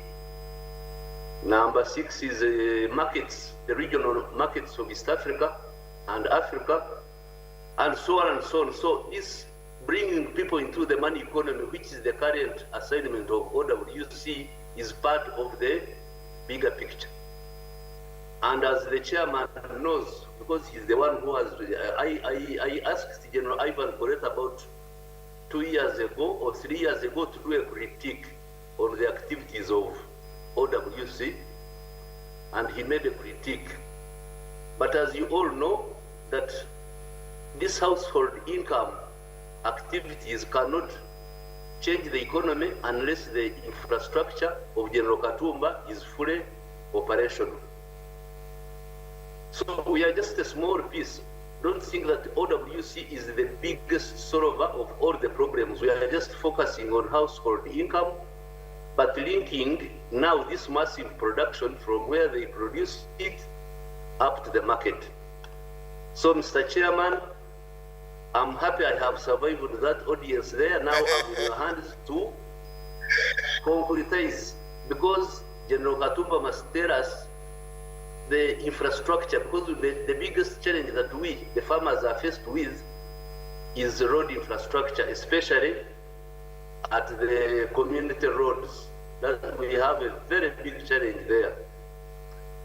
Then Dr. Pamela, who is a panelist, I think today also from NPA, will show you that in NDP4, I think all those challenges that Engineer Wambogo talked about have been identified for solutions. Then Ramandan Govi, our teacher, who has been our teacher before he became a bureaucrat, will also give insight into this tenfold economic growth that everybody is anticipating. And then for General Aronda, I told you the story the day we were burying him, that he helped us as the guerrilla commanders, because that's how we ended up in the hands of General Ivan Koreta in Chikimaka for a whole year. And General Ivan, you remember when I tried to run away from the school? I think you can remember that. and then you reported me to the boss, to the commanding chief. And then he called me and told me, "Sir, why have you refused to go back to school?" I told him, "What are those guys teaching me? I know everything." Then he told me, "My friend, you go and finish that course. It may help you in your retirement." So that's when I realized, and I alerted my colleagues that it seems we no longer have places in the active command. So you better prepare yourselves for operations other than war. That's when you guided me, and with Brigadier Kashure, with the others, the directing staff at the college, you guided me into this subject of food security, which I can ably now discuss with other people.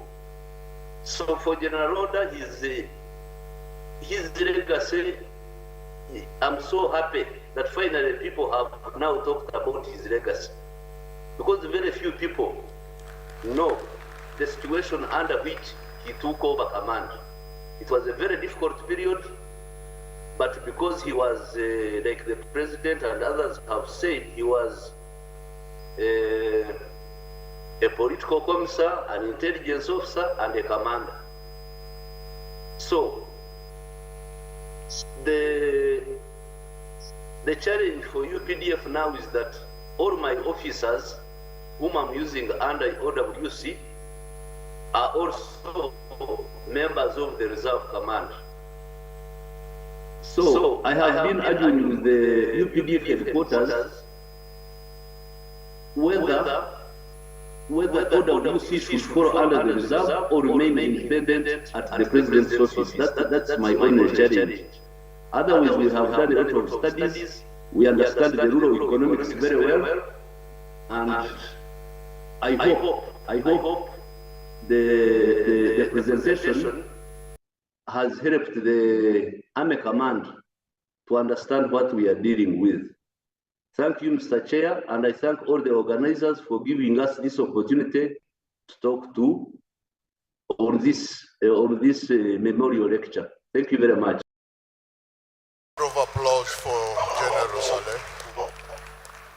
General Saleh, we thank you very much for that insightful and deep presentation, very well delivered by the brigadier and the engineer. I am wearing two hats, chair of the session, of the presentation, and also partly panel. There will be a panelist as well. We will go to the panelists right now, and I will ask Mr. Gobi to lead the way. Thank you very much. I don't know, please.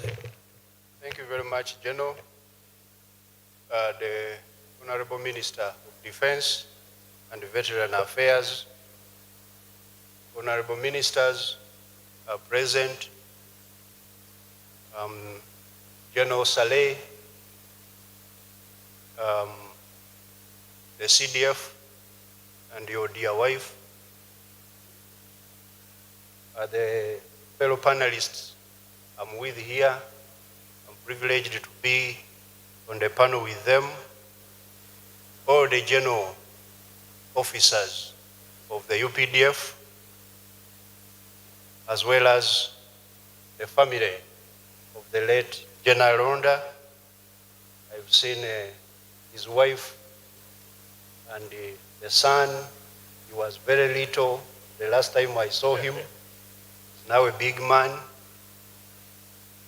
And all of you are fellow discussants of this. I have 3 points I wanted to make. First of all, on the unique features that enable the UPDF to succeed where others have failed. And I learned this from General Aronda. And then the lessons from the OWC, which are informing the current and probably the future transformation agenda of the country, and then what we are doing currently as people who are managing the economy. But I will start with the point Brigadier Mwanguzi was saying on the history of socio-economic transformation after the Liberation War.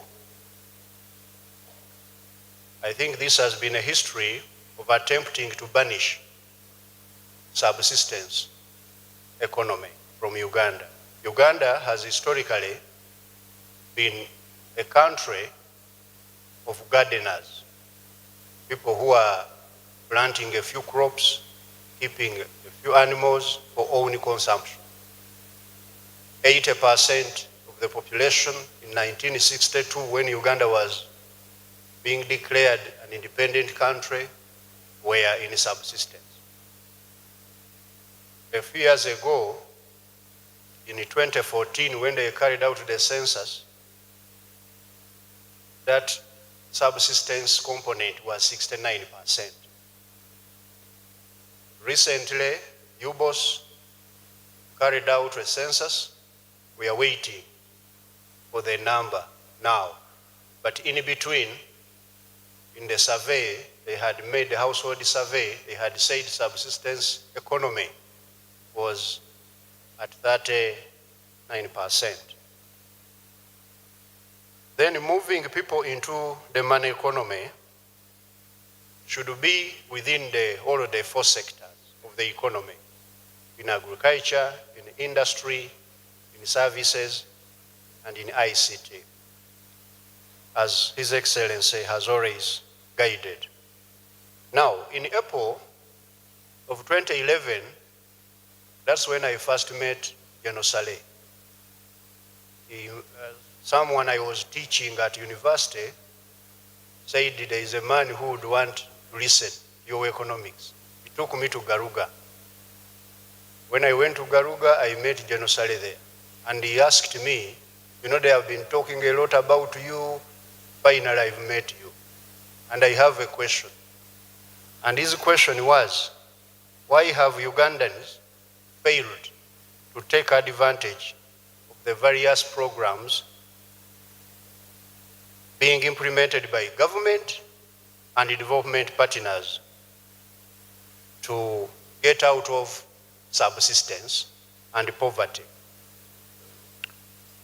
I told him, you see, General, for us professors, we are taught to ask questions, not to answer them. What do you think is the reason? And we had a good laugh, and he said, we are going to have a good conversation. Then he promised that he will write a paper and send it to me to mark on this very question. And indeed, he sent a paper. And this paper was a concept of the OWC, the original concept. And I marked it, and I sent him the grade. And we started a good conversation on how we could make a contribution on the transformation. So therefore, I wanted to start by telling you the real unique features that enable the UPDF. These features enabled the NRA to pacify Uganda, liberate it, and unite it. And we are where we are today. And they are the same features which I was told by Gen Aronda when he was CDF. And I first met him in 2003 when he had just been appointed, that enable the UPDF to succeed. Number one, this liberation struggle they carried out was internally based with no external bases. Gen Aronda told us that if you want to succeed, never recruit the mercenary to carry out whatever mission you are on. And he was saying these were the first lessons they were given when His Excellency the President met them as new recruits from Makerere in the bush. Never depend on mercenaries. Number two, also the liberation struggle was anchored on popular support of the Wananchi. Number three, the use of guerrilla warfare. Don't be in a hurry. Number four, uniquely visionary leadership. These were his words, and you remember his accent, the way he used to speak them. Uniquely visionary leadership. And he was referring to his commander-in-chief. And then he said that the liberation struggle itself and the UPDF was unrivaled in terms of discipline among the freedom fighters, the discipline. And finally, it was a struggle of a just cause. He said the UPDF, we don't engage in struggles unless they have just cause. Having said that, I will quickly now turn to the lessons that we've learned from OWC. First of all, OWC has made this country to learn that distribution of inputs and technologies alone cannot create wealth. We need a whole value chain, multi-stakeholder, and multi-sectoral approach to socio-economic transformation. Number two, that most of the challenges which we have had the presenters presenting on behalf of General Saleh, which the OWC has faced, these were operational and human mistakes, mainly caused by standard operation procedures, the standard operation procedures that deprived the key actors of any meaningful power. Because we have had several discussions of this, even with HE the President, and he insisted that the operation is for eyes on, hands off. But for us who are students of power, we know, power is very, very critical in driving incentives. And it is something we need to think about. Then three, the subsistence farmer in Uganda is the weakest in the power relations within the agricultural value chain. The farmer we want to transform is the weakest. He does not contribute so much on the debates we usually engage in. He's also susceptible to the middleman and the trader. Sometimes they even purchase his produce before they have matured. Also, we have learned that the transformation agenda of the OWC was being undermined by factors beyond OWC's control. Here among them was the evidence of wastage of resources, as well as duplication of roles and functions in government. And then the weak coordination between the army, the party, and the government. And also, we have learned that the money available in the national budgets and the projects is sufficient to transform this country if well rationalized and redeployed.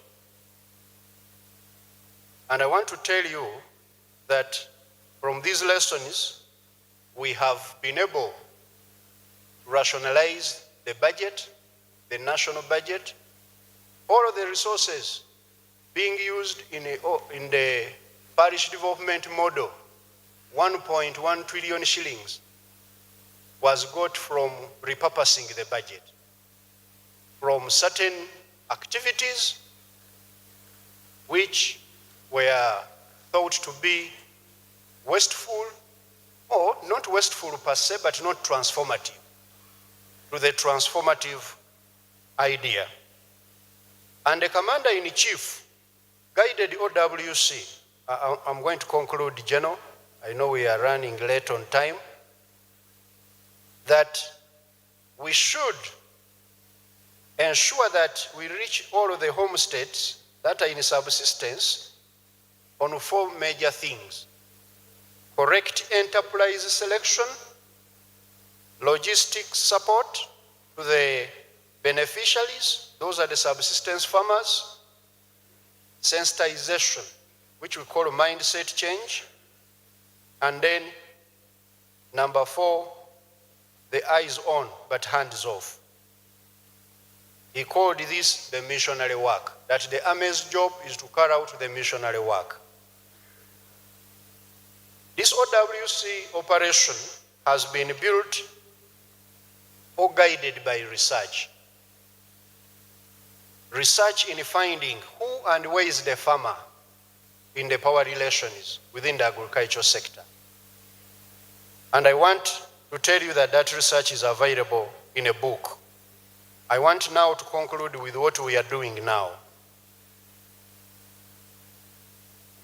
We have rationalized the budget, as I've told you, and redeployed some of these resources to the PDM, to enhancement of scientists, and also enhancement of the military generals. That's why all of the generals you see here with the red collars, they are happier than they used to be. The resources were from these repurposed budgets. We have also embarked on rationalizing government to eliminate duplication of roles and functions. There is a big debate on the agencies and the ministries. Recently, the president was asking, those who are saying the agencies are so critical, then let's close the ministry and remain with the agency, but we can't have both. And then implementation of the parish development model is ongoing, unabated. We have also targeted investments in the last 10 years, which have built a resilient economy within the infrastructure, bridging the infrastructure gap. Here I want to a little bit defend General Katumba, that where we come from, General Saleh, where we are, the infrastructure gap has closed. But you are absolutely right, now we need to work on the infrastructure in the country, where the gardens are and the factories. And finally, we are now looking at the goal of full monetization of the economy.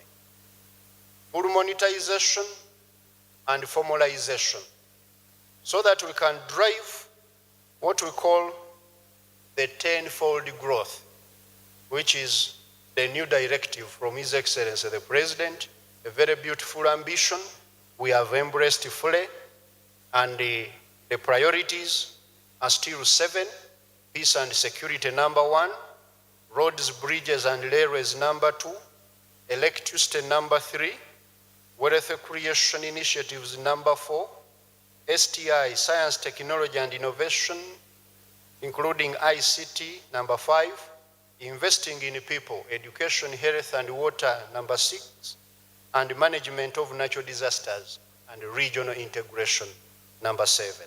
And all of these are going to be anchored on within the NDP4. I thank you, Mr. Chairman. A round of applause for Mr. Govi. Thank you very much for those insightful comments and useful information. I got from the organizers, the General Kadebaka and Wanaho Salim Saleh's profile a little late, and I don't think General Saleh needs any introduction, especially to this audience. But very, very briefly, General Kandwanaho is a resistance officer, number 16. He's retired. He was retired in December of 2005. His command roles during the Resistance War, Liberation War, and after are all very well known. He's a graduate of the Senior Command and Staff College in Chimaka. He's held appointments as Senior Presidential Advisor on Defense and Chief Coordinator of OWC, National Reserve Force Commander, Army Commander in 87 to 89, Chief of Combat Operations, 1 Div Commander, Commander NRA Mobile Brigade. Before that, he was a platoon commander. He's decorated with the Kabalega Star, Damu Medal, Luweero Triangle Liberation Medal, Kagera Star Medal, Independence Medal, and Naruvale Medal. That is briefly the general's. So quickly, we will go on to General Katumba Wamala to make his comments on the presentation. Thank you very much, General Coretta. Honorable Ministers, Permanent Secretaries present, the CDF and your dear wife, Mrs. Aronda and family. I think I'll stop on the protocol at that, and I recognize everybody who's here. Respect to you in your different capacities, all the generals, officers and men of the UPDF and the foreign service people. I'll not take a lot of time because I think a lot of justice has been done by the Mr. Govi here. The involvement of the army in the national transformation. Is there a contradiction? I would say no. I remember 1988, the late Pecos Kutesa, rest in peace, asked a question. He said, when the operations are finished, what will people do? Because for him, he was always in the field. He was a command officer, a person who was always on operation, from La Quena to Konyi to, that's the life he knew. And that's what most of the commanders knew. That was the life they were running. So the question was, after the operation, what will happen? What will people do? You'll sit down and then what? So it threw a challenge, actually, to many of us that, yes, and this is a challenge which many commanders face, how to handle soldiers during peacetime. You know, the CDF, this is one of our challenges. Yes, you can do training, but it may become monotonous. There used to be peace missions. Peace missions are not becoming fashionable anymore. So how do you engage the troops? How do you engage the soldiers so that they stay focused on national agenda? And that's what the UPDF actually, and I'm happy that they got involved in such kind of operations like Operation Wealth Creation. And I remember when we were launching it, Mwanguzi was there, I think, in Makerere, and then the press as usual, they said, you people, what is the uniform going to do in the Operation Wealth Creation? What do you know about creating wealth among the populace? My response to that, as a CDF, I said, well, UPDF has never failed in any mission, and we are not going to fail in this one. And I'm happy that today we are talking about the successes of Operation Wealth Creation.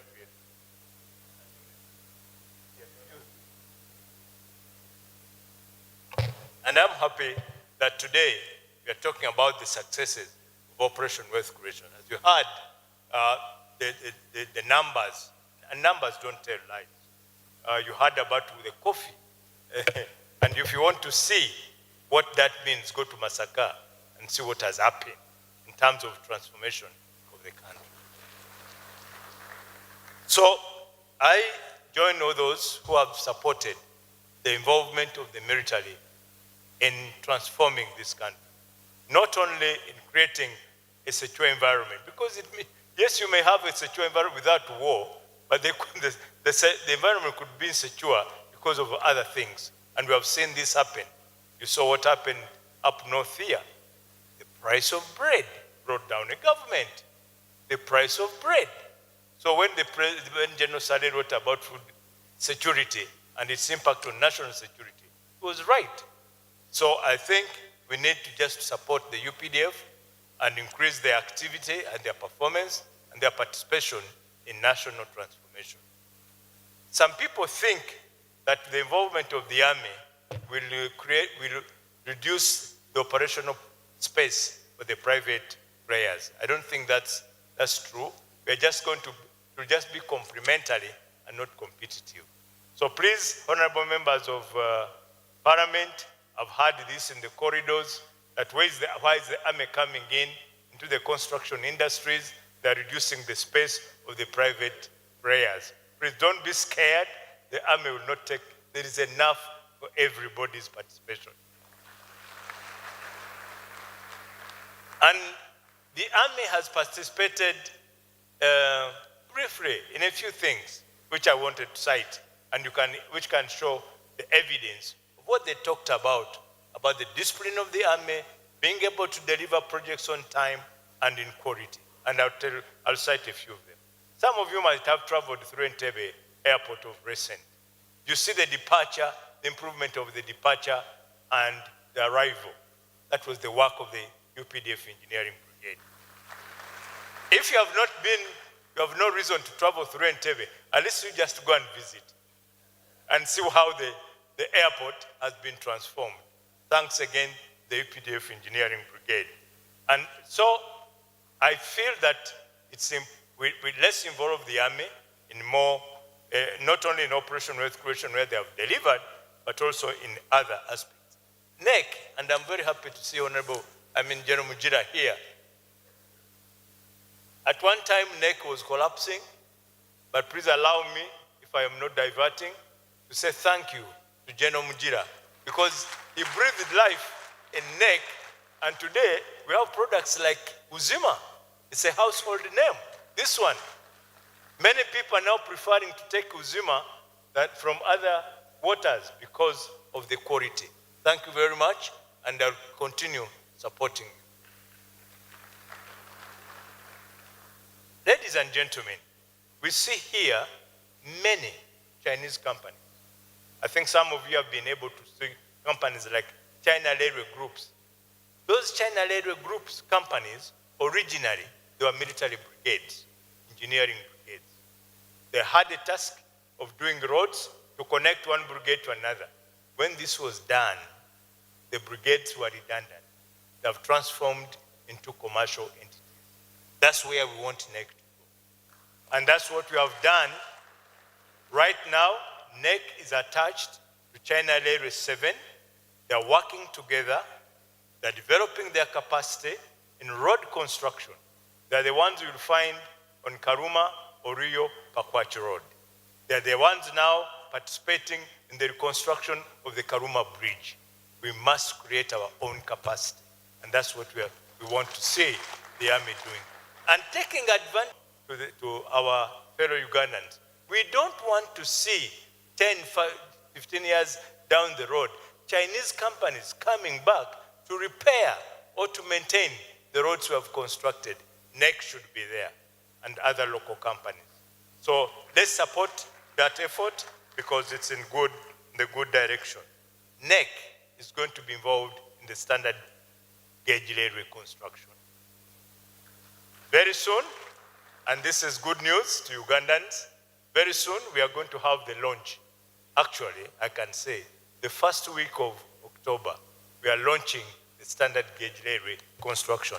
Thanks to Mr. Govi, who has been able to find the money, and he has been very, very tough on me to have the railway working because his economy cannot grow unless the railway is really moving. And this has also been the president's position. So the first week of October, please be there in Tororo as the president launches the construction of the standard gauge railway. We'll invite you for that function. But NEC has already participated in the rehabilitation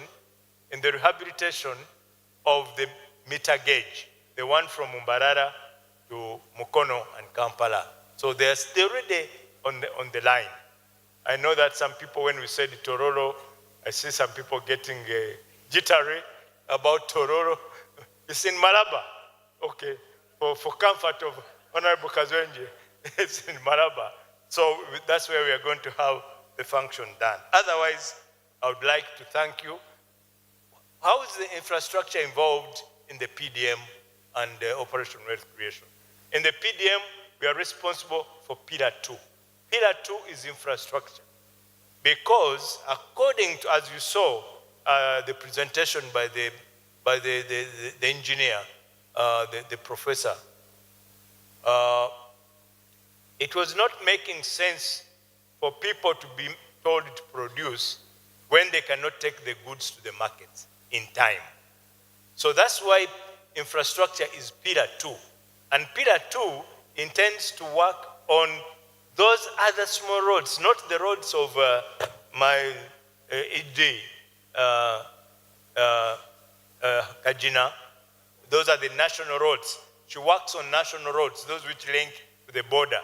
But then there's the painful roads down there, which takes the farmer's goods to the market, which takes him to the hospital, which takes his child to school.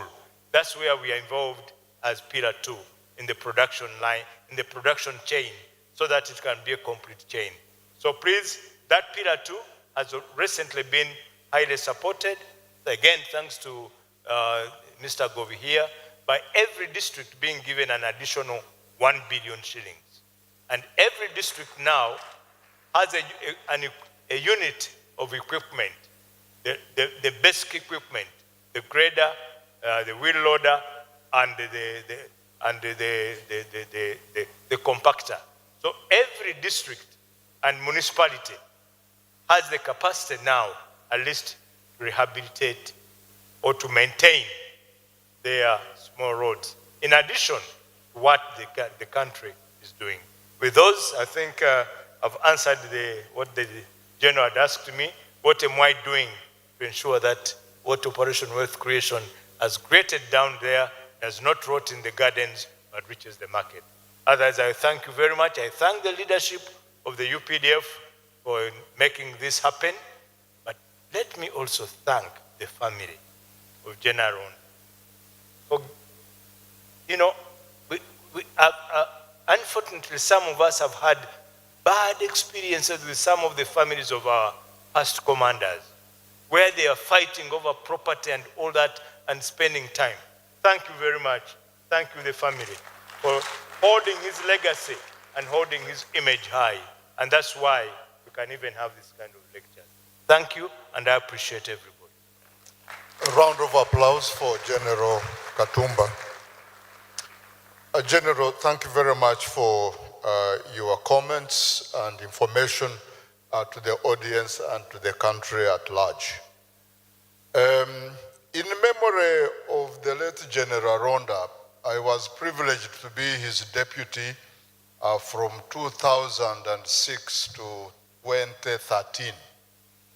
I don't want to enumerate the attributes of the general, but foremost that comes to me, and I commented about it with him when we were just two. He said, Afande, you are working too much, too long, you will get tired. Why don't you delegate me and we'll report to you? You can't do everything. And 3 times I asked, and 3 times he kept quiet. So like old boys, you don't pursue anything further than that.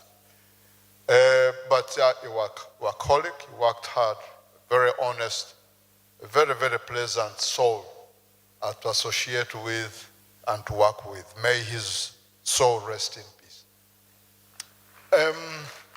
I want to thank General Saleh for putting together that presentation, and also to thank his assistants, Brigadier Mwanguzi and Engineer, for having assisted in the delivery.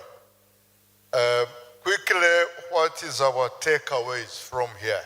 I don't want to go back into the presentation.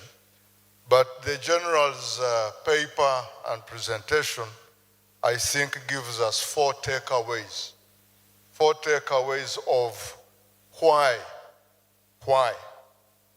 That one is because the Constitution of the Republic of Uganda allows the Commander-in-Chief, our leaders, to deploy the military in relief of civilian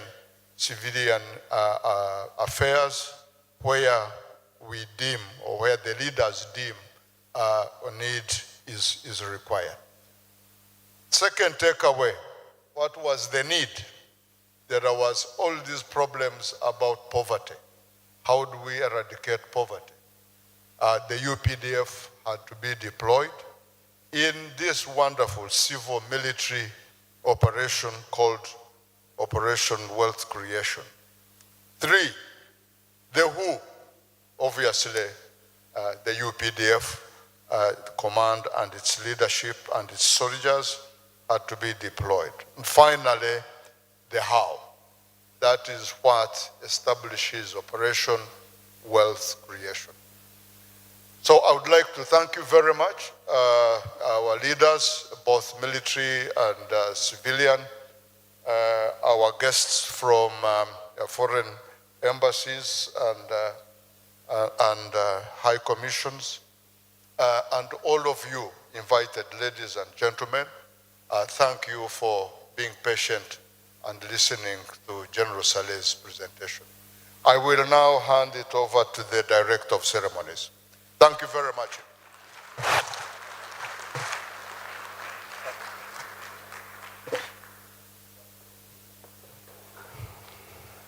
Thank you so much, General Ivan Koreta, and the entire panel. I humbly request another round of applause for the entire team.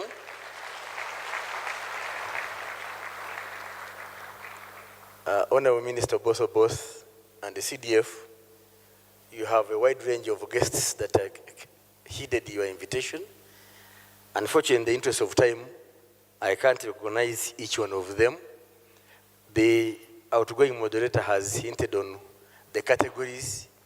Allow me to invite you to lunch. And the arrangement is such that the VIPs all the way to Kano officers will go to Sunset Restaurant. Lieutenant Kano and below, please go to the Speak Ballroom as was yesterday. Kindly stick to this arrangement to avoid unnecessary congestion.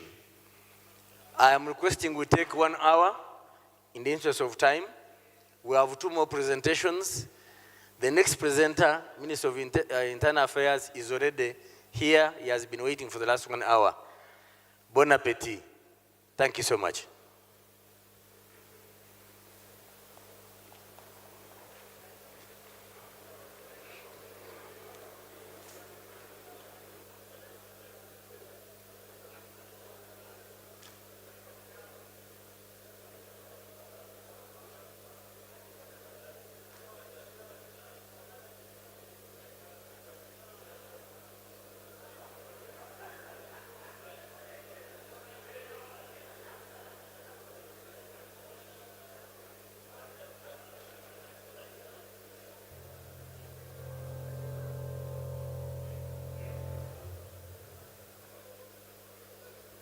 Audio Jungle.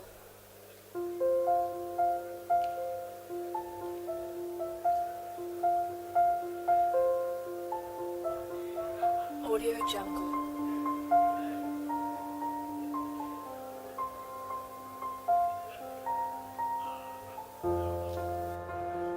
Audio Jungle.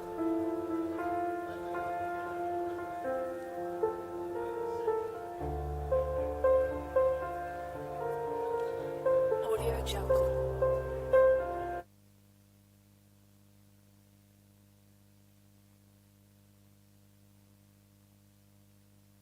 Audio Jungle.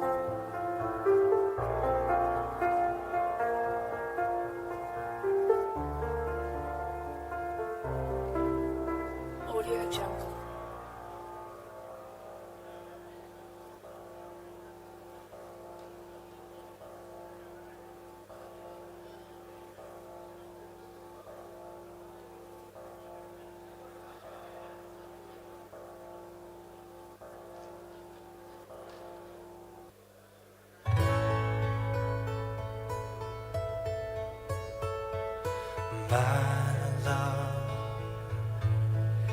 There's only you in my life, the only thing that's right.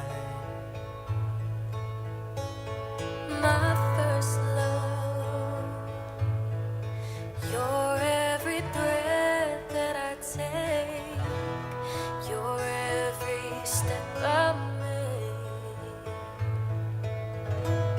And I want to share all my love with you. No one else will. He had this slow demeanor, even the way he walked, and seemingly shy, had this tired look, but don't be mistaken. You see, General Aronda was a colossus of a man.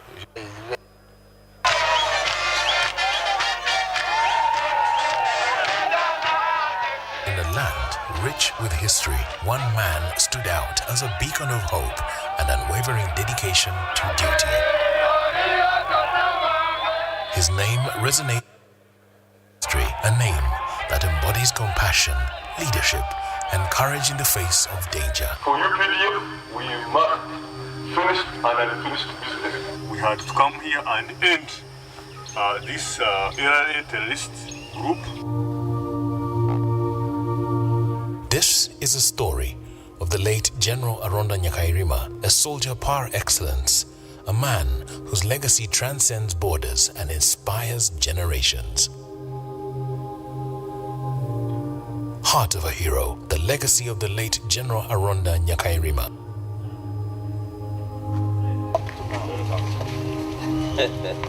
Lanky General Aronda Nyakairima often cut a modest demeanor, was soft-spoken, but behind his seemingly shy persona was a man of steel. He had this slow demeanor, even the way he walked, and seemingly shy, had this tired look, but don't be mistaken. You see, General Aronda was a colossus of a man. He was a giant in all ways, ideologically, intellectually, as a strategic thinker.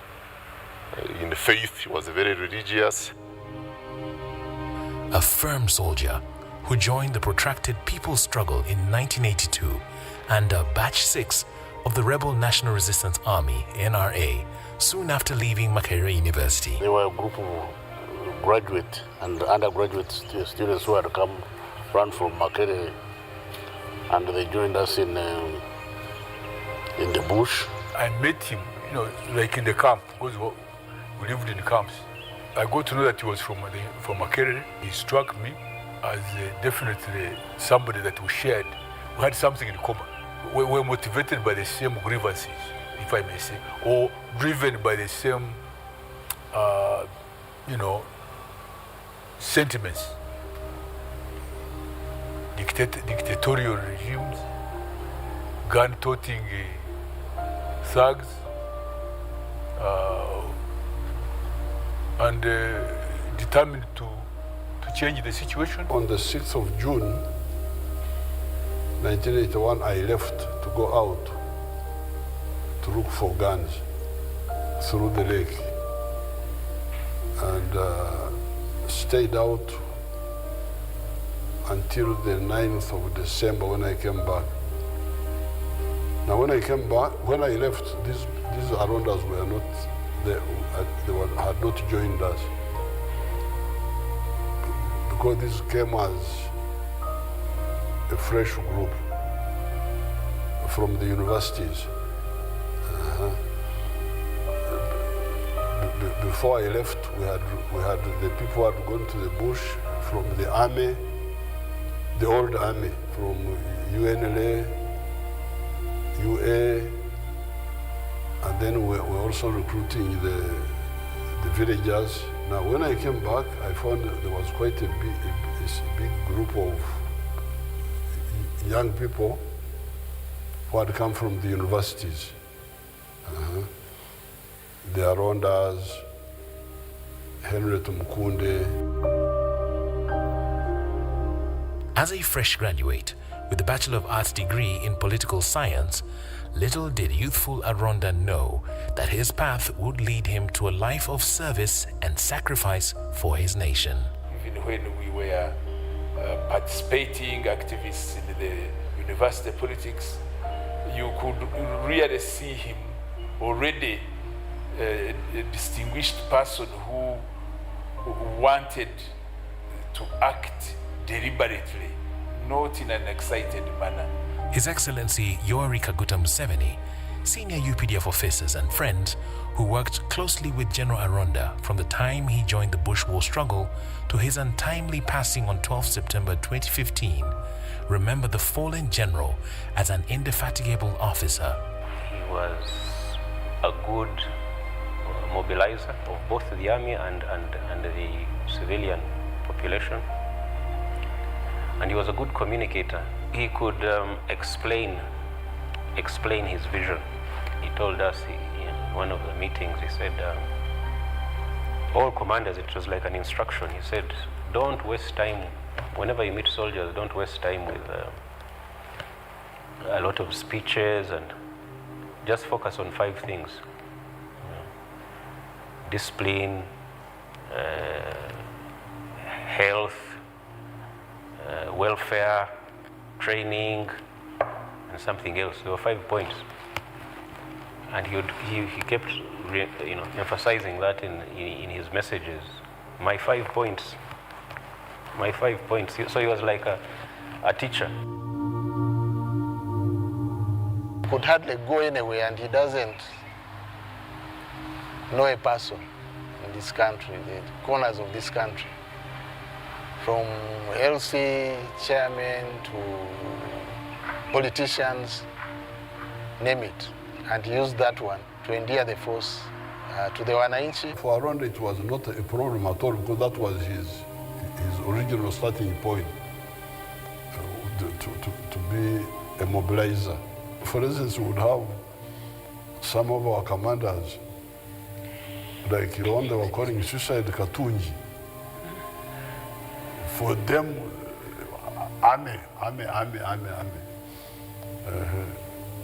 For army fighting, guns.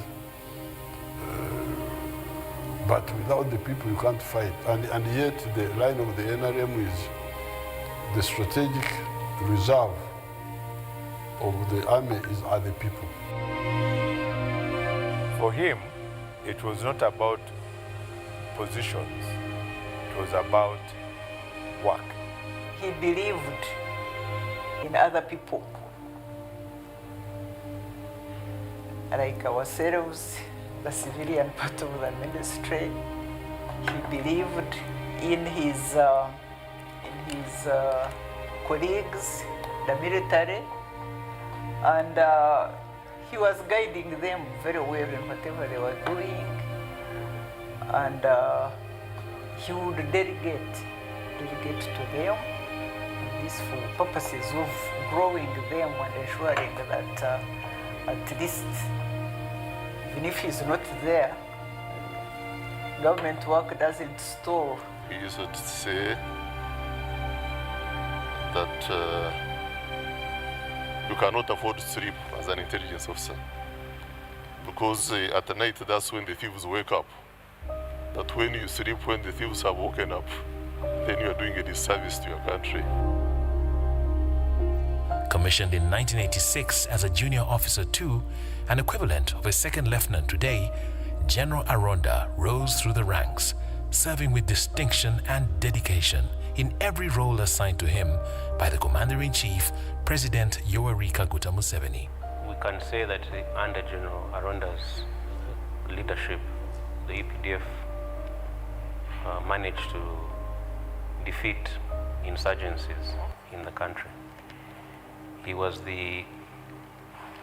There were many commanders who contributed, who did a lot of work in that direction. But I think it was under General Aronda where we finally put an end to insurgencies, especially northern Uganda. The context of his rise to leadership and to command is also interesting. He came in the footsteps of a few others who were clustered as intellectuals. There was this misconception that command was for the non-educated, and the educated were for staff work, desk jobs, and because they didn't want to soil their sleeves. They were being teasing, they say, these are intellectuals, they are soft, they can't fight, they are not tough like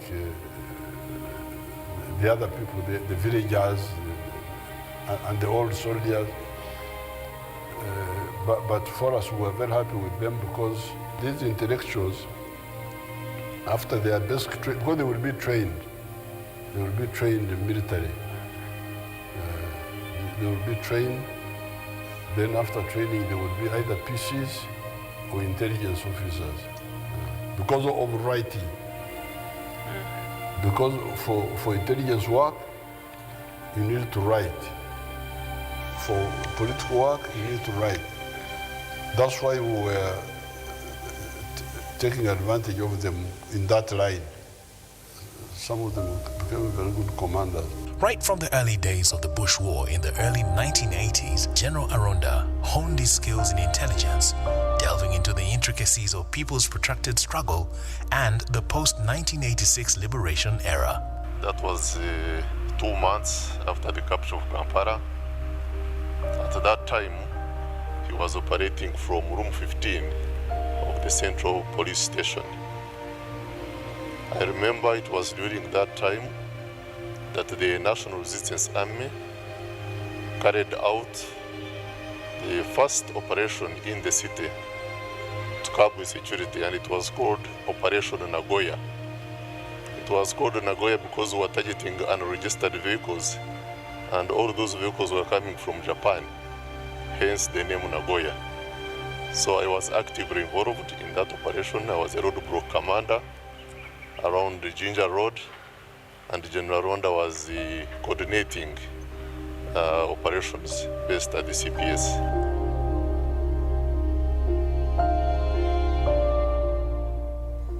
He rose to become the Chief of Defense Forces, where he served for 10 years between 2003 and 2013. The context of his arrival in that position was also quite interesting. He came at a time of great expectations, but also challenges, if I could say. We were winding up in Congo, safe haven, and all the unfinished business there. Then issues of graft. That was at a time when we had just been through with the Commission of Inquiry of the Right Honorable Ama Mambabazi and Tinyefuza. Then we had image issues. We had the LRA active in the north. Karamoja was insecure. We needed to reorganize as a force. And he hit the ground running, like they say. In all these roles and tasks, General Aronda maintained a calm and collected persona in the face of great challenges. One specific operation I can remember where I got very close to him and I could see his cool demeanor was when we were launching Operation AMISOM, the operation in Somalia. That was 2007. We had a situation which was very dicey. We had part of our troops on the ground, part of our troops which were going through the Kenya using the water. They had not yet reached Somalia. And then in the middle of deploying these troops, one of our aircraft gets hit. Now, this is where his cool nature came out very prominently, because as a commander, possibly the two of us could have panicked with having half of the troops in Entebbe, small troops on the ground, some troops are still on the way, and then an aircraft has been hit. But when we met, when we talked, we decided that come what may, the operation must be concluded. An amiable person, a very good friend to have around. Aronda never raised his voice. He was very subtle and sometimes irritating.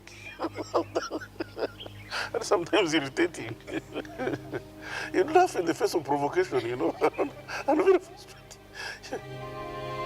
General Kale Kaihura joined the struggle around the same time as General Aronda, both young Turks determined to change the course of their country. They struck a friendship, and General Aronda would later ask General Kaihura to become his best man. We had a personal relationship,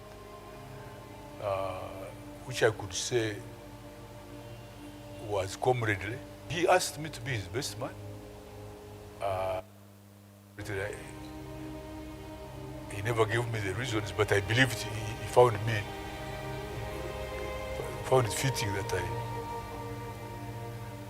I became his best man. On 13th April 1996, during Aronda's wedding to Linda Kahoza, with whom they were blessed with 2 children, Samuel and Samantha. He worked all his life so hard. To me, he was like a workaholic. He made sure things moved. By the time I married him, he was a major.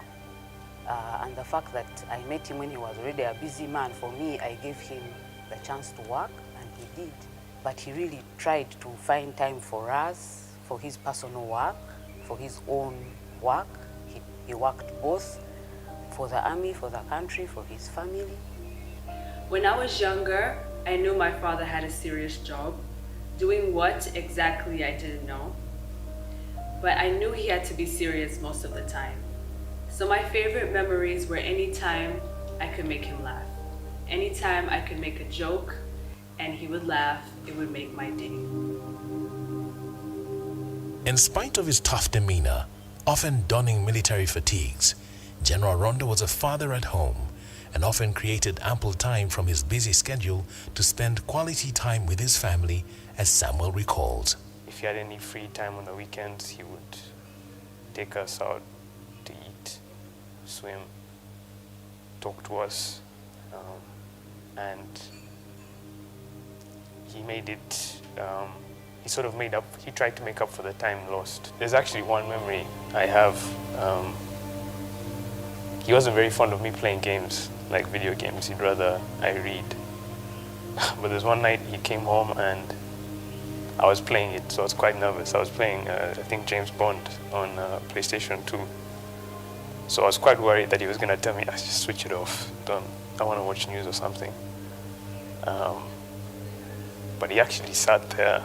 My sister and mom were there, and he watched me play it. And yeah, that was just really fun and nice to see. With the passage of time since his demise, memories fade, but for the family, General Aronda's legacy will remain for eternity. Looking back at his stellar military career, General Aronda attended numerous courses, including the Senior Strategic Course in Egypt, 1999, the Command and General Staff Course in Fort Leavenworth, Kansas, 1993, an Officer's Basic Course, Intake 1/89 in Bombo, the Junior Command and Staff Course in Jinja, an International Security Course in UK in 1987. General Aronda's list of appointments reads like a testament to his dedication. From the battlefield to the corridors of Parliament and into Cabinet, General Aronda left his mark wherever he served, including Minister of Internal Affairs and Member of Parliament representing UPDF, May 2013, until his death on 12 September 2015. Chief of Defence Forces and Member of 8th and 9th Parliaments representing UPDF, November 2005 to April 2013. Army Commander / CDF. June 2003 to October 2005. Overall Commander Operation Iron Fist, May 2002 to June 2003. Commander Armored Brigade, August 1996 to 2002, contributed to the constitution-making process as a Constituent Assembly CA delegate in 1994, where he pushed for UPDF representation in Parliament, later becoming one of the first 10 UPDF legislators. Intelligence Officer, PPU, September 1989 to 1995. Assistant Director Military Intelligence, 1988 to 1989. Intelligence Officer NRA at the General Headquarters GHQ, 1986 to 1988. And Intelligence Officer of the 3rd Battalion. General Aronda's greatest legacy, as the current Chief of Defense Forces, General Muhoozi Kainerugaba, reveals, was the professionalization of the Army. He organized us. We were a bit scattered before. He set us on a different path from what we were on before. I think we had many issues before, having been a guerrilla army, used to the way guerrilla armies operate. He's the commander who began the transition, I think, from being guerrillas to professional. As the first Chief of Defense Forces, General Aronda guided the systematic reorganization of the UPDF by overseeing the defense review and reform exercise that transformed the UPDF from a single service to a bi-service army, which later became a quadruple service army to include land forces, air forces, special forces, and the reserve forces. He also worked on force posture, and he shepherded the defense review program, which gave birth to our national security policy, our national defense policy. General Aronda's passion was visible in the improvement of training standards in the UPDF, spearheading the establishment of centers of excellence. His main focus was improving the welfare of soldiers, which he aggressively did by championing the formation of Wazalendo Sacco. He took over command of the UPDF when we were having some challenges. For example, some of the commanders were practicing what they used to call baroda, and the commanders would lend the money to their subordinates, to soldiers, at very high rates. It was called baroda. He stopped that one. He was really determined to convince the soldiers the need to save money and the need to plan for their future beyond the uniform. So the first step he took was to select a committee. That team was headed by General retired Kare Kaihura and others. I remember a watershed, I could call it a watershed meeting we had of the staff and command in Gulu, where really, had it gone otherwise, Wazalendo would never have been born. Something which people fought against seriously in the UPDF. People didn't understand it. People had bad experiences from the past. I think there had been some welfare projects in the past that had been mishandled. So it was seriously fought. So our minds were no longer interested in group things. So there was a lot of resistance. There was a debate. At that time there was a salary earners scheme which was touted by the commercial banks, and many of us were on it, in fact. Which basically, okay, it was to relieve a bit, but it was to the advantage of the banks because the charges, the interest rate, and so on. And really the meeting was divided. He would even ask, I remember meetings, he would know, he would have the list of those who have not yet signed up. So he'd say, Captain so-and-so, Major so-and-so, where haven't you joined Wazalendo yet? But given late Gen Aronda's ability to influence and to sensitize, we were able eventually to understand what the benefits were. Given the resistance at the time, General Aronda devised means to obtain buy-in from all the soldiers, particularly those initially opposed to Wazalendo Sacco. What made it possible was that command took it over. And that was because of General Aronda's leadership. He insisted that don't leave it to your commissars to explain to soldiers. You yourself explain to them. Because you see, with the cooperative strategy, it's not about ordering, that we are giving orders, which is the way we operate in the military. This you have to persuade, because somebody is parting with his statutory payment, which is his salary, part of it, to save. But obviously, we have to convince them that it's for their benefit and the benefit of their family. He brought guest lecturers and technical people to lecture. But he would also hire practitioners, experts in financial literacy, experts in banking, experts in investments, experts in savings, all that. So the purpose was, I want my people to understand.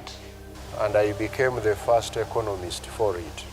And I was their advisor on the economic part of it, on how to get all soldiers safe and how to structure the loans and how to ensure that they avoid the typical challenges of poor financial management, adverse selection, moral hazard, and so on, together with the General Baka Humura when he was a chair, and then others came on board later.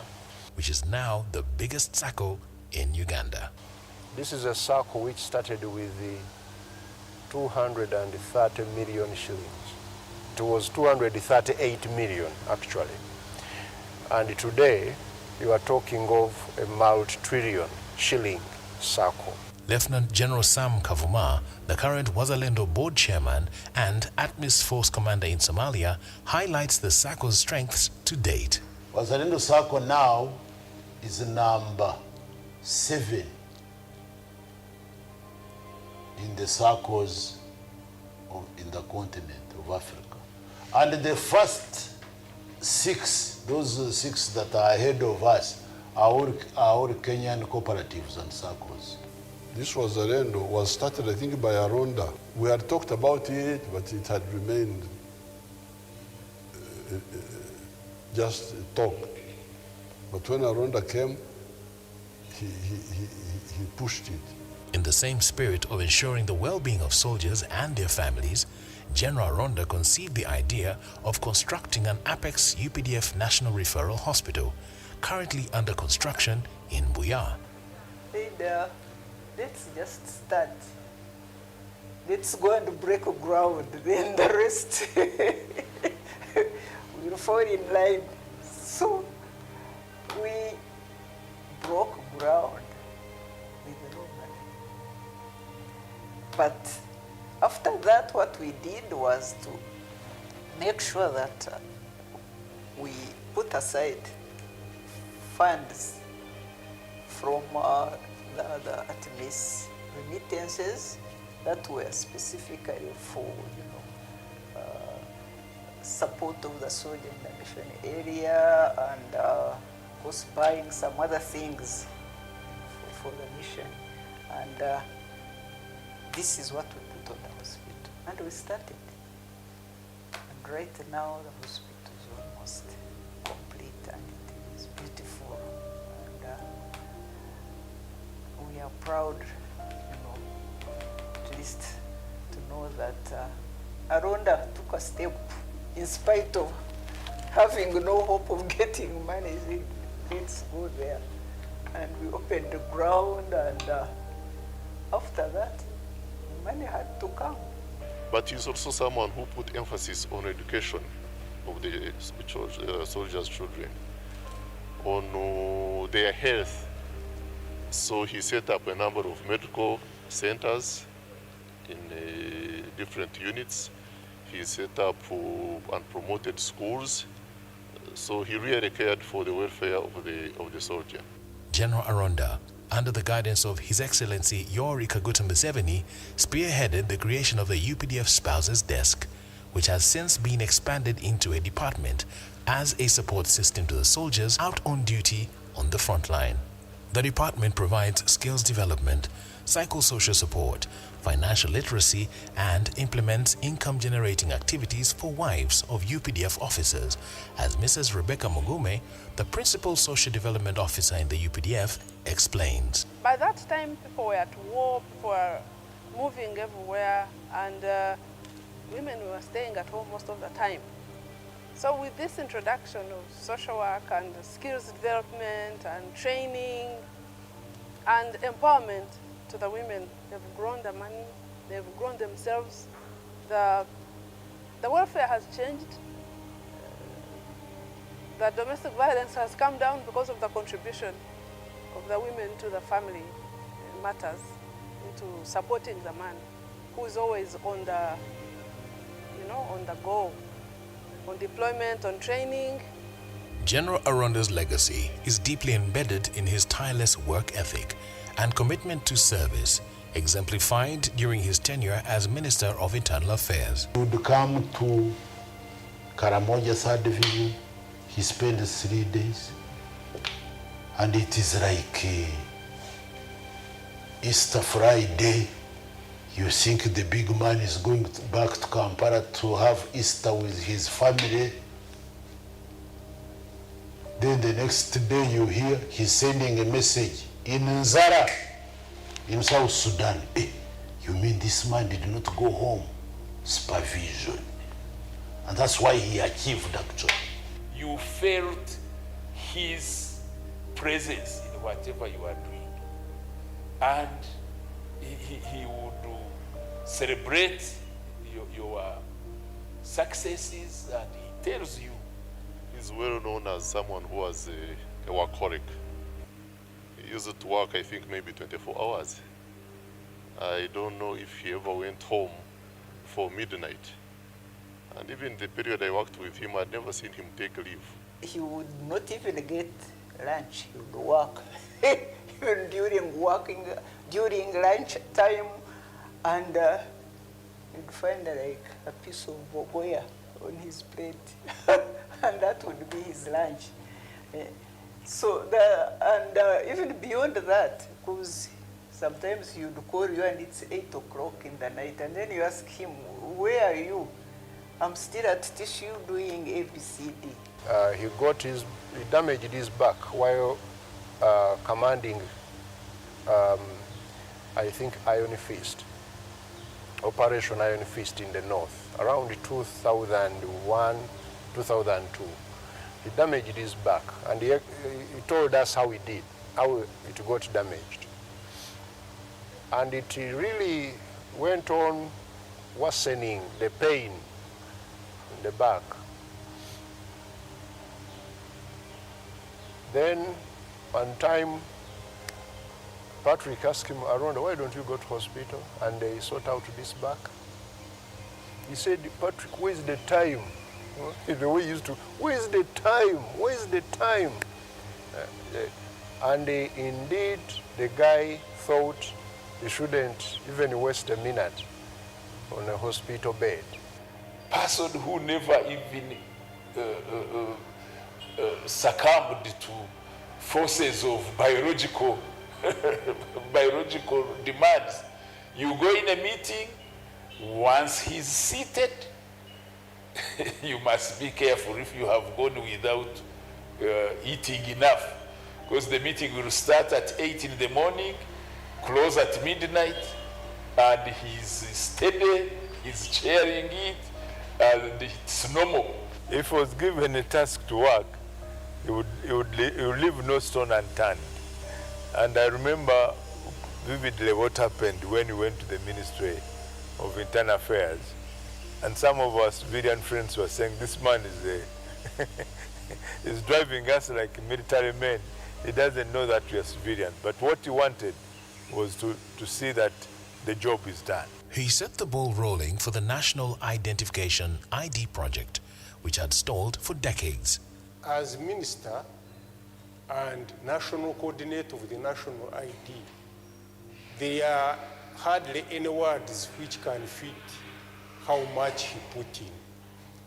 He never slept from the word go. Under the able leadership of General Aronda, combed the whole country and made sure that all Ugandans knew what was going to happen and how it would happen. He made sure Ugandans got their first national identity cards. The exercise was successfully executed. We were able to register 16.5 million Ugandans. And all this was because of the effort and selflessness of General Aronda. Set up NIRA, that agency.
hearts that beat as one.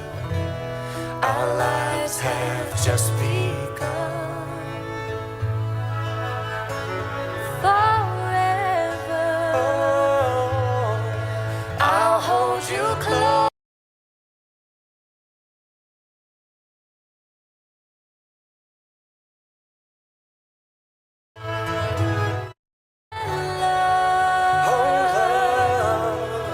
I'll be a fool for you, I'm sure.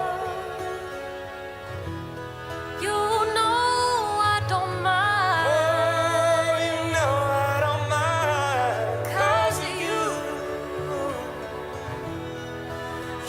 mean the world to me. Oh, I know I found in you my endless love.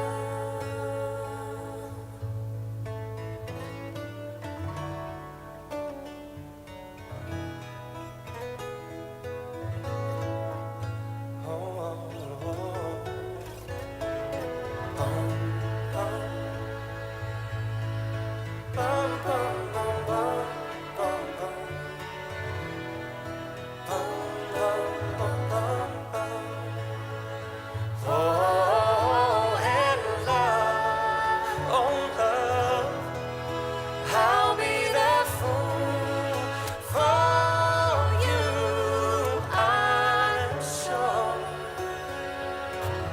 You know I don't mind. Oh, you know I don't mind, and yeah, you'll be the only one, 'cause no one can deny this love I have inside, and I'll give it all to you, my love, my endless love.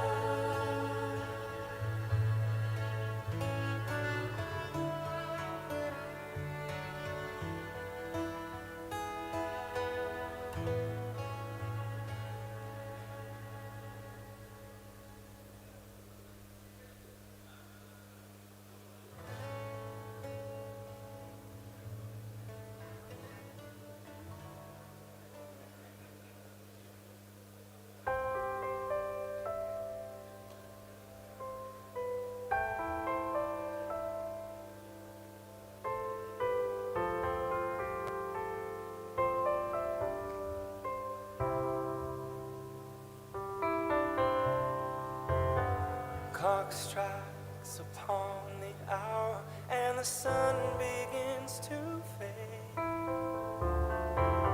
Still enough time to figure out how to chase my blues away. I've done alright up till now. It's the light of day that shows me how. And when the night falls, the loneliness calls. Oh, I wanna dance with somebody. I wanna feel the heat with somebody. Yeah, I wanna dance with somebody. With somebody who loves me.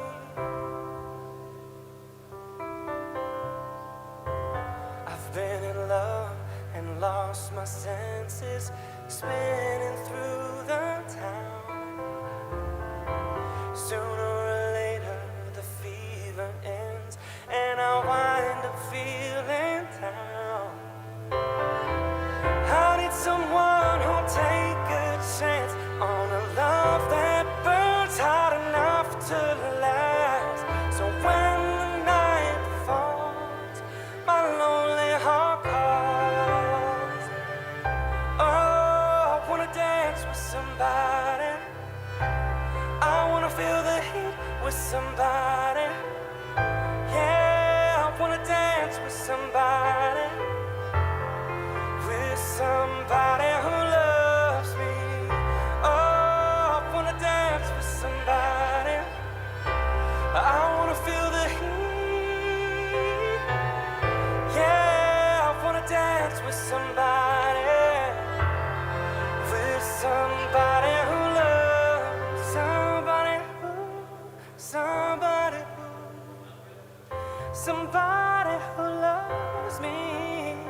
somebody who, to hold her in my arms. I need someone who'll take a chance on a love that burns hot enough to last. So when the night falls, my lonely heart calls. Oh, I wanna dance with somebody. I wanna feel the heat with somebody. Yeah, I wanna dance with somebody. With somebody who loves me. Oh, I wanna dance with somebody. I wanna feel the heat with somebody. Yeah, I wanna dance with somebody. With somebody who loves me.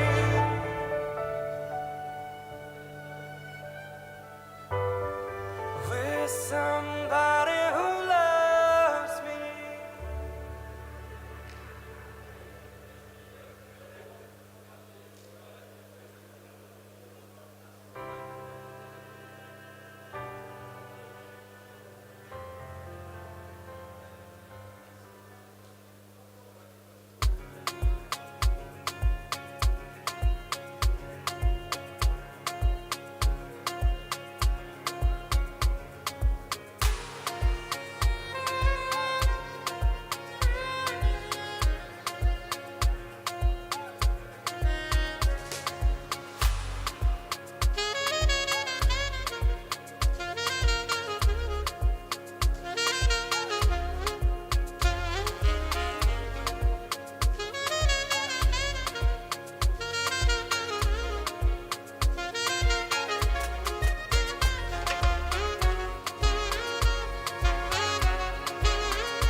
Hello, hello.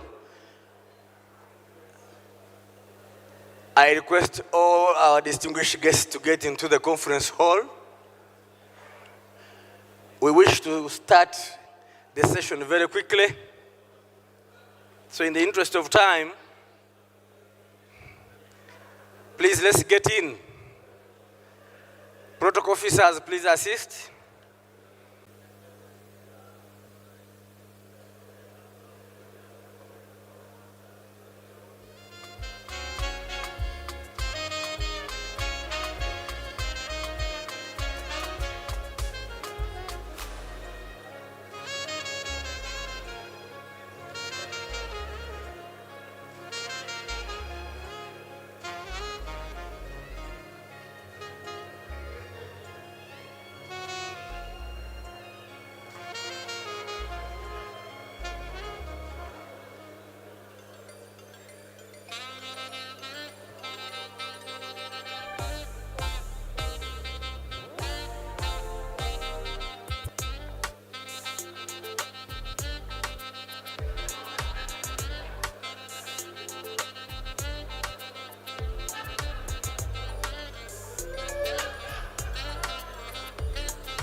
Ladies and gentlemen, we need to get started.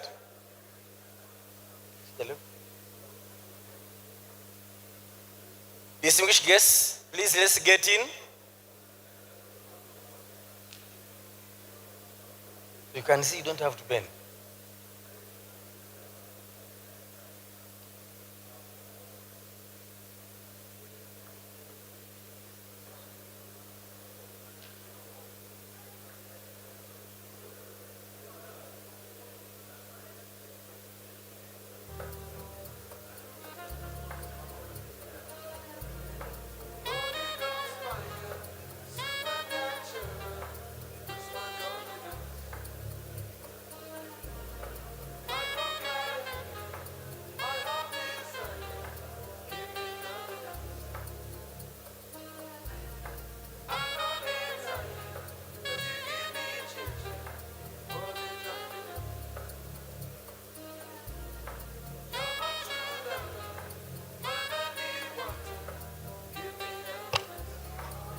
For the sake of our panelists, I am testing the microphones that we are using here. One does not have to bend to be heard. As you can see, I'm not bending, but you are hearing me. So please just position the microphone where I have done it, and you'll be heard very well, loud and clear. Thank you.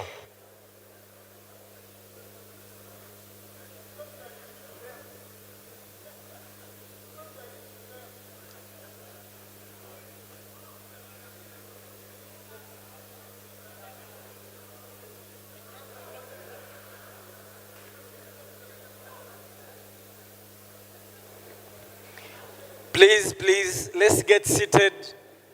Ladies and gentlemen, let's get seated. Protocol, please assist.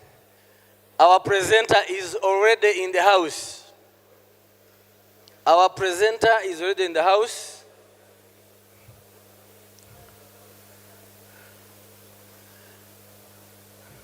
Kindly get seated and we start.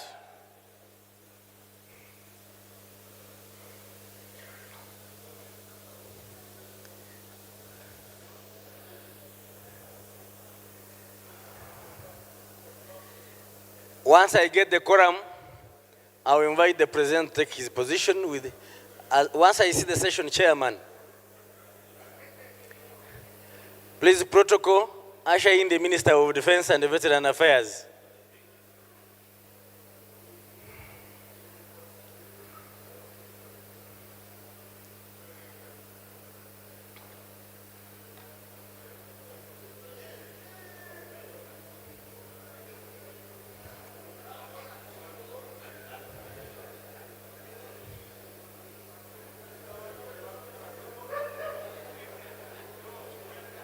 Ladies and gentlemen, let's get seated, please. Ladies and gentlemen, let's get seated, please.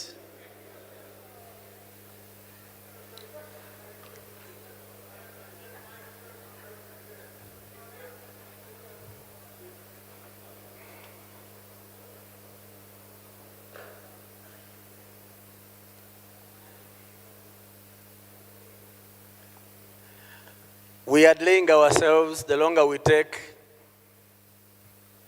the more we shall delay with the presentations and discussions. And the Honorable General Tafire, I apologize. You came early. We are the ones who have delayed you, sir. We thank you for your patience.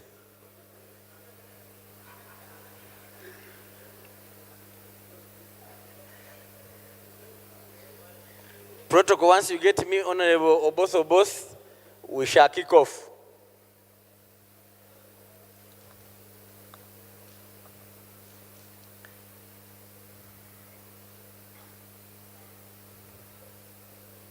I'm very sure we are being fed on knowledge by the various presentations we have gotten. And like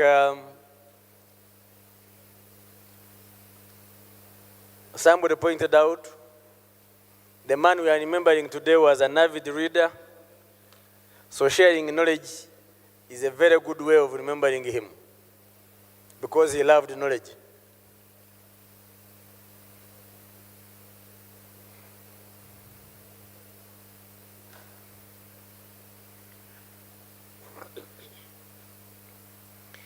The Honorable Minister of Defense and Veteran Affairs, Honorable Oboth, Member of Parliament, is going to chair the following session.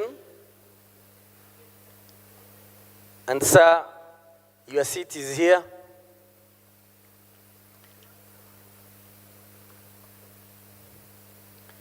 Honorable Oboth and I met in the 10th Parliament, and he was chairing the Legal Affairs Committee. And I will never forget the prolific way he handled the famous Tojikwatako, or is it infamous?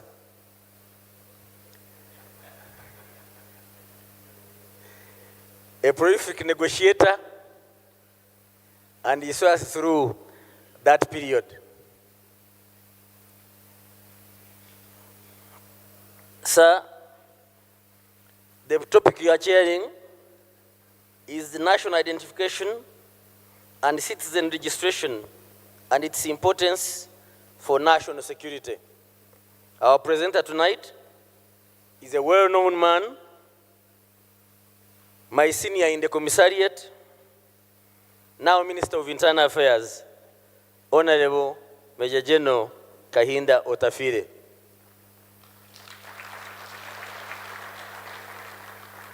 I would wish you add him another hand clap, because I assure you, much as you have just eaten, you will keep laughing in the presentation.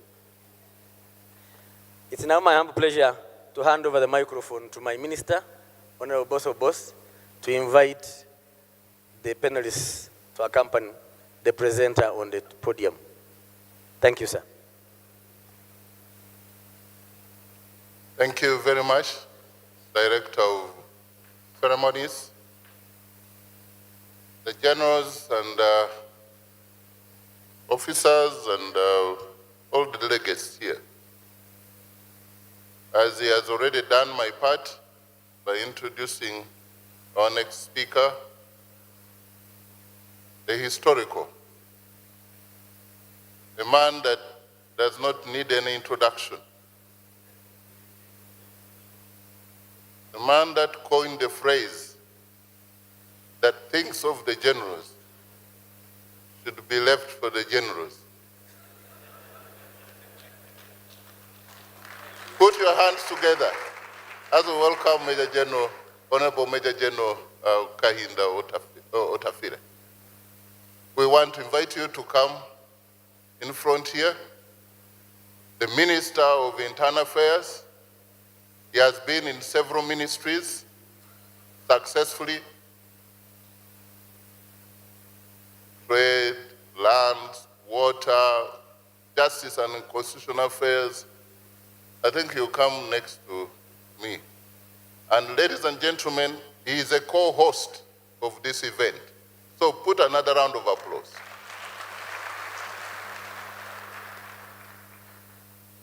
So as I summon the Director of Ceremonies, if he can see my hand, I want to, those with the profile, the detailed profile of Honorable Major General Kahinda Otafire should do display for those who may not know him, so that you get better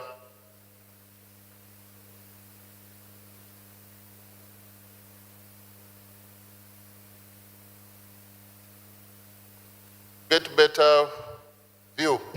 He was here ahead of time, and we are wasting his time. The next is warning me that I might pay. The next other panelist should be the Executive Director of NIRA, Madam Rosemary Chisembo.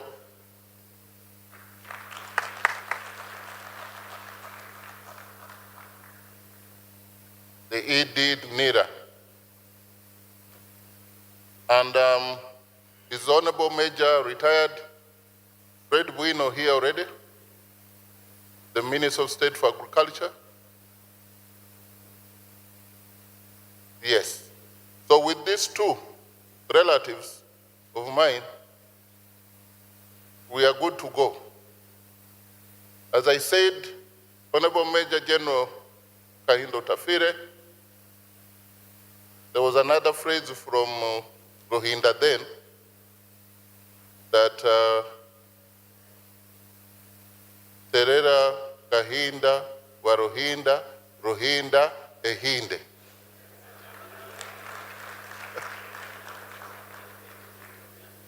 So we've been following you.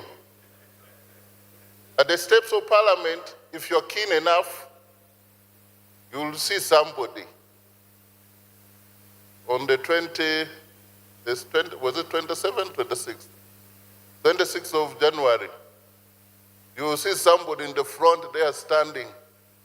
He wasn't looking like this, but that's 40 years ago. So, ladies and gentlemen, let me, without wasting your time, let me invite the Honorable Minister to take us through this paper. Wherever you would be comfortable. I know this is a bit short, makes people bend, but I know you can Ganda hammer it from there. Put your hands together again once again.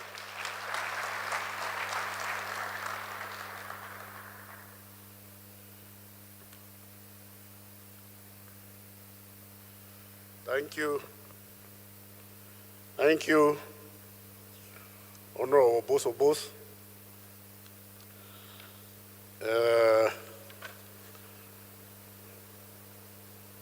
Since there are very many big people here, I will say, all of you big people here,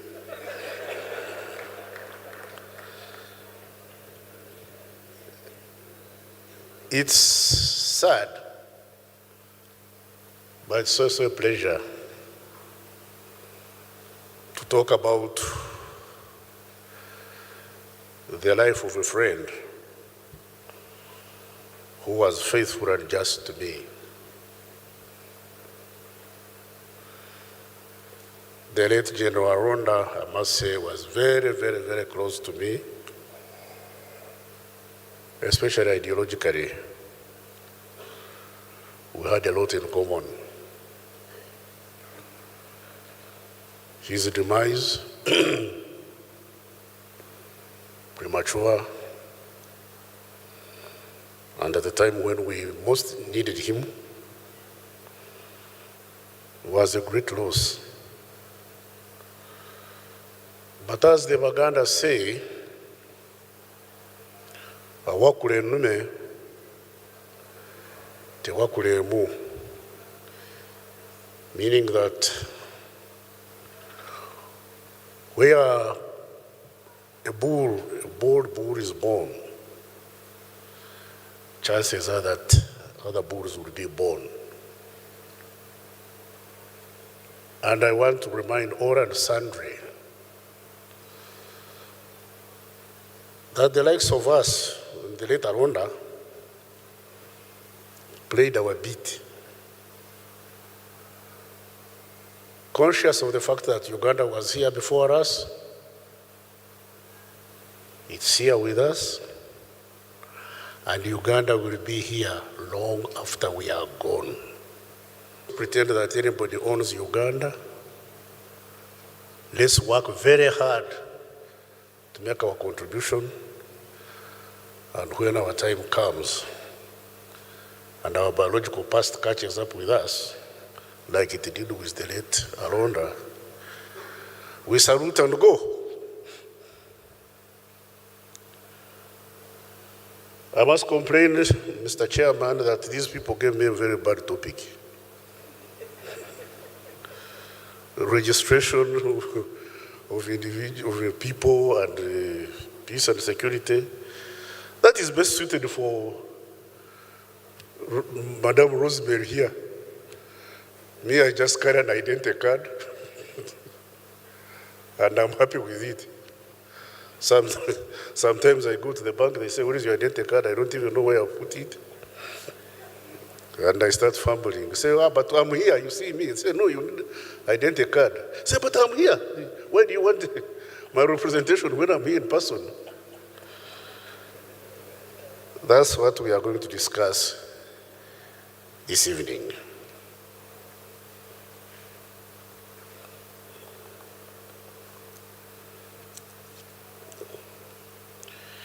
The late Hon Gen Aronda Nyakairima was a gallant son of the land and merited the flags to fly at half-mast. In keeping with the words of a certain author that said, "Our flag does not fly because the wind blows it. It flies with the last breath of every soldier who died defending it."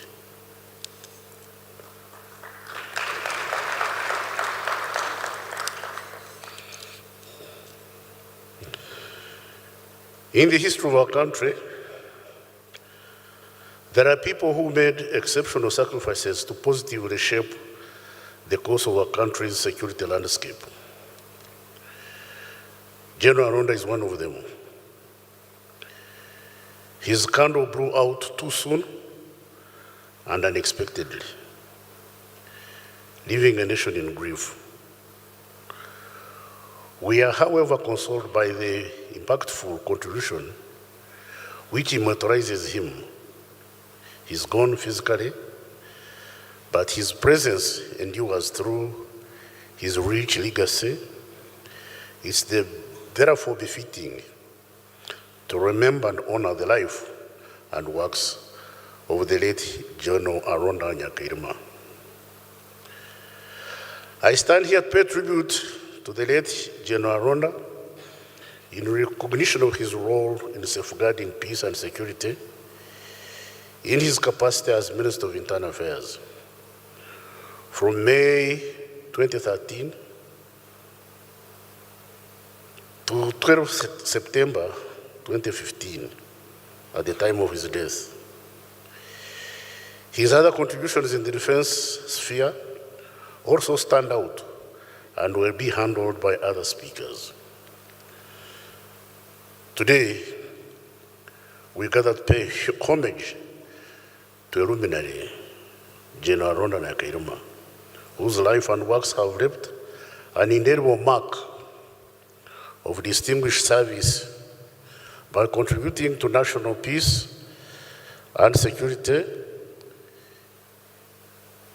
It's a profound privilege to celebrate a legacy that transcends time, a legacy built on purpose, perseverance, and an unwavering commitment to serve.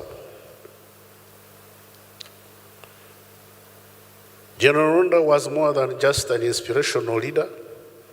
He was deeply ideological with distinctive clarity of thought, conviction, purpose. He was passionate, creative, compassionate, committed, and exceptionally hardworking.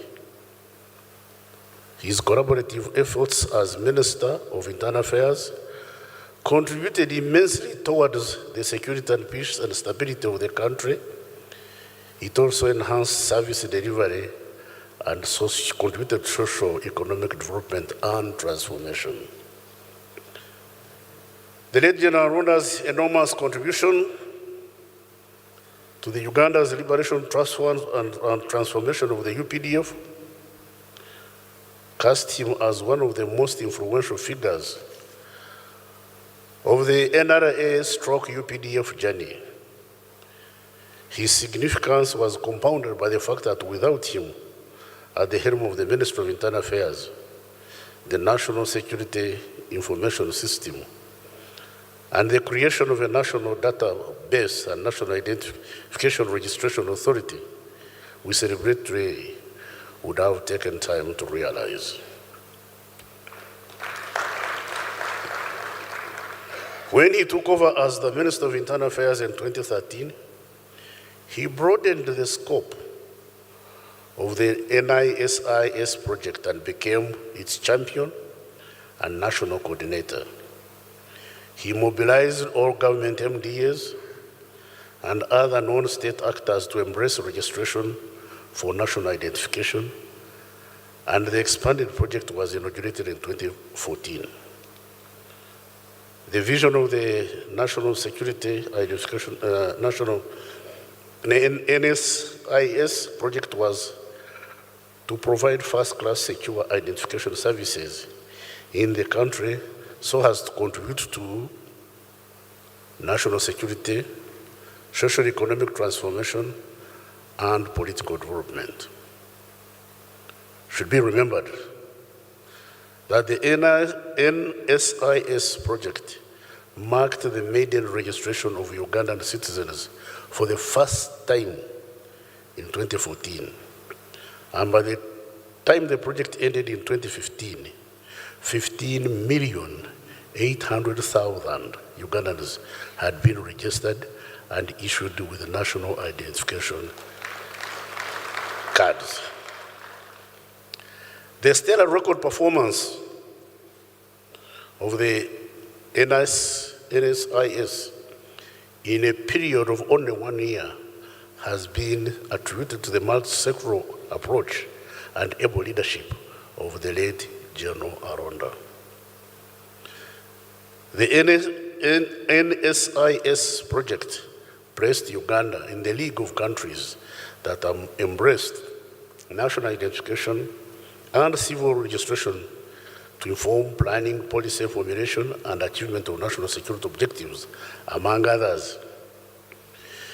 Specifically, the NSIS project, under the leadership of the late Gen Aronda, achieved the following: enactment of the Registration of Persons Act 2015, established and governs the National Identification and Registration Authority, which transitioned the NIS project into NIRA and commenced its operation the 1st of July 2015.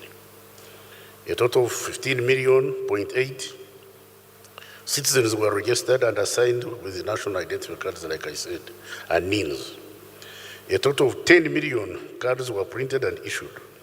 A total of 114,267 Ugandans were employed in the NSIS project and got skills in different fields. By 30th June 2024, NIRA has registered and assigned NINs to 27,314,103 citizens out of an estimated U-Boss population of 45.9 million Ugandans.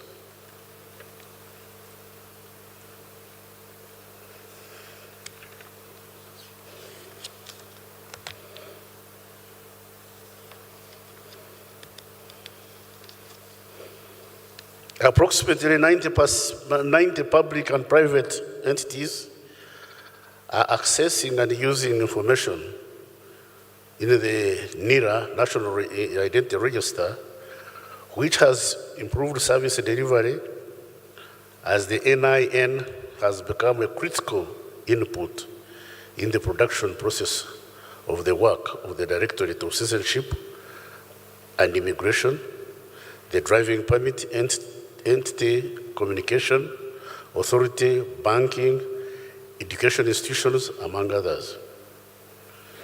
The national ID has become an important tool to eradicate corruption. For instance, the Ministry of Public Service was able to conduct a validation exercise to weed out ghost employees in the public service, and this led to a total saving of US dollars 10.197 million in the first year of integrating into the national ID system. The authority is also registering birth, death, and adoptions orders countrywide. Gen Aronda championed the project that has helped ease individual identification, a strong milestone in the security of our country with its porous borders and shared communities across border-stroke countries, which makes immigration and citizenship verification a very important matter that deserves competent management and accompanying infrastructure. National identification, which he midwifed, is therefore a force multiplier since it touches on many aspects of national life. Now, countrymen, this business of national identification is important at this time. But for some of us who believe in the singleness and unity of African people, we philosophically find it a bit of a challenge. Let me ask you, whose grandfather here sat in the Berlin Conference to determine the borders of Uganda?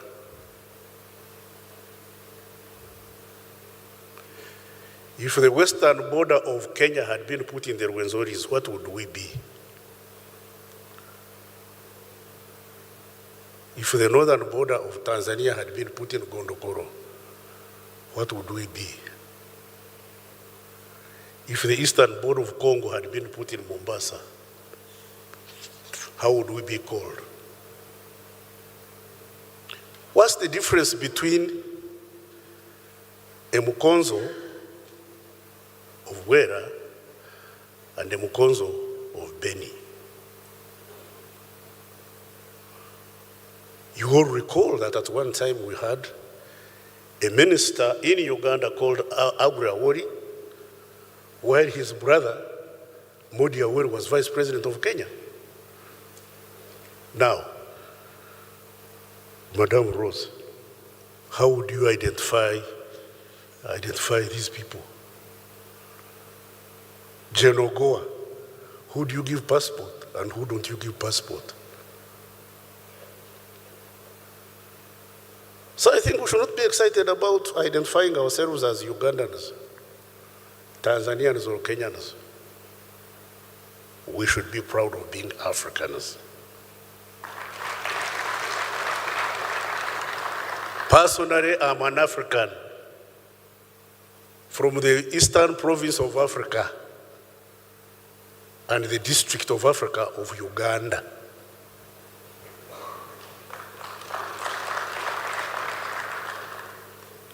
The Banyankore may be architects of my creation, but they are not the trustees of my destiny. Anybody who says no? Who of you chose to be a Muchiga, an Acholi, a Luo, or a Nyamwezi? Our commonness and strength lies in being Africans.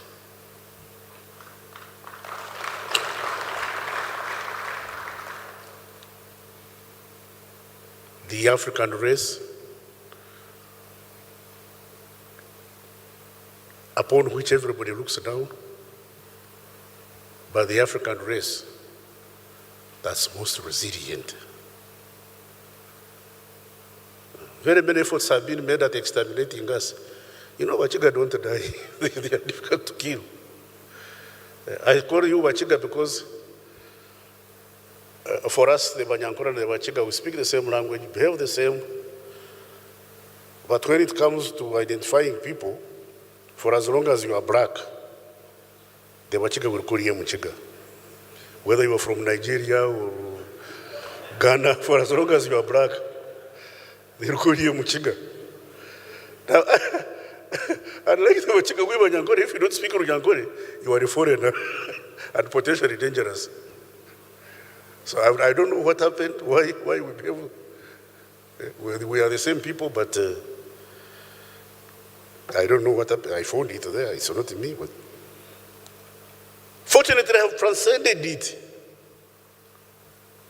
I'm no longer Munyankore, I'm an African.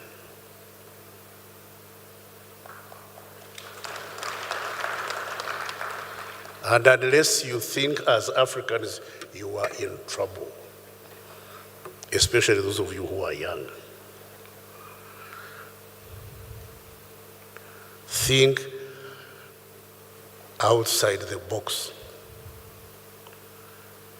If the box becomes a problem, remove the box.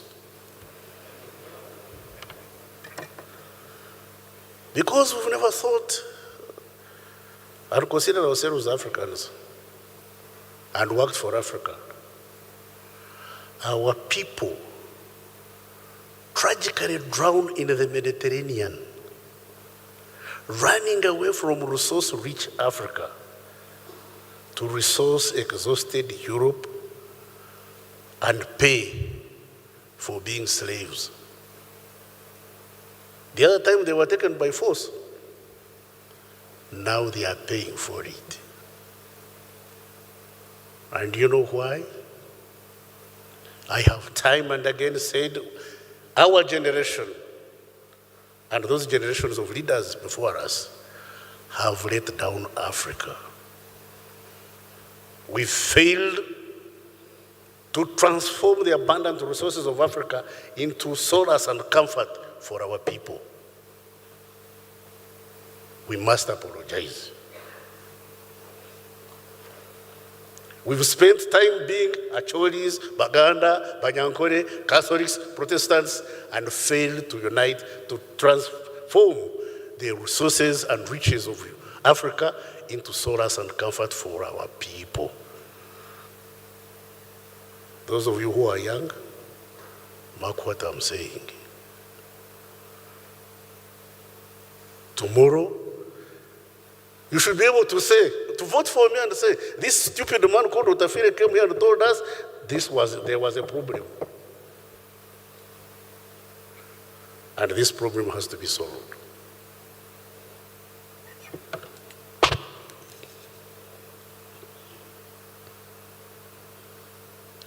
General Aronda championed the project as Uganda Police Force. General Aronda Nyakairima, alongside the police leadership, and with strategic guidance and support from the Commander-in-Chief, achieved remarkable milestones in the Uganda Police Force, which contributed greatly to the peace and stability of the country, as well as East Africa as a region.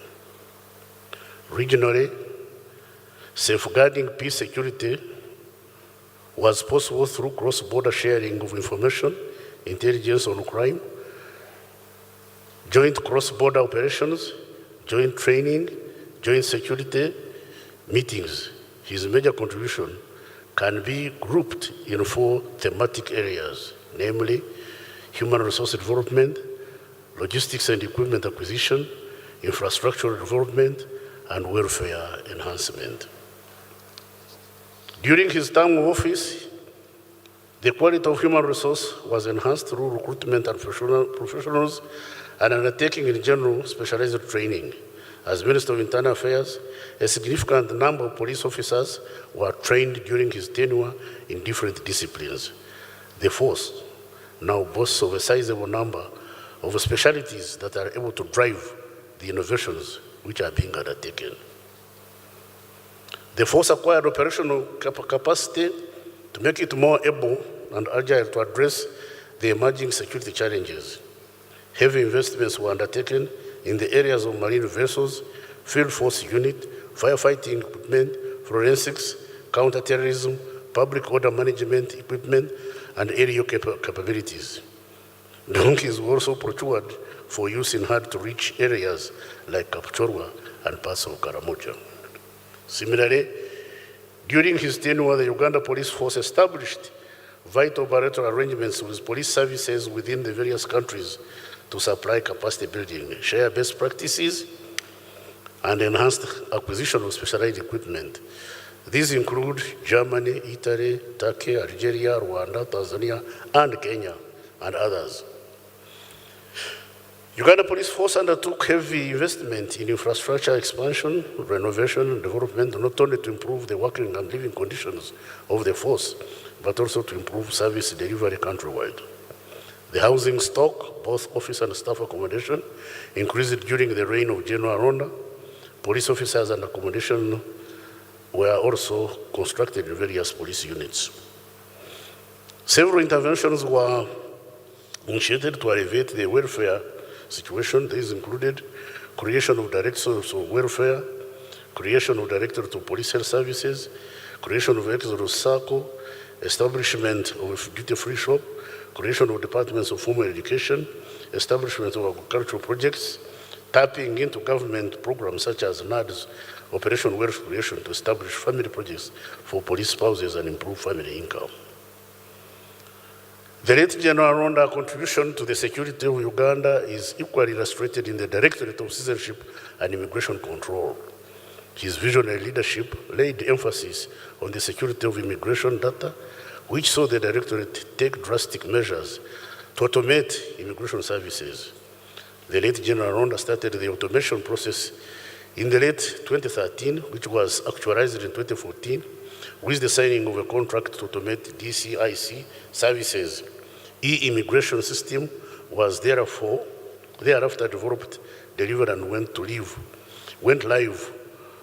on 1st of July 2016. With automation, the volume of travelers to Uganda increased, so did the revenue.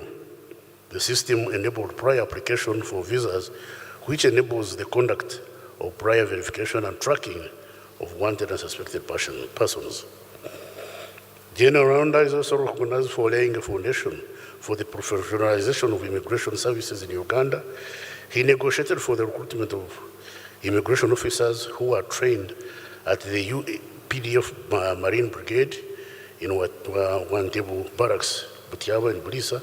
The training enhanced the interagency collaboration, including instituting an interagency training team, military, police, immigration resources, and training infrastructure were shared. The training, the first of its kind, instilled the culture of continuous training of all staff, including provision of scholarships.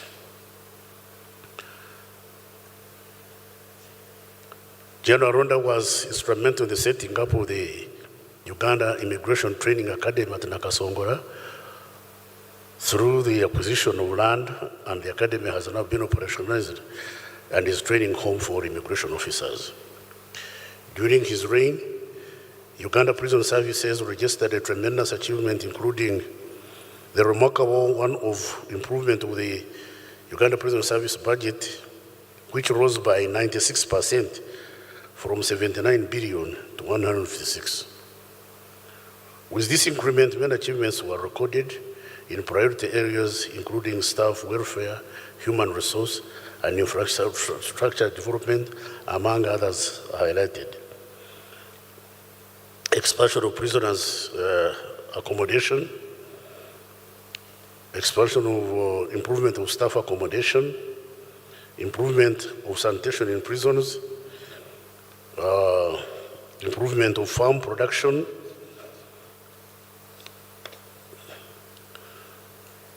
and prison service should concentrate on mechanizing and commercializing agriculture production of maize seed and cotton that have higher multiplier effect on the national economy, in addition to growing maize grain for feeding prisoners. This concept resulted in the maize seed project, where an average of 1,339 metric tons of maize with a germination of 98 is produced annually.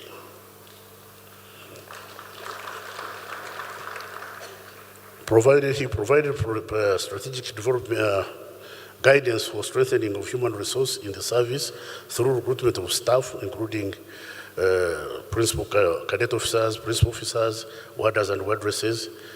The strength increased by 38% from 6,000 to 9,000. 10,000 staff underwent training and professional courses in various fields, including intelligence, safety, security, stores management, command courses, leadership training at UMI and NARI, among others. General Aronda also played a significant role in the transformation of the Directorate of Government and Political Laboratory.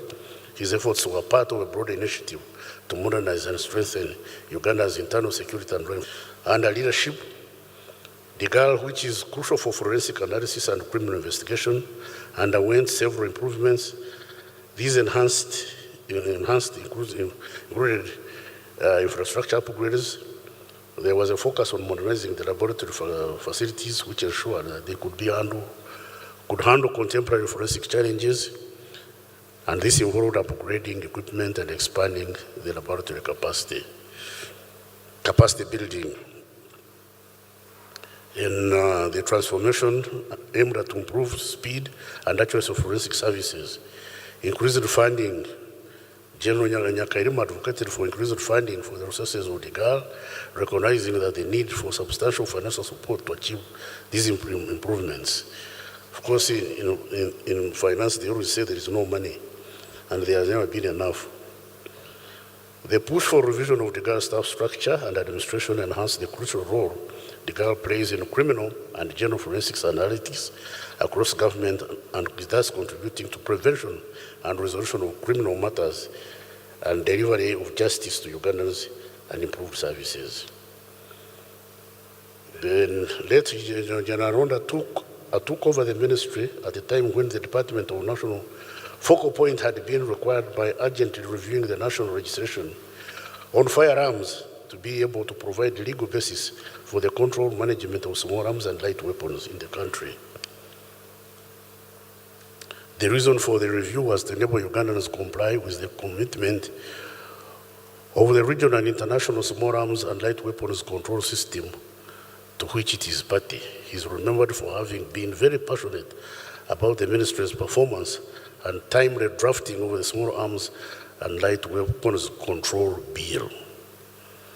Now, my friends in the police force, I've seen tendency to deny Ugandans safety equipment. Ugandans have a right to bear arms.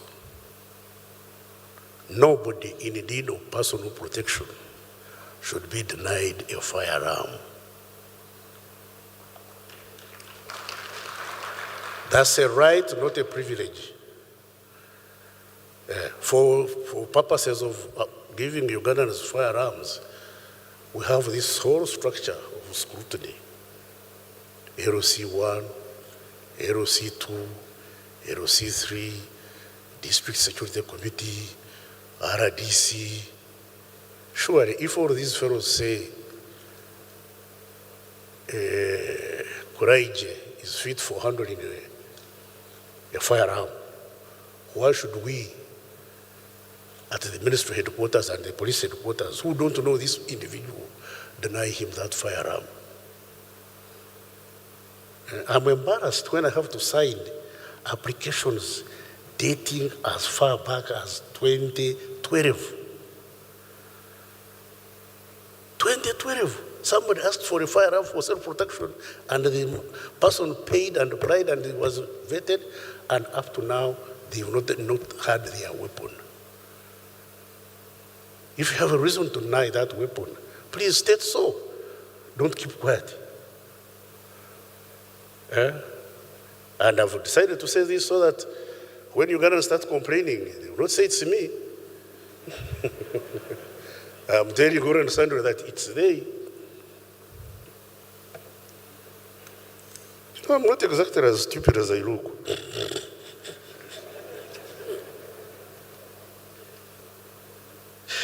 General Aronda's contribution left an enduring legacy with the NGO sector in Uganda. The most significant contribution he made was transforming and strengthening the institutional capacity of the NGO Bureau as a regulator by laying a strong foundation for overseeing NGO operations in the country. This was achieved through the review of the NGO Registration Act. During the review process, General Aronda involved the National Security Committee, comprising Ministry of Internal Affairs, Uganda Police Force, Uganda Prison Service, Internal Security Organization, External Security Organization, Chieftains of Military Intelligence, which recommended the creation of an NGO regulator with adequate capacity and structures to execute his mandate. Gen Aronda also introduced and championed the culture of quarterly dialogue meetings between the Minister of Internal Affairs and NGO leaders in the country.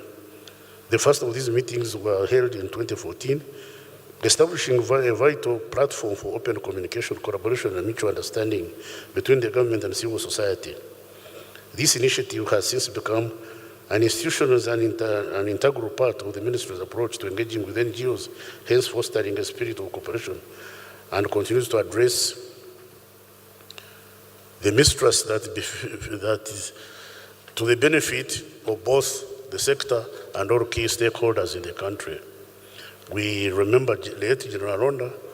We honor his contribution and pledge to uphold the values and principles he stood for and championed.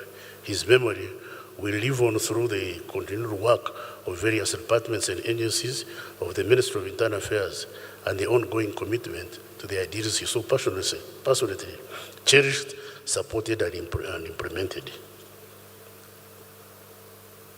My humble prayer is that our service to this nation be an enduring tribute to the late General Aronda Nyakairima. And I will end with the quote. And they who for their countries die shall fill an honored grave, for glory lights the soldier's tomb.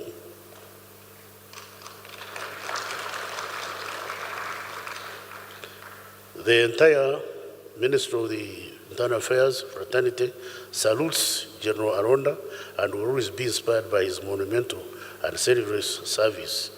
He is greatly missed. May he rest in peace wherever he is. I thank you for God and my country.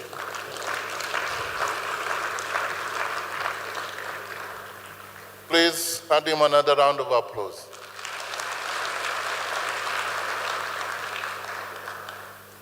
He complained he was given not the right topic. I think you all agree he was given the right topic, because he has done justice to it.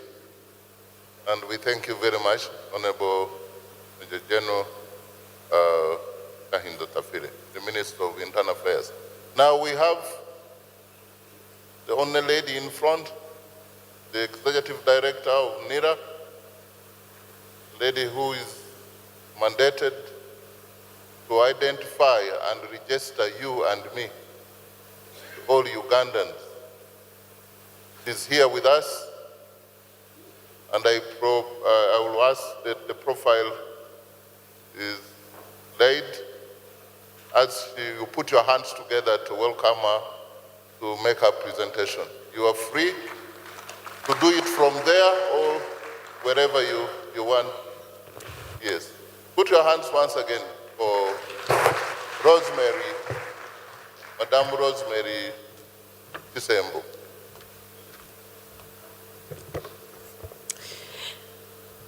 Honorable Minister of Defense and Veteran Affairs, the honorable ministers in the room, the Chief of Defense Forces, and the generals, officers, all distinguished ladies and gentlemen, it is a profound privilege to celebrate the legacy of General Aronda Nyakairima. Proverbs 10:7 says, "Okwijika ikirire kuleta omugisha." Loosely translated, the memory of the righteous is a blessing. The National Identification and Registration Authority stands tall on the shoulders of the foundational work of General Aronda Nyakairima. He was a cornerstone to identification and registration in Uganda. We are living proof of this general. The entity of NIRA is living proof. His dogma of overcoming the insurmountable is something that lives on. We are witnesses of command, control, communication, and coordination that he exhibited with excellence in the authority, or what became of the authority. The family of Late General Aronda NIRA is indebted. It is impossible to talk about national security without talking about NIRA. And the question is why? I would say to you, national security exists to protect, to defend individuals. And it is impossible to protect and defend the unidentified. Therefore, we stand to do the work that is required to identify the unidentified. NIRA maintains the National Identification Register, which stands at 27.4 million as of today, which represents 59.7% of our population. I wish to highlight that the late General Aronda contributed, through his efforts and coordination, 16.2 million of those.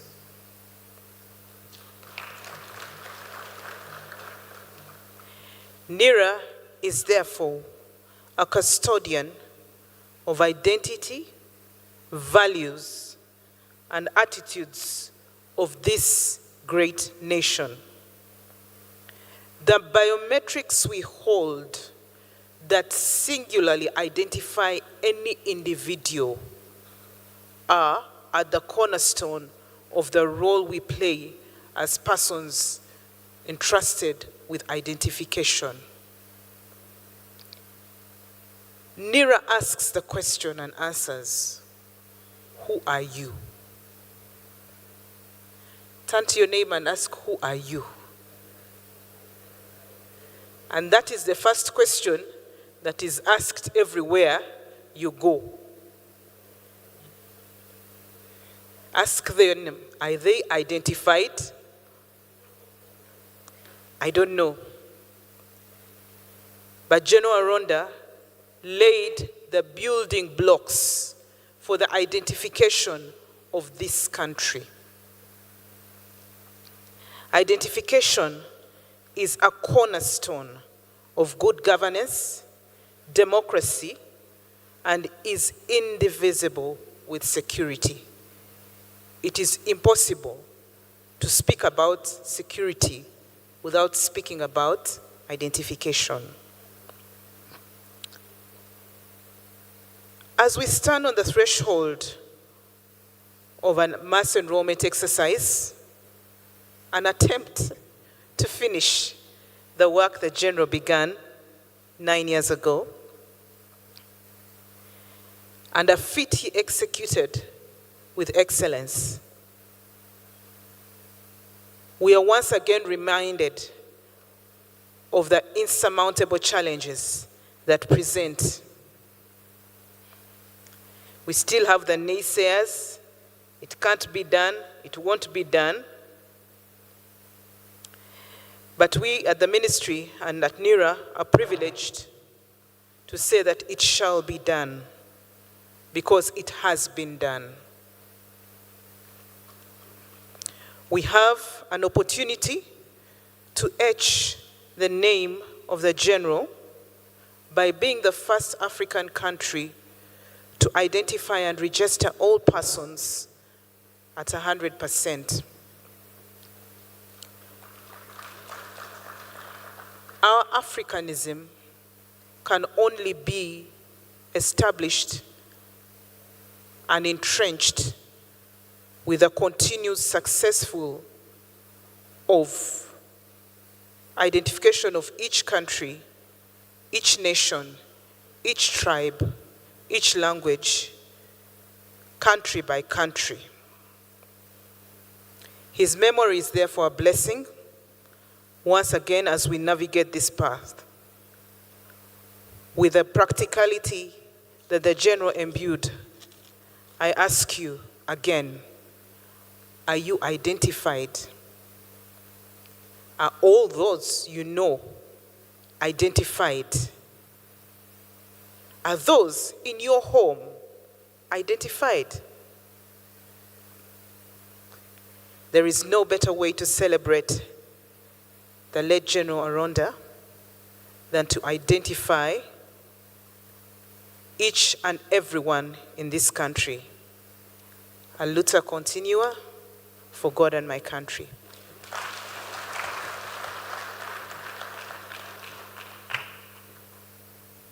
Please put your hands together again for the Madam Edie.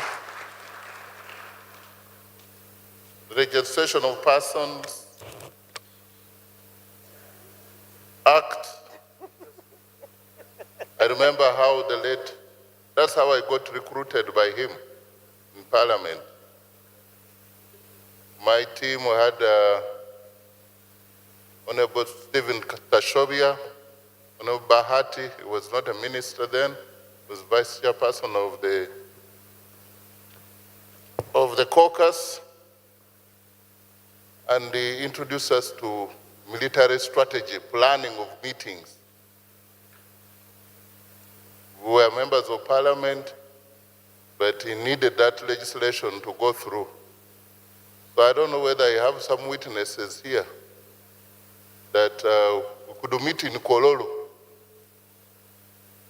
and strategies. And Harriet Ntabazi, Honorable Harriet Ntabazi, that one, her role was to disrupt, attack anybody who was speaking against the bill. She would heckle, you can imagine.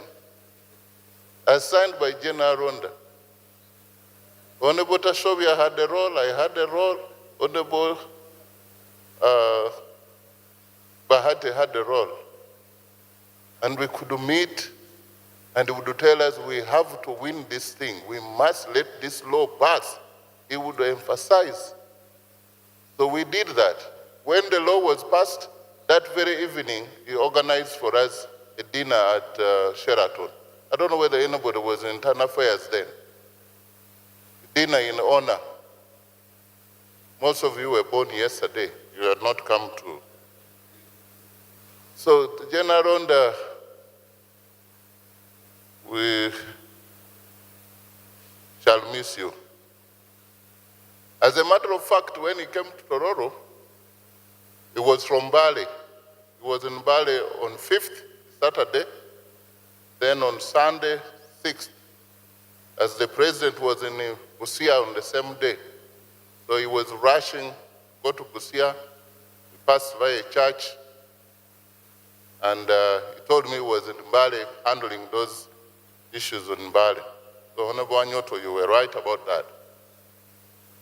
So people knew, he spoke some very kind words about me towards the campaign. And I got a military truck that my opponents complained that I had stolen from Bombo through Gen Aronda. So the RDC of Tororo impounded the truck because it looks ugly, it's a Fiat. So they called it a Jifang. That Honorable Aronda gave me a truck illegally. So they impounded with my music system. They asked URA to verify. It was verified. I bought from Dwilcon, somewhere in Namave there. The RDC has not apologized, but I'm happy it's no longer RDC. So the people of Tororo nicknamed that truck Aronda up to today. If you go to my compound, you'll see a truck, Fiat, which is still working, but they call it Aronda. The most popular vehicle in Tororo is called Aronda. So the memories will not leave us. So thank you, General Kainda Tafire, for the remarks, and then Madam Chisembo for the technical brief that you've given. I do not know whether we have still some more time, but from the take-home from the paper, let's all first be Africans. Before you are Japadola, you are an African, not by choice, it's by design. And if we get that right, I think Uganda will be a better place. That we are all Africans.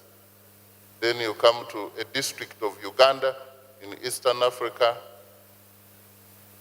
I'm seeing most people are finding it difficult processing that. Because for them, they are known by their clan, then the tribe, then the religion. So let's clap for the team again. The clarity of thought that is said, clarity of thought, clarity of purpose, and conviction by Gen Aronda is what we are celebrating as his legacy that affected all what he did positively. So any questions? General, would you want to take any question? They are fearing to ask you, but if it was somebody else, they would ask you, why have you not apologized for wasting our 60 years, your generation? Somebody would have asked you. I think I did. It's you who didn't hear me properly. I said, you must apologize. We, the African leaders, past and present, must apologize to the African people for spending these 60 or so years of independence without turning Africa's resources into solace and comfort for our people. So much so that they must drown in the Mediterranean, running away from wealth to poverty. Because we've spent our time engaging in being Bachiga, being Baganda, being Japadola, being Catholics, being Protestants, addressing non-issues to the detriment of issues, of what matters. Did you eat being a Japadola? I thought we eat matoke. Do you drive Catholicism? You drive a car. Instead of celebrating those who are making cars in Africa, we are celebrating being Baganda, being Banyankore, being the Infinitum and Lucium, and when everybody else is going to the moon and coming back, for us we are still here extracting jiggers and washing out rice. Look at this wonderful minister. The shoes are imported. The socks are imported. The trouser is imported. The shirt is imported. And this is a wonderful, even the tag is imported. This wonderful minister of the wonderful Republic of Uganda has been taken over by foreigners. And instead of commiserating, you are clapping. That's the tragedy. That's the tragedy. That African people are proud. There is something I wanted to say, I will not say it. So thank you very much. Thank you. That is another round of applause for him. Honorable Hilary Onek is here, the former Minister of Internal Affairs, for the record.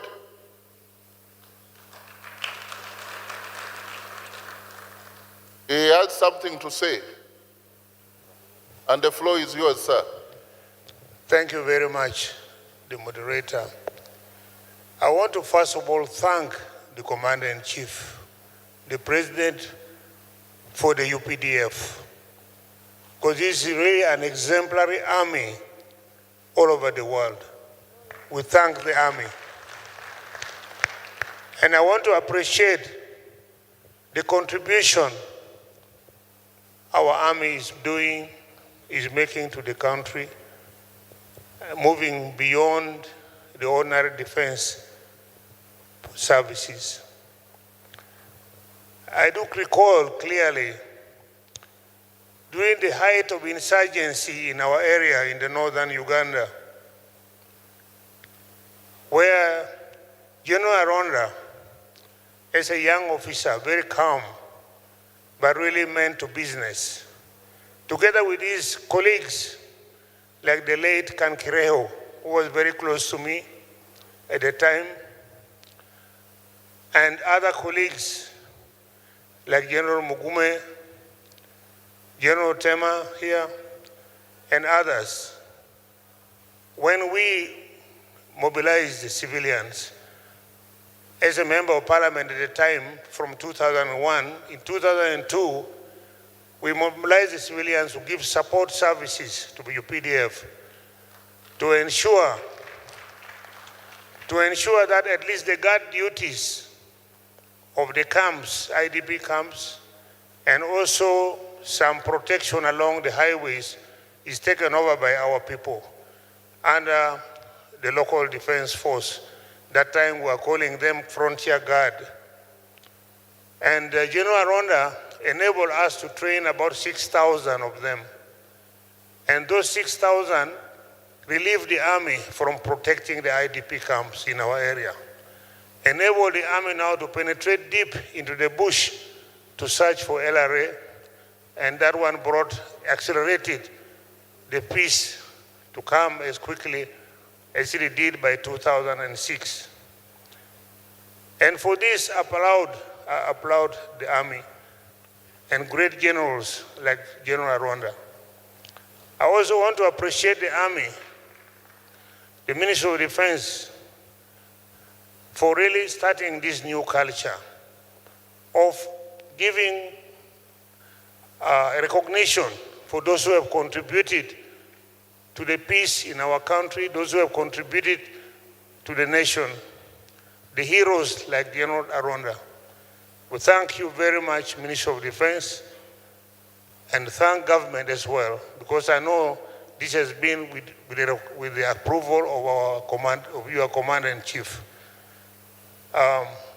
So really, I rose in appreciation of the good work done by the late General Aronda, who took over from me as Minister of Internal Affairs, and he accelerated the production of the national ID. He transformed the Minister of Internal Affairs as a real general, and we will thank very much the role he has played. With those few remarks, really only appreciations. Thank you very much. Thank you, Honorable Engineer Hilary Onek. You've just heard that he handed over to the late Honorable General Aronda. So it would be good. You've seen several ministers here. This matter was, the whole cabinet knows about this. So the whole cabinet sanctioned. And we hope it will be an encouragement and motivation for many of you to do something that will be remembered. That's the whole motivation. This is just the beginning. We are yet to celebrate many of you, our heroes, our former fighters, and in different ways, in different forms. We have Justice Gebakama here. Just in case you've seen in the crowd, anybody who looks like him, it is true, it is him. The chairperson of the Electoral Commission, with the fresh mandate, conduct the 2026 and above elections. We have Mr. Joseph Chiribona.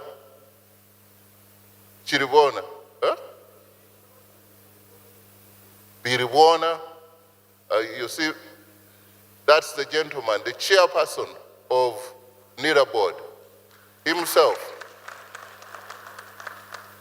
Now his task is my relative, and I'm failing to pronounce his other name. I hope will not cause me trouble.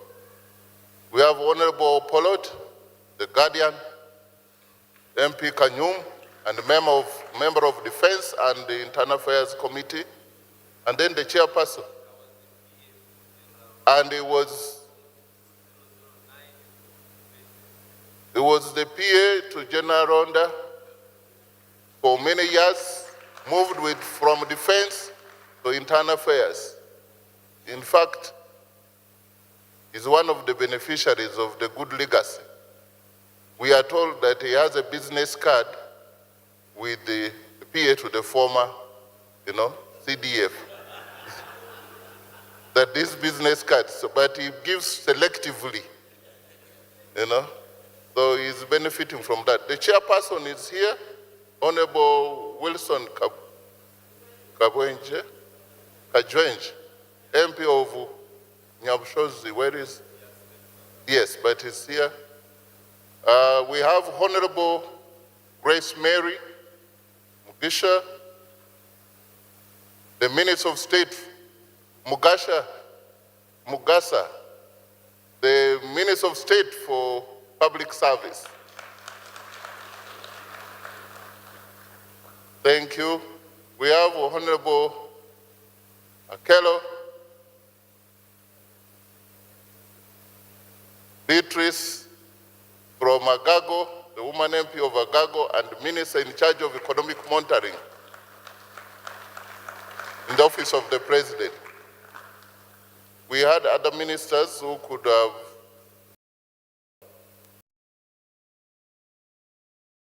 Honorable. So these proceedings are also having the interlink with the state. We have one of these members that I know, Honorable General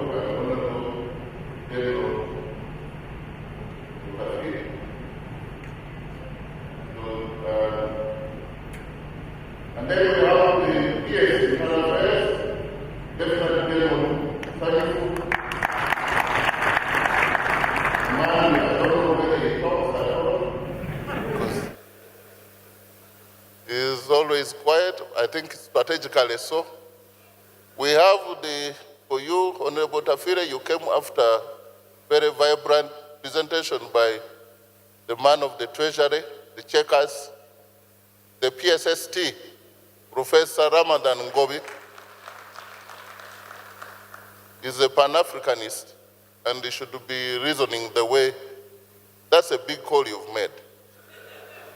Yes. And of course, we have the representatives of the IGP, and yes, that is AIGP Ochaya. Yes, Afando Ochaya, the representative of the Commissioner General, that is Afande Robert Monanura, Rotarian. Retired? Lion. Okay. So the front table is the glamorous MD of NEC is here. Lieutenant General James Mujira is doing wonders. Have you gone to the expo?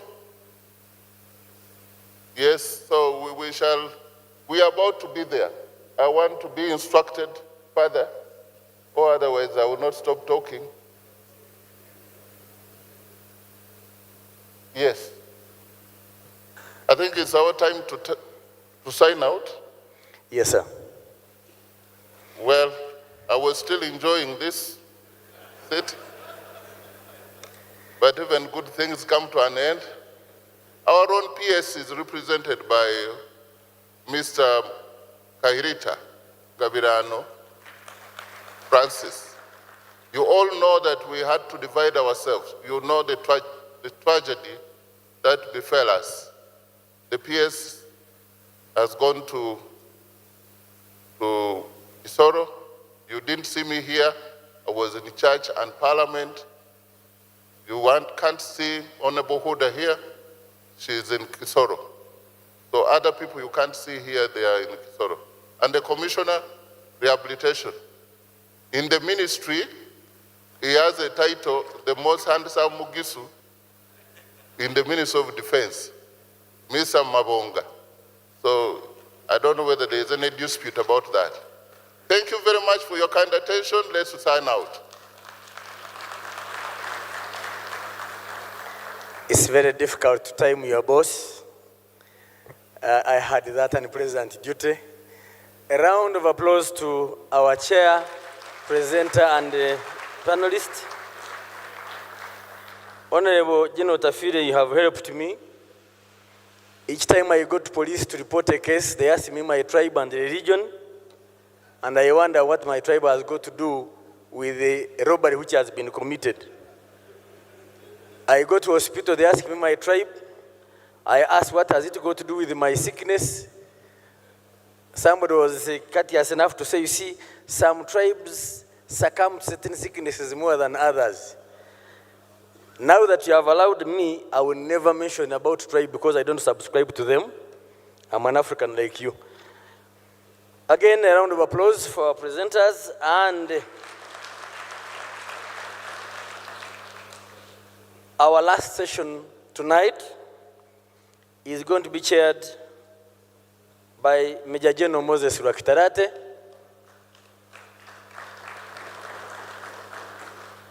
And he will be done to introduce and invite the presenter and the panelists. General Moses Lwakitarate is in charge of our strategic assets. And the uniform he's putting on, you can see he was one-time Chief of Staff of our Air Forces. General Lwakitarate, sir.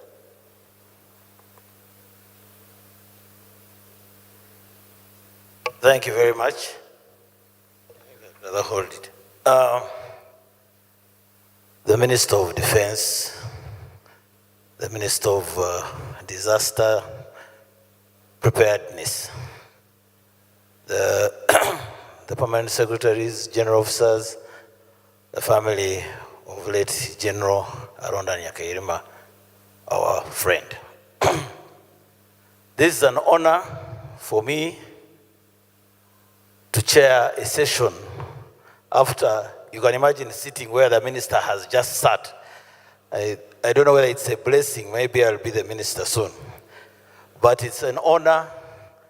I have not seen people of my rank chairing sessions and chairing a session of a presenter who is of a higher rank than me, which I am honored and privileged, but I think it's for two reasons. One, because I was the first elected chairman of Wazalendo, the topic of discussion.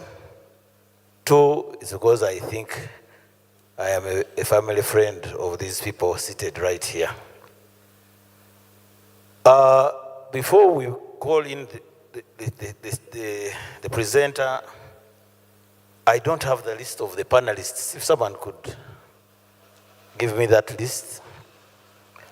I would like to mention that I would like to thank government, the CDF, the Minister of Defense, the Minister of Internal Affairs for this memory of General Aronda. General Aronda is known for many things. A lot has been said. In my life, I met General Aronda in 1986 after we captured power, when he was working at CPS, and then then we moved from, when he was working at CPS, we had the military intelligence office was behind Republic House, a small room there. We always stand outside in the car park where the 5 bosses were inside. So when we moved to Basima House, he became Assistant Director Counterintelligence. On the first weekend, it was a Sunday. Those days we used to have landlines in our homes. And he called and asked, where are you people? He said, we are at home. Why? It's a Sunday. Who told you? The question was, not what are you doing at home, but who told you it was a Sunday? Meaning, that was the end of weekends in intelligence. So when I saw one lady on TV complain when he became Minister of Internal Affairs, for us, it was a known fact from 1986 that when there is work, there is no weekend. Another incident I will recall was there's a time we traveled together to South Africa, and on our way back, there was an extension of the days there, and he told me, no, he's going back to Uganda, he has work to do, I should remain and represent him at the next day's meetings. I took those meetings, I flew back, and I tried to call him. He said, no, Moses, I'm already in Moroto. I thought I was going to find him in Kampala. Within 24 hours of arrival from South Africa, he had flown to Moroto. I was just paying testimony to the amount of hard work he did for this country. Now back to our subject. The next presentation is the legacy of the Honorable late General Aronda on the transformation of the welfare of UPDF, a case of Wazalendo Sacco. I was part of the smaller committee chaired by Afande Kale that one first went to other countries to study what a military circle does, then come and preach the gospel to the rest of the army. So we worked. I remember what used to surprise him was that how can Kenya be this near and have successful circles, and there are no circles in this country that are successful? It was a shame. Now we are here with the biggest circle in the country. It's my honor and privilege to invite Lieutenant General Sam Kavuma, who is the current board chairman of Wasako board, and also the force commander in Somalia. Other members of the panel include Honorable Bintu Jalia Lukum, Chairperson Uganda Cooperatives and Savings, who is not around. Dr. Sylvester Ndirora Mukama, who also seems not to be around. He's around? Okay, let's wait for him. And Colonel Fredo Nata, who is the current Chief Executive Officer of Wasako. General, please proceed. Thank you very much, the chair of the session.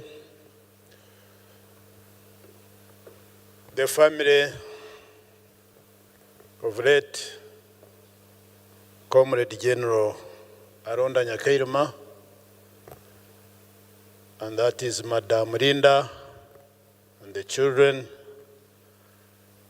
and Aunt Alice and other relatives, Honorable Minister of Defense and Veteran Affairs,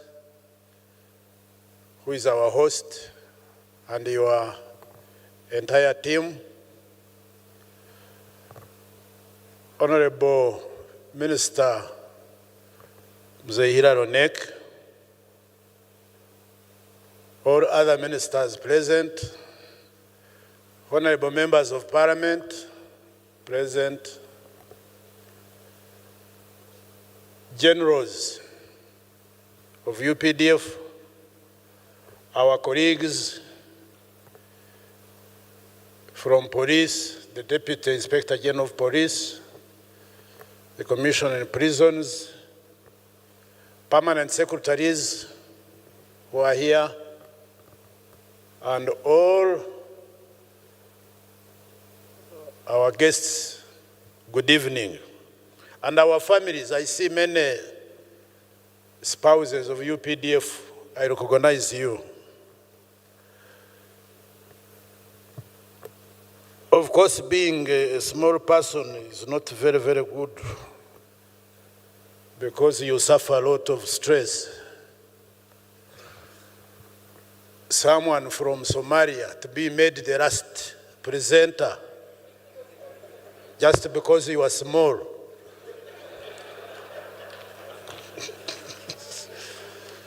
It's not good, but of course when there are disadvantages, when you present last, many people have left, When they listen to ministers and what, after that they go away. They don't wait for small people. Secondly, even those who are here are very tired. When they see you standing, they say, why doesn't he conclude? So those are challenges of being a small person. But my topic, as highlighted by the chair of the session, is the legacy of late Honorable General Aronda on transformation of welfare of the UPDF, a case of Wazalendo Sacco. In finance world, there is a word known as accountability.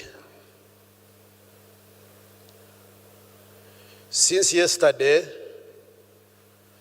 or the real purpose of having this memorial event was for us who knew, who worked, who interacted with late General Aronda, to give an account, to account for his contributions and good deeds, and really that is the purpose of this. However, in 2021, I was elected by the members of the Defense Council of UPDF to represent them in the 11th Parliament. And when I got there, we have two types of parliamentary committees. And I was put on accountability committees. The first term was Park Central, and then later I moved to Park local government. The experience I got from those accountability committees is that we seem not to understand how to do real time accountability. What I saw those people doing was just stating the distribution of resources. Just stating the distribution of resources. I got 10 billion, this is how I spent it. And so balance zero, so I'm demanding for more. That is what they called accountability. But I think the best accountability should be the one where you consider the inputs, what you have put in, that 10 billion. The output, what that million has done, and then the impact. I think that would be the best way of accounting for resources. So therefore, I'm here, my paper will attempt to account for the input General Aronda put in Wazalendo Sacco, the output that came out of the input, and the impact.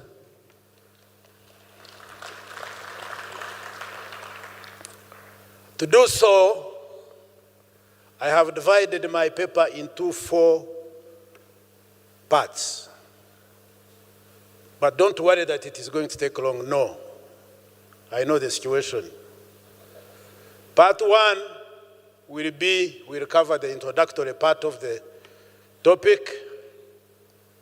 Part 2 will cover the input. Part 3 will cover the output. And then part 4 will cover the impact. And I will conclude.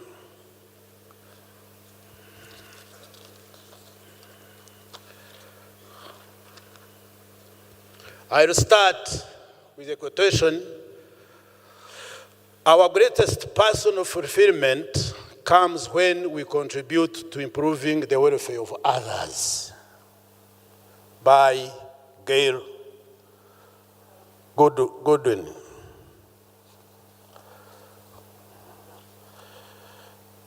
Introduction. The story of improvement of welfare in the UPDF is never complete without mention of the contribution of the late Honorable General Aronda Nyakairima. Equally, Wasako's success story is equally not complete without mention of the strong foundation laid by the late General Aronda. The succeeding chiefs of defense forces, those who took over from him, have continued to nurture Wazalendo Circle into a formidable institution that is in the seventh fastest growing circle in Africa, on the foundation laid by late General Comrade Aronda.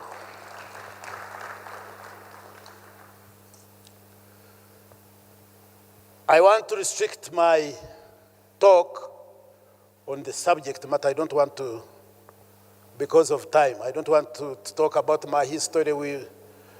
I gave an interview of 2 hours, but just because we were many. So I want to restrict myself to the topic. Now, we are remembering General Aronda because of his contribution or of what he did by creating Wazalendo Circle, the UPDF Circle. Then my question is, why Circle? Did we need a circle that time? Or do Ugandans need circles? Remember, we were working and we were being paid. Did we need a circle? Really? The answer is a big yes. We needed a circle. Because each one of us has got two kinds of life, two types of life, or whatever you want to call it. There is life when you are still active. For us, in UPDF, in police, in prisons, in public service, the life in service when you are serving. We needed circle because of that life. Why? Because whatever we earned, whatever salaries we got, could not balance our needs. No salary will ever balance or solve the needs one wants. Even with your enhancement, salary enhancement, Professor Ramadan, still that enhancement cannot balance our needs. It can push you, but not balance. We have great men in this house, like General Tema. You cannot say that you...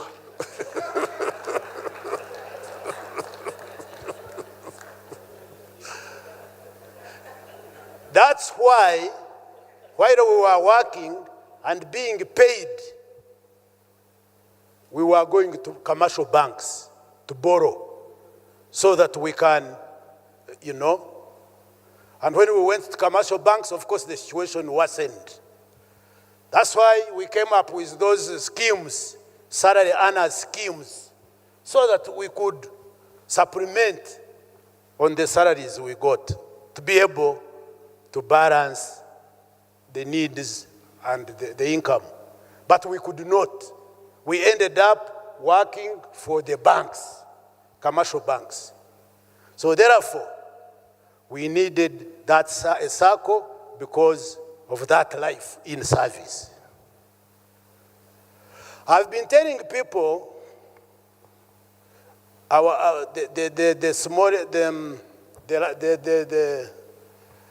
our lower cadres, soldiers, private soldiers, the enhancement will push them to 1 million per month. Even if God was to give you life to live for 1,000 years, God decides you live for 1,000 years, no problem. And UPDF also says, since God has favored you to live for 1,000 years, we shall also employ you for that 1,000 years. But we shall continue giving you 1 million. You will live for 1,000, work for 1,000, earn 1 million for 1,000, but you will never get like 3 million as a lump sum in your hands. Because by the time you are paid your 1 million, you have already consumed 3 because of the needs. Therefore, we needed the circle because of that life. The second life, why we needed the circle, was the life after service. And that is the most complicated life. If you are still working, you must invest in that life. Why? Because when you retire at 60 years, at 65, nobody can employ you. For what? You are too old to be employed. That is one reason. Number 2 reason, or challenge. You see, when you are still active and earning salaries, banks run after you. Oh, we shall give you. We don't even need this and that. Salary earners scheme. Because they know you are earning. But the day they know you have retired, when you go to the bank, these days the bank managers are young people. You will go to the manager's office, 2 questions. 1, where do you work? How old are you? I'm 65, manager. Okay. Where do you work? No, I retired 5 years from UPDF. So what brings you here? My son, I want a loan. Oh, you want a loan. So what comes into his mind? The man is very old. He's about to die. He's not earning. And he wants people, savers, other people's money. So if he dies, then what will happen to that money? So he will tell you, you came when I was going for a meeting. You come after 1 week. We shall serve you. You will never enter that bank. So retirement, you are no longer creditworthy. Nobody can employ you, but you cannot even access a loan. Then the other biggest problem is, for example, UPDF, we designed what we call a welfare package.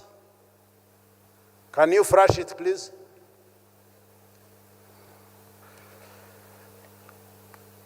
Welfare package in UPDF, it is there. Number 1, we get salaries. Number 2, food. Number 3, clothing. Number 4, accommodation in barracks, Medicare, education, and when you are going to work, you can be transported to your workplace. All these are good things, very good. Actually, we are lucky than even the civilians, because civilians work and get only salaries. They use salaries to buy these other ones. But for us, we get, on top of the salary, we get even these other ones. But the problem is, you can only access these when you are still serving. That is where the challenge is. For those who have attended these days we retire, every year people go home. And there are rituals we do, ceremonies.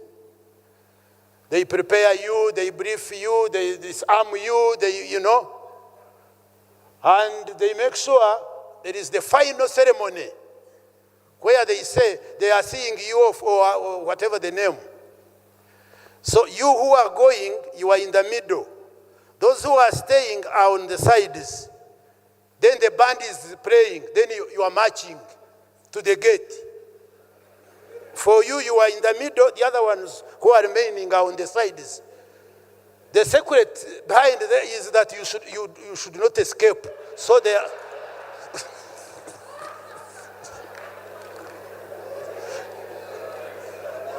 but they pretend that they are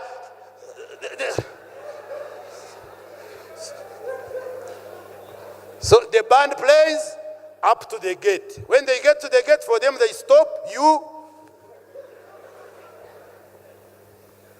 Now, yesterday, you had a page of very good things, that package, very nice. But the moment you get out of that gate, put for me how the page looks like. A good page of very wonderful things, salaries, food, clothing, accommodation. But where that moment you get outside of the gate, where is the page? IT, next slide. That is the, no. There is, please don't jump. That should be the page. An empty page, a blank page. From 10 good things to now, an empty page. So, and you need to feel it because you still have life. So that is where the challenge is. From good things to nothing. So therefore, we needed a circle to prepare us for the life after service. And that is life in retirement. Christians and Muslims, the Bible and the Quran tell us that everybody who has been born and has lived at one point will do what? Will die. This is a fact. Anybody, if you are here, you know you were born and you are living, at some point know that you will die. But the same books give us a consolation. They say, don't worry. You be born. You live for whatever age, whatever years. You die. Don't worry. Because there is life after death. That is what those books tell us. Don't worry about dying because there is life after death. But they don't tell us that everybody who would have been born and has lived and has died will enjoy that life after. No. Whereas that life is there, but not everyone will enjoy it. They say, this is what the books say, it will be only those who would have prepared while still living that when they die, they enjoy life after death. So we needed the circle, therefore, to prepare when we are still serving, so that when we retire tomorrow, we enjoy life in retirement. So that is the great man we are talking about. That is what the great man did for us.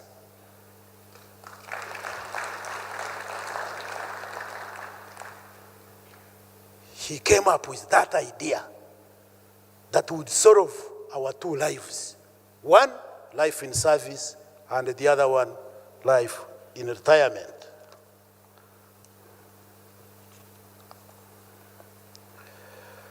That is basically why we needed the circle. But there are other reasons and aspirations why he wanted us to have this circle. One was to promote a culture of savings among the UPDF personnel, provide an internal collective solution to the UPDF welfare, protect UPDF personnel from exploitation from commercial banks through high interest on loans by providing them with affordable credit. Enable the families of the service personnel to be productive and improve household incomes. Enable UPDF personnel to prepare for their life. This is life, not live. Prepare for life. Make UPDF personnel to contribute to national development of the economy. That is what General Aronda and those he worked with wanted us to have a circle and to solve. Then we did that. The circle was formed. When and what is it? This is about Wazalendo Circle. Wazalendo Circle is an institutional circle for the UPDF and Ministry of Defense and Veteran Affairs staff. Registered on the 22nd September 2005 with a certificate number that. It draws its membership from the staff of MODVAC, UPDF, Ministry of Defense, then UPDF, WASACO staff, our spouses and children of the above categories. Now, this is part one, the introductory part. Now I come to the input, which is part two. In 2003, first of all, he came up with an idea that we needed a circle. What he did was now to select a committee that headed by retired General Kare Kaihura and Moses Rwachitaret was a member, and others, to go outside Uganda and benchmark and understand the best practices, how circles are formed, how they operate, how they benefit their members. After that, he organized meetings and mobilized the commanders to get their buy in the idea of forming a circle. All of you who are living that time, who are mature enough, old enough in command, you know how late General Aronda mobilized us. He traversed the country to reach the formations and units to explain to the soldiers the need to form a circle. He sourced for experts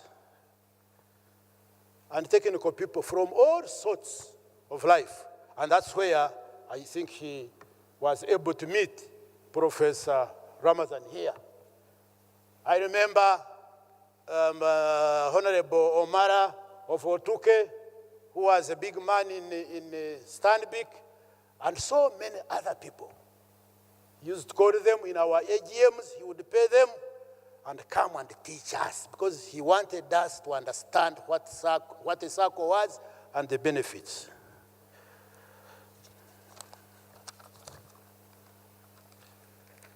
Because we were still growing in our infancy stage, he made sure, he convinced the Ministry of Defense to meet all the costs that the circle wanted, including paying the workers. The very first group of workers were paid by the Ministry of Defense. He sponsored all the AGMs, and if you remember his AGMs, 3 days. 3 days. And the second day would be for those lectures by the experts. The idea was, I want these people to understand where their future lies. He accommodated us, and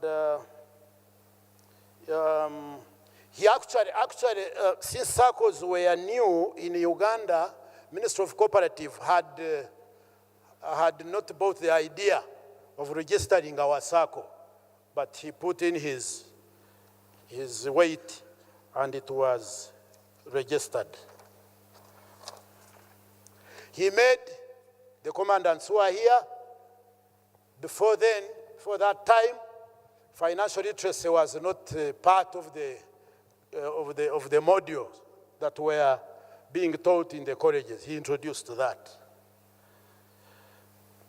He made Wazalendo Circle activities command-led. Some people were misunderstanding being command-led to mean we were forcing, or commanders were forcing people. No, no, no, no. We have generals I know who did not join the Wazalendo Circle. But it was because, you know, the role of a commander to the subordinates.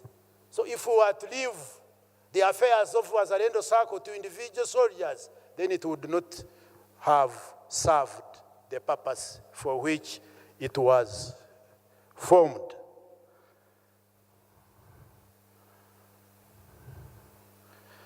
It laid a solid foundation through which his successors continued patronizing Wazalendo Circle, directly participated and guided the choice of the leadership at the board.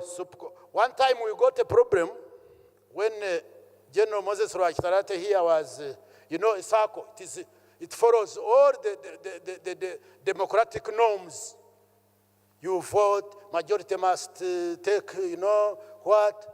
So, during the voting of Moses as a chairman, his deputy was a private. So they were working, because remember, the other ones are the majority. All of a sudden, before they concluded their term, General Moses was selected to go for a course. So automatically, the deputy must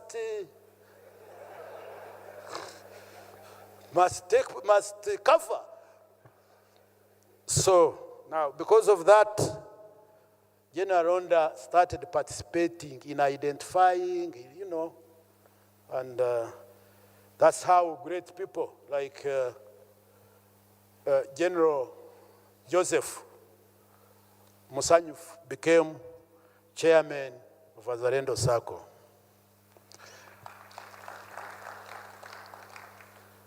So those are what I called the input, the input. Those pictures show what I was telling you, how he was mobilizing us, sensitizing us, teaching us about Wazalendo Circle. Move on, please.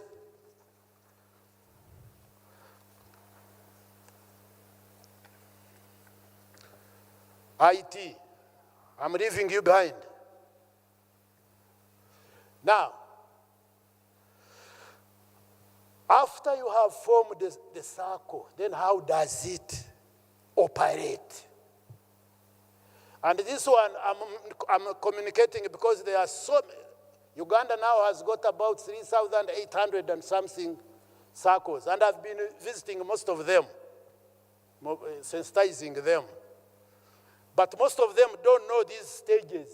You find there is a circle where members don't buy shares, but they are members. How do you become a member of your community when you don't have land there? That you are a voter in a certain area, or you are, but you don't have land, you don't have a house, you don't have a, how do you become that? In the same way, for you to be able to become a voter, a member, or assuming Wazalendo Circle is a district, how do you become a member of that district? You must acquire obtuze citizenship by acquiring shares or land. Then when you buy land in any place, is that enough? Do you eat land? You must make your land productive. You must make your land productive. So when you buy shares, the second stage must be shares, rather savings. You must save. Then when you buy shares using money and you save, and I save and others save, do the same, then you create a fund, which fund you go and borrow and get credit, or what we call loan. Of course, like any other loans, there is some interest. But the good thing here, I want you to know, the interest of a circle is totally different from an interest in a commercial bank. For example, the interest of Stanbic Bank in Uganda goes to the directors in South Africa. But the interest you pay in Wazalendo Circle, since you are the director, comes back to you. I will show you how. From there, investments. We borrow money to invest. And in Wazalendo Circle, we have two types of investment. There is the individual investment, When you come and borrow 300 million, we give 300 million, we give if you want, come tomorrow. So when we give you money, whatever you use it for is your individual investment. If you get profit, it is yours. If you make a loss, it's up to you. That is individual investment. It is for you, the member. You want 10 million, you want 50, you want 200, you want 100, it's your money, your personal investment. But when we take everybody who borrows, we get some interest. Of course, to pay workers and what, but the remaining balance, again, we share it as dividends, all of us. And that is what I call group investment. So in the circle, you benefit twice. You have your personal investment when you borrow money, but also we invest for you by giving you dividends at the end of the financial year. So that is how the circle works.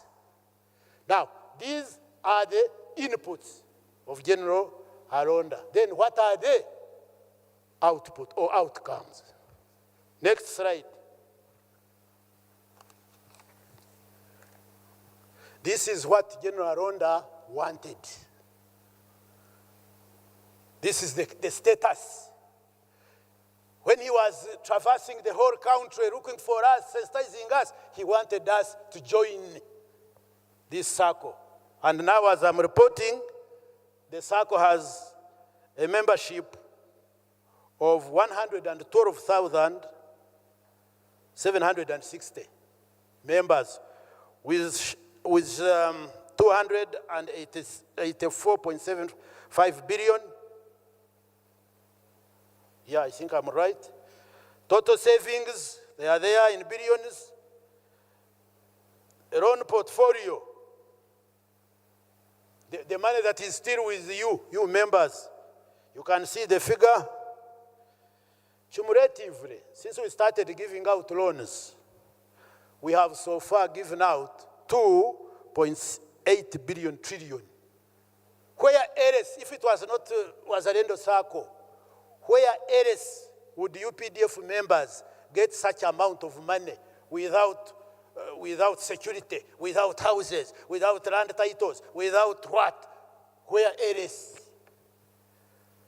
Where else?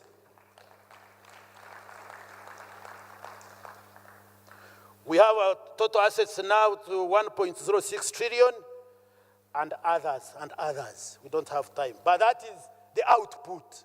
When General Aronda put the other inputs, mobilization, paying for workers, mobilizing us, this is what came out of his efforts.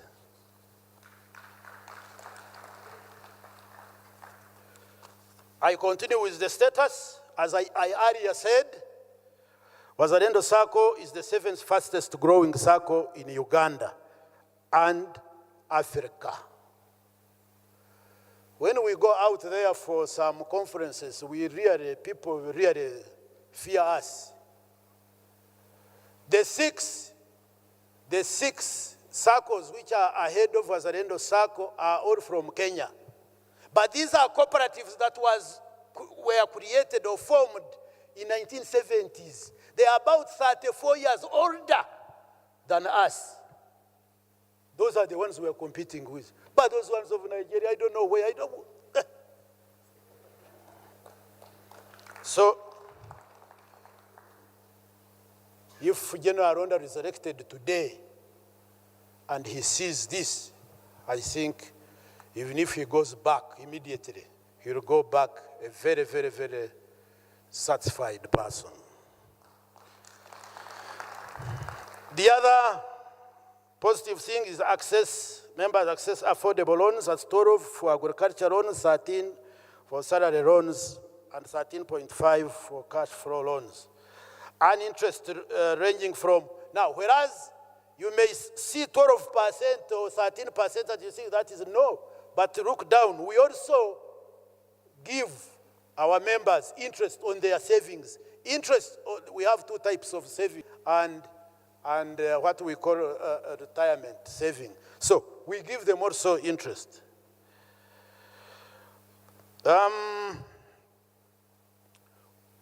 We have now grown, we have now 19 branches. We are like banks, or more, or bigger than some banks, Professor. We have 19 banks, out of which 10 are cash banks. Rather, these are branches, not banks, but branches. 10 are cash banks, or rather branches. These Kampala City, Entebbe City, Guru City, Moroto, Mbarara City, Fort Portal City, those are branches that are outside the barracks, because we are trying now to move out, because barracks don't belong to us. Barracks belong to UPDF. Tomorrow we are planning to open to the public. So you cannot open to the public and get their savings, and when they come to get their loans, you subject them to go to the barracks. They are not soldiers. So we are going out of the barracks. And then the 4 are those in the barracks. And then we have those that don't give cash, but they are networked. And those for liaison work.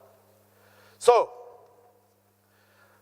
pictures, those are some of our branches. The other one is the headquarters, the other one is Fort Portal, you know, those pictures are for our branches. Savings, that one does really, people will read. Now, with these achievements, how have we achieved the status I have given you? And now this is to other circles in the country. Because sometimes I don't agree with the approaches, and the good thing Professor Rama is here. Sometimes I don't agree with their philosophies, but I thought I should share mine with them. Now, for any successful circle, or for any circle to be successful, it must follow this philosophy. 1, it must be member-formed. The idea must come from members, not from politicians, not from whatever, not from who. No. From members. We are UPDF members. We earn this. We have these challenges. We think we should come together and form a circle. So that is number 1. If you want your circle to succeed, it must be an idea of General Aronda and others, not forced. It must be member-owned. Member-owned. Circles do not belong to the chairman like me. Circles do not belong to the management. Circles belong to the members. Don't go there and you say, we don't know what your circle is doing. You are who? But you are a member. So the circle belongs to you. You must own it. Don't leave your circles, you civilians, in the hands of management. They are your circles. Management are your workers, your workers. The other principle, it must be member-financed, Professor. Member-financed. Member-financed. Not member-begging. Because our circles in the country follow the political, Now, next year, many circles are going to be formed, targeting politicians who are going to stand. They are going to be formed, you will see. When the presidential candidate comes looking for vote, then they say, you are welcome, we women of...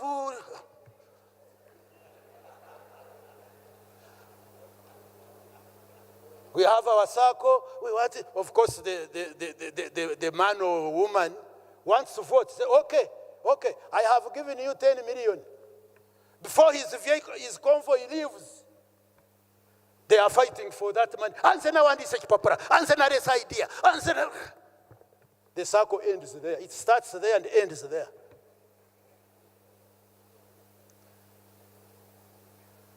As you all know, our guests, this is a UPDF circle.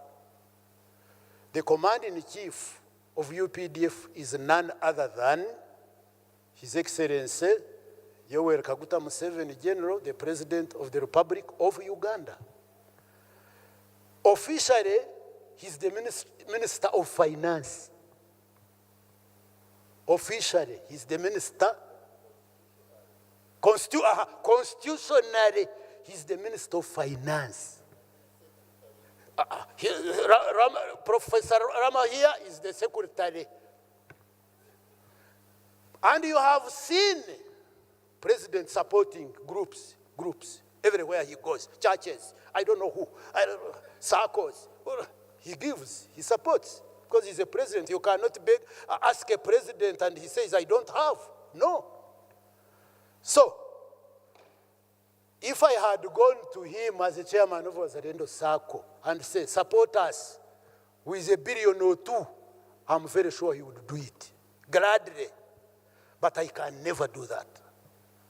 Reason, the moment these members get to know that some sources are coming from somewhere, then member owned dies, member financed dies, and all that.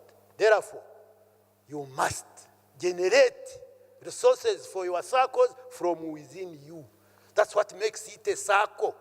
Saving and credit. It is not begging and credit, no.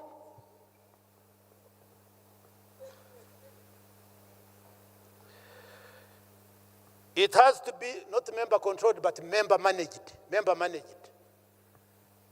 Member managed. You must get managers from your, if in case you lack some competencies, you hire. But when you hire them, they must work under your cross supervision. You don't surrender the circle to managers. So member managed. Then the last one, circles should be member beneficiary. You are doing all the above so that at the end of the day, members benefit. So, therefore, this philosophy of mine is like driving a vehicle. A vehicle has got 5 gears. And I know all of you know how to drive. Who can start with his vehicle with engage gear number 5 and the vehicle moves? Can it? Certainly not. But there are circles, even you find people don't want to put, but they want loans. But that is starting engaging gear number 5. You must put money for you to benefit. You must manage it for you to benefit. You must own it for you to benefit.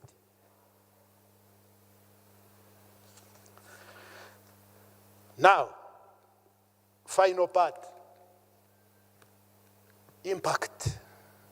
We have seen input, we have seen output. Now, the final part is the impact. The impact is, like I had said, our people have been able to get 2.86 trillion as loans. They have invested, our members of Wazalendo Circle have invested heavily in so many enterprises. You can see on the slide, no. Go back. You can see areas where in agriculture, farming, Go ahead.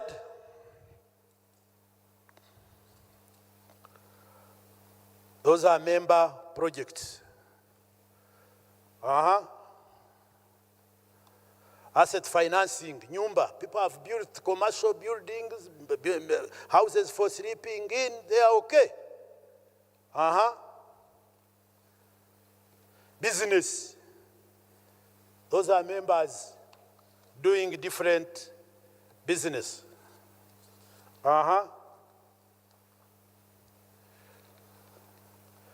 We are in real estate.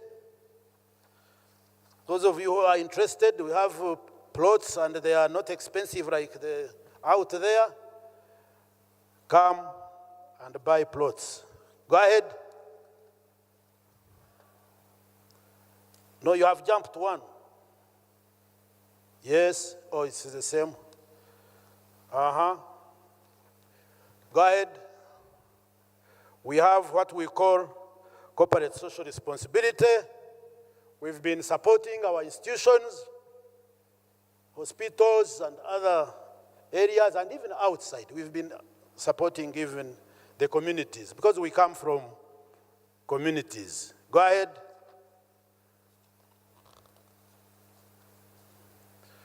Go ahead. Other benefits. The SACCO has enhanced financial inclusion to members through unrestricted access to financial services on account of lack of collateral. Because if you don't have what they call security or collateral, you cannot access any loans outside there. But for us, we don't require those. Enhanced use of digital delivery channels to create convenience.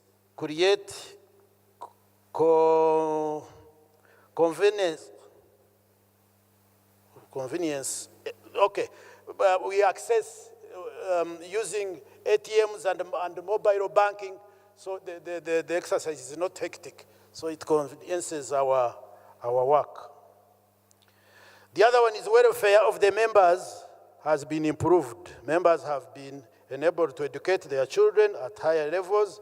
Financial literacy and financial discipline has been achieved. We've been doing member education, as you can see. I think this is the last part, like I have promised. This is where my paper was divided into brief parts, and this marks the end of the last part, which is part 4.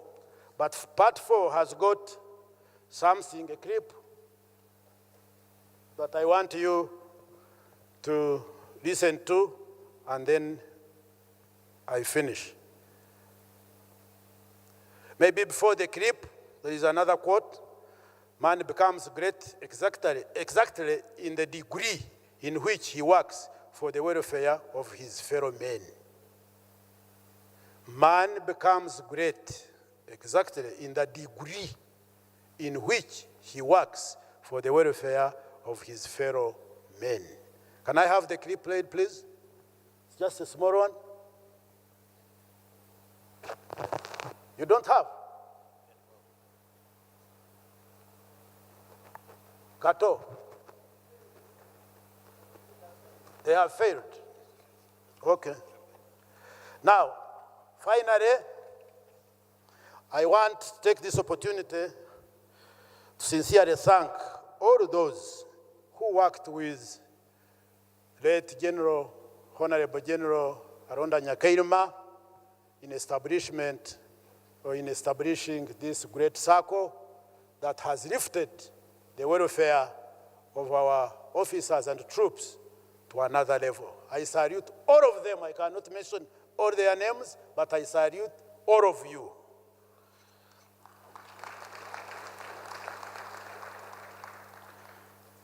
I want to thank in a special way both former leaders and the current ones, the board chairman, General Joseph Fia, General Moses and others, SUPCO chairman, management, anybody who has been driving, steering the growth of this great circle. I'm here to applaud you, to appreciate you, and salute you for the job well done. I want in a special way to thank the Ministry of Defense for the great support and conditional support you have rendered to us since the creation of this great circle. We don't take your support for granted. We can only say thank you so much. But also I want to thank you in a special way for having thought of organizing this memorial event to remember and to honor the great man. We thank you so much. I want, again, in a special way, to thank the family of late Honorable General Aronda, Linda, your children. We know, we were talking here, we know what you went through when General Aronda was doing all what has been documented and presented here. You missed him greatly, but we thank you, we thank you. You wouldn't have done all this to us if you guys were not behind him, supporting him. We salute you. Now, I think I now hand over back to you, Mr. Chairman. I thank you very much. Thank you very much. For those who know Lieutenant General Sam Kavuma, this is the shortest presentation he has ever made. We thank you, Mr. Chairman. I double as a panelist, and I will first give just some 4 points of what General Aronda's legacy is about in this particular field of the Wasako. Those who know, it was Honorable Maranao who was in Stanbic mobilizing for people to bank army salaries, because army salaries used to be paid cash on acquittance rolls. And I remember Lieutenant General Musanyifu was Director of Finance, and we all challenged him that by the time you leave this job, salaries must be paid in banks. It was an uphill task. Omara came with his excitement to rush everything and told us how you can borrow money. So a group went to Botswana, some of us went to Kenya, and then we also started interacting with the Uganda Cooperatives Alliance, who told us to obey all the rules. That's why my vice chairman was a private. They said if you, for example, rig the election, you will no longer qualify for support, micro support center funds. If you appoint this, so they were actually putting us at gunpoint to act like other things. But eventually, we negotiated and became what we are. I salute General Aronda for the personal, passionate involvement in mobilization and recruitment for this circle. Because we could not force soldiers. I remember a certain retired general called us and said, this is a good thing, wote waingie sai. That you just announced tomorrow that you have cut 5,000 from everybody, they are members. Then UCA said that want to be a circle. So we went through all those stages under the guidance, and he was a very humble man. He would listen to these intellectuals, because he would say, they did it before us. How can we not listen to them? So I salute him for that. We got resistance. There were commanding officers who would tell the forces that, remember the other case in Congo? Pesa zilikuwa hapo, wamezichukua. Sasa mnataka kubali hao watu watoe pesa kwa bank, because this deduction was from the bank. So you're saying now you want to encourage these administrators who stole cash in Congo now to be managers of money inside our accounts. That was the hell of a campaign. But we persisted, and we moved, and we were abused, and we were, look at Afande Kale really suffered the brunt since he was our chairman. But we passed that stage. Then the began to grow. I remember the first collections, I think we got 200 million. But by the time I left for my course, we were at 2 billion. And now the members said, we want to withdraw. ATM, ATM to pesa. I said, you will not withdraw the money as long as I'm chairman. You borrow it, because I knew it would make interest. I went away, the rest is history. Now, I've come back after diplomatic service, after 4 years of being busy in town here. I came back and I went to Wazalendo and borrowed the maximum loan with my rank. Well, first borrowed half. I have a huge house in Entebbe. Next time they should put it here on the Nyumba loan thing.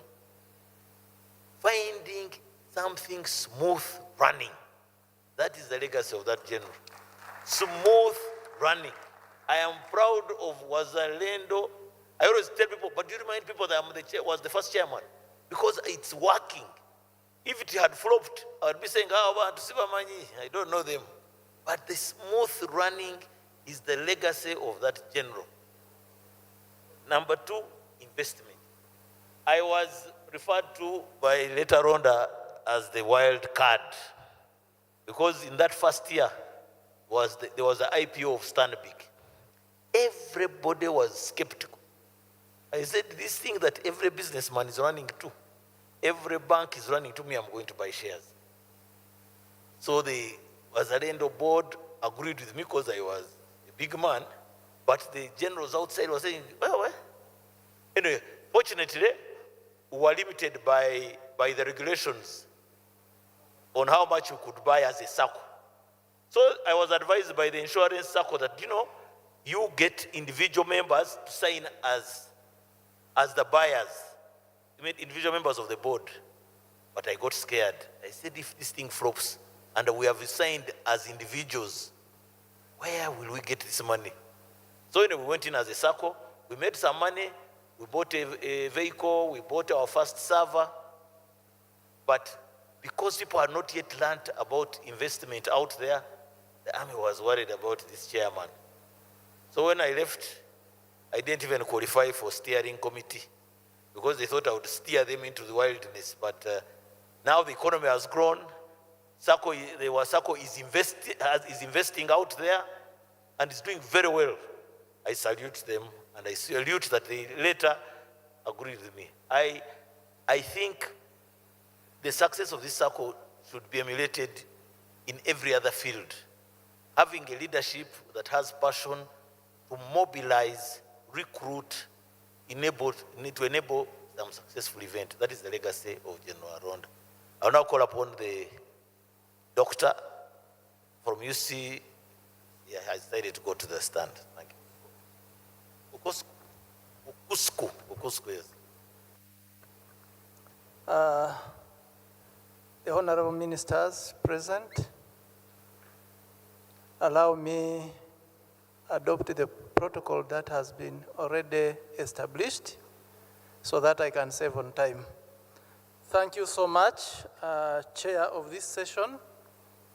I am called Sylvester Ndiramkama, and I work for Uganda Cooperative Savings and Credit Union, Ukusku, which is the apex of SACCOs in Uganda, and our mandate is to organize and develop the SACCO sector. It is a pleasure to be here and also confirm the legacy that was started by General Aronda through establishing Wazalendo SACCO. I want to agree with the presenter, but also make a few comments.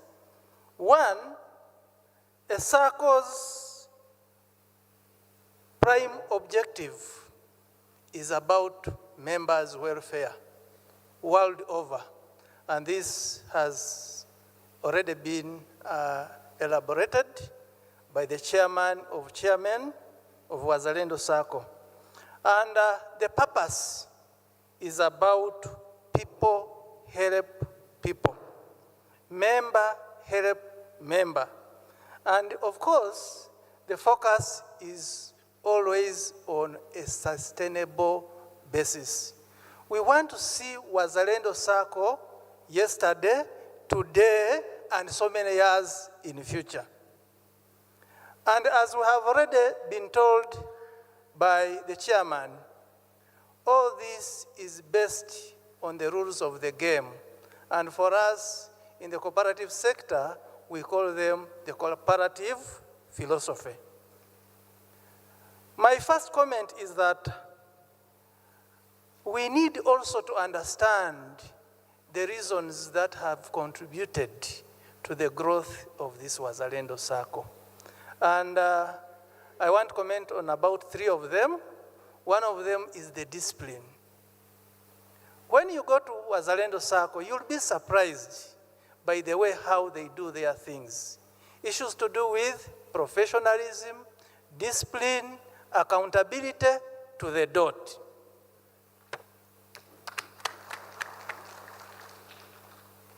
Governance, because we said the rules of the game are about you, the owners of the business.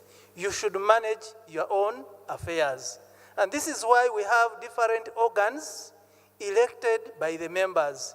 We have what we call the board, which is, of course, chaired by the chairman. We also have the supervisory board, which checks to see compliance. And then we have the management team. Of course, of recent, we also have what we call the vetting committee, which makes sure that the right leaders are elected to do the right things at the right time in circles. Never used to happen. There are issues, of course, as a sector,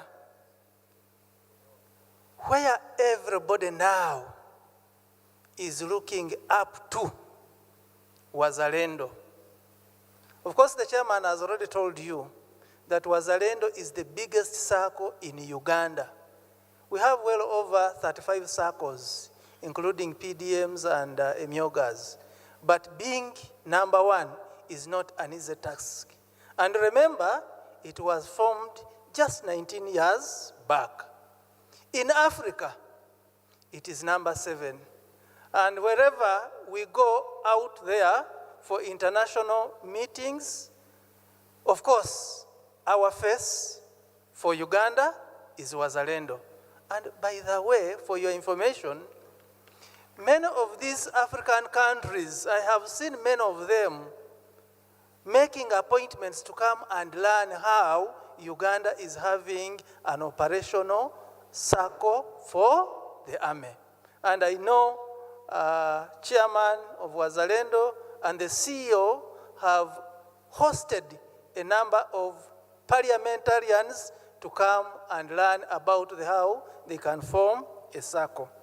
So the image out there, for us when we are moving, who are the leaders of the circles, we walk when our heads are high, just because of Wazalendo and the person who started it. Fred Onata, if I think he had time, every circle would love to invite Freddy Onata on their AGMs to talk to them on how they have been able to transform Wazalendo Circle to the best circle in Uganda. But of course, he normally trains, supports, and we have also seen in the pictures where Wazalendo Circle is doing concern for the community and also contributing to sustainable development goals, because we know our communities are faced with so many problems that need to be addressed.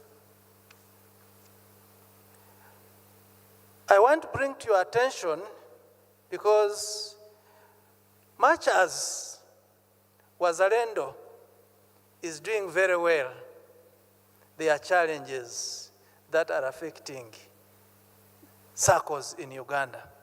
And I will only restrict myself to 2. The law. Because I know we have what we call multiple and inconsistent regulations of circles in Uganda.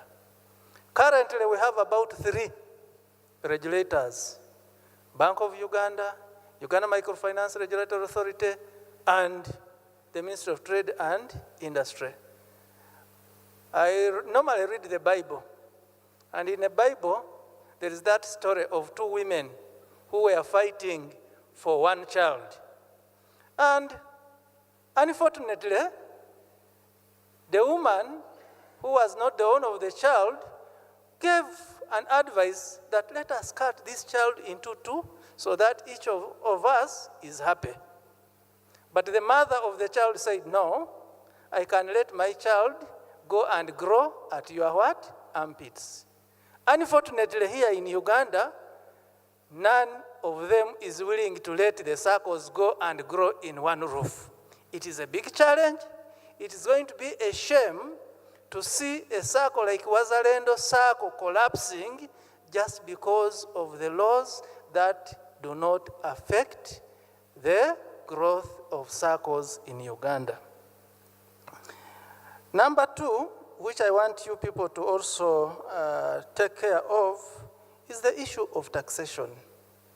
Of course, we have already been told that these circles, not only Wazalendo, but even others which are emulating, were formed for the purposes of welfare of members and communities.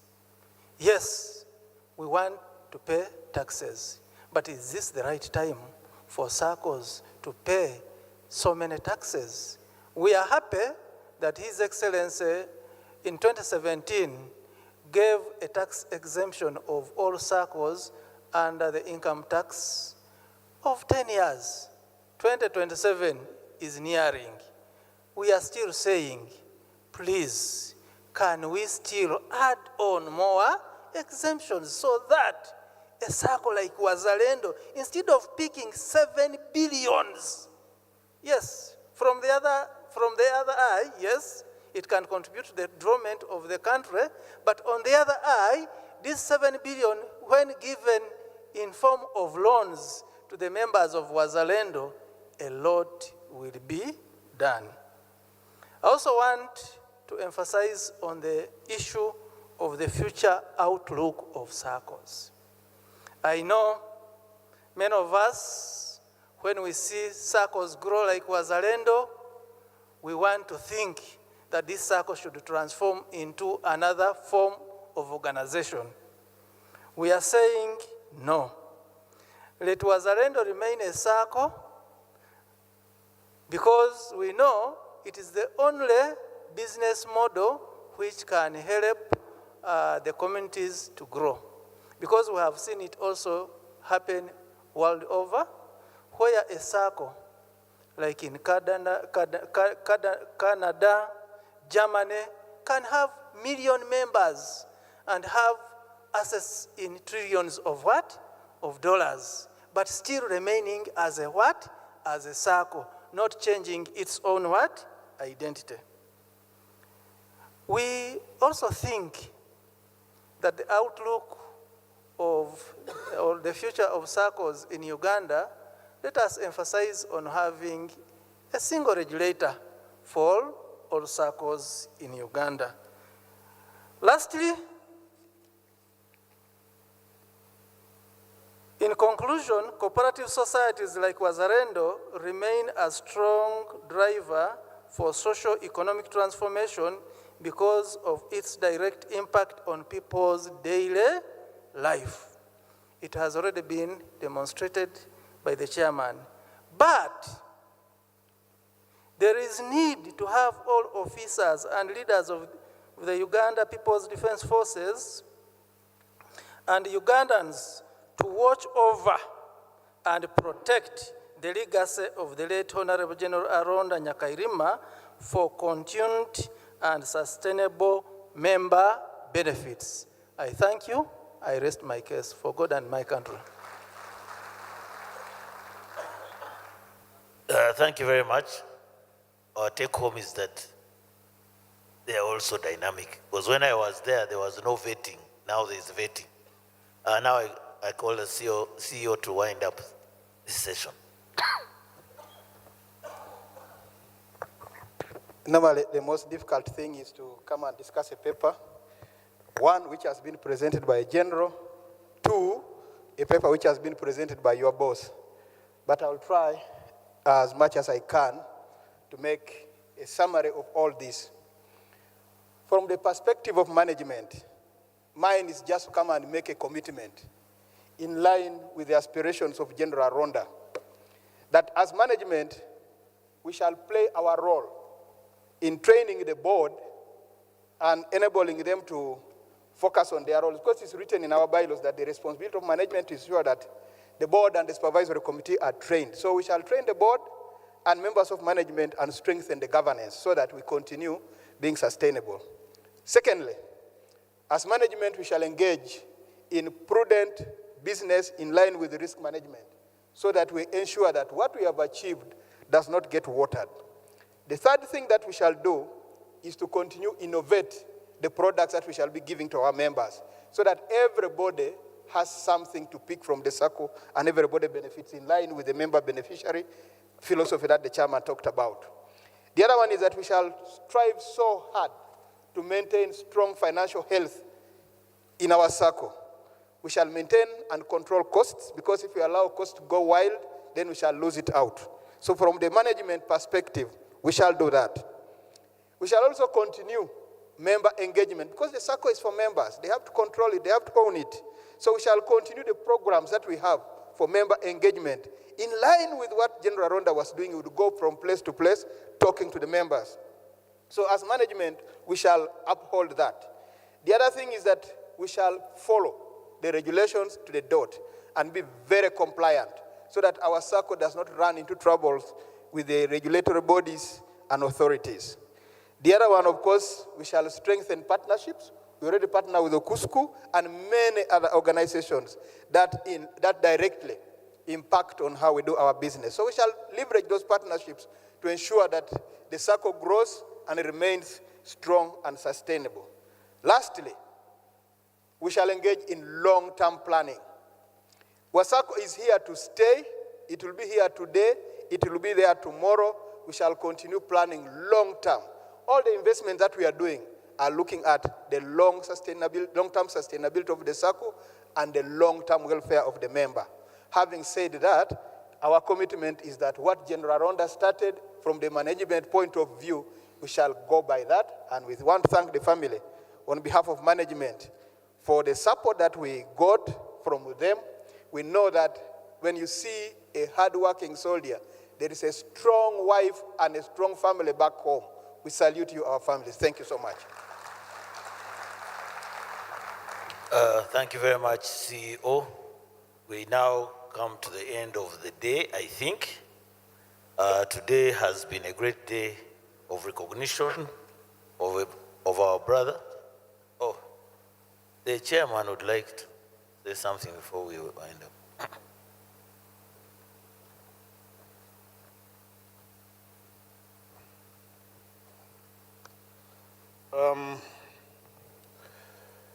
In my presentation, you saw our land. We have some pieces of land in a number of places for our people to come and buy plots and develop. Now the board and management made a decision that in honor of the founding father of Wazalendo Circle, the one we are remembering now, late Honorable General Aronda Nyakairima, we decided to buy 2 plots and we want to donate them to his family in memory of his great contribution to this great circle. May I now invite the members, the wife, Linda, and your kids to step forward and receive the land titles of both plots.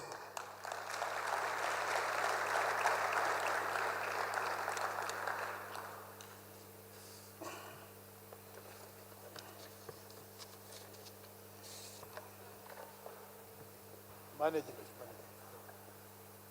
Even you, the chair of the...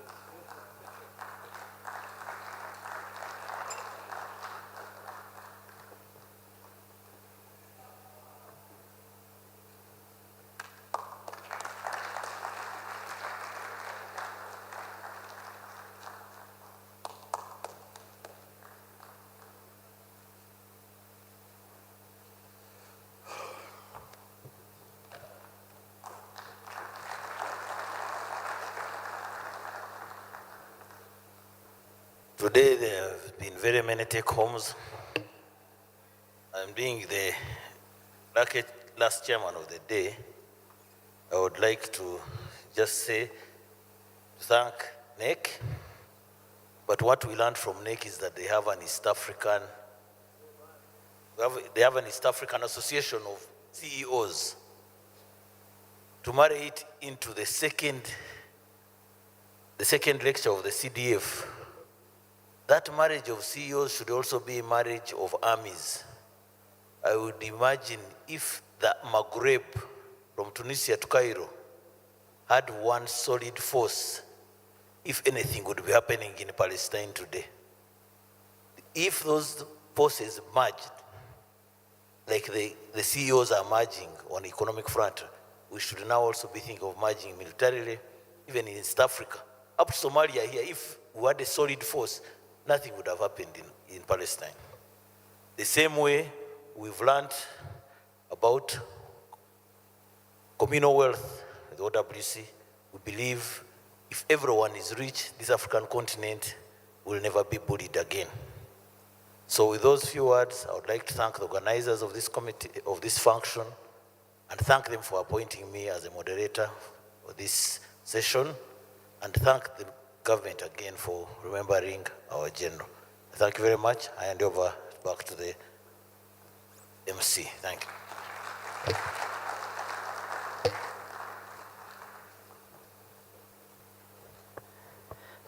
Thank you very much.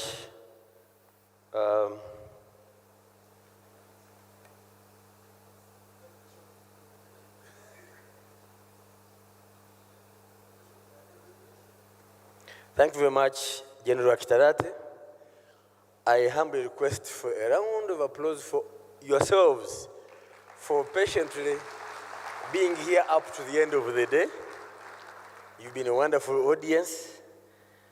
And our panelists for the day and the presenters, we are very, very grateful. Please, the exhibition still continues up tomorrow.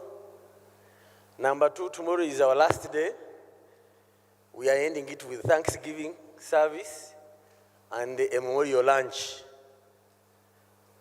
So again, tomorrow come back and we crown this whole event, memorable as it is, with thanking God for the life of Gen Aronda, for his work, and for the blessings he has given this country. On the note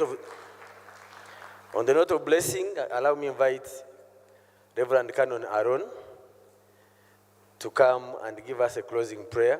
Aaron Mwesigwa. We started with a prayer in the morning of yesterday. We are ending with a prayer of day 2. Canon, please.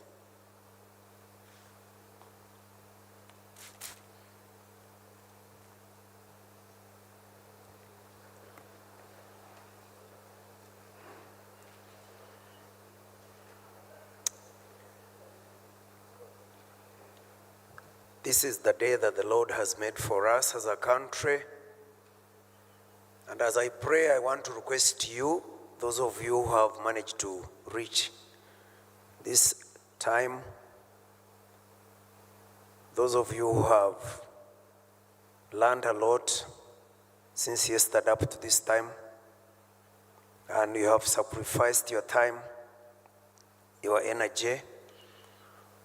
Those of you who are prayer warriors and intercessors in this congregation, whether you are military or lay person like me in the military circles, I want you to be still before the Lord. So as I pray, you pray so that we pray in agreement. Father, we are here in your presence. Once again, you said that we should pray unceasingly.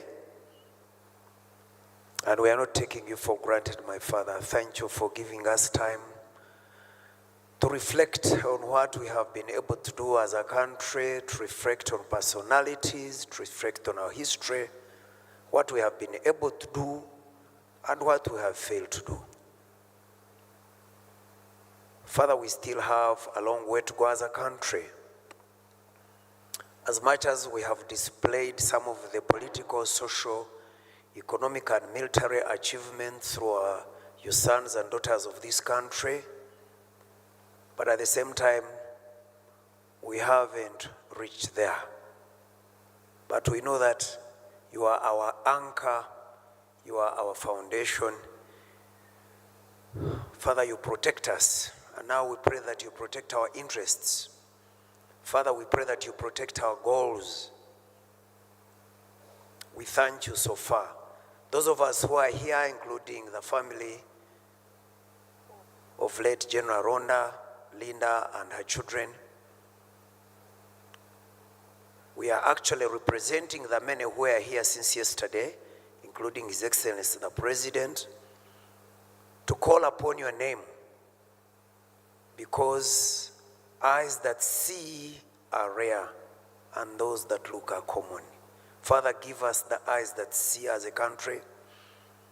Give us the eyes that see as families, as military officers, because once we have eyes that see, we can reach far. We thank you, Father, so far, and we are not taking you for granted. We thank you for the gift of life. We thank you for the gift of food. We thank you for the gift of wisdom and knowledge that we have shared when we are here. And now, Father, I call upon you that you give us two things as we leave this place. Tomorrow is Thanksgiving indeed. And I pray that you prepare our bodies, our minds, and our souls to be ready to receive your word tomorrow, because there will be a sharing of your word. There will be testimonies. Thanksgiving indeed, a climax of the lectures, and all the things that we have heard and shared about Gen Aronda, but also about ourselves as a country. We thank you. And now I pray for protection, and I pray for your favor, because we know that we may be hardworking, we may be committed, we may be competent. Father, we may be focused, but when we lack your favor, things can't move in the right direction. Father, I pray for your favor, and I declare your favor upon these people here. I declare favor upon them, upon their families, upon their work, at their workplaces. Father, I pray for favor.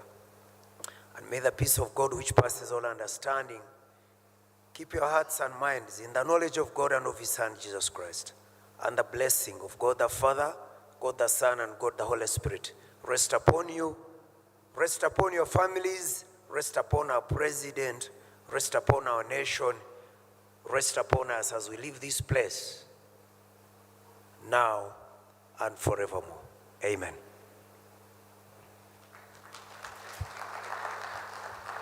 Honorable ministers, members of parliament, generals, ladies and gentlemen, you have been wonderful. With those blessings, please go and enjoy the exhibition again, those who still have time. Tomorrow, we are meeting here. We are starting service 9 in the morning, and thereafter, a luncheon. Ministry of Internal Affairs, the Ministry of Defense, thank you for hosting us. God bless you. God bless Uganda.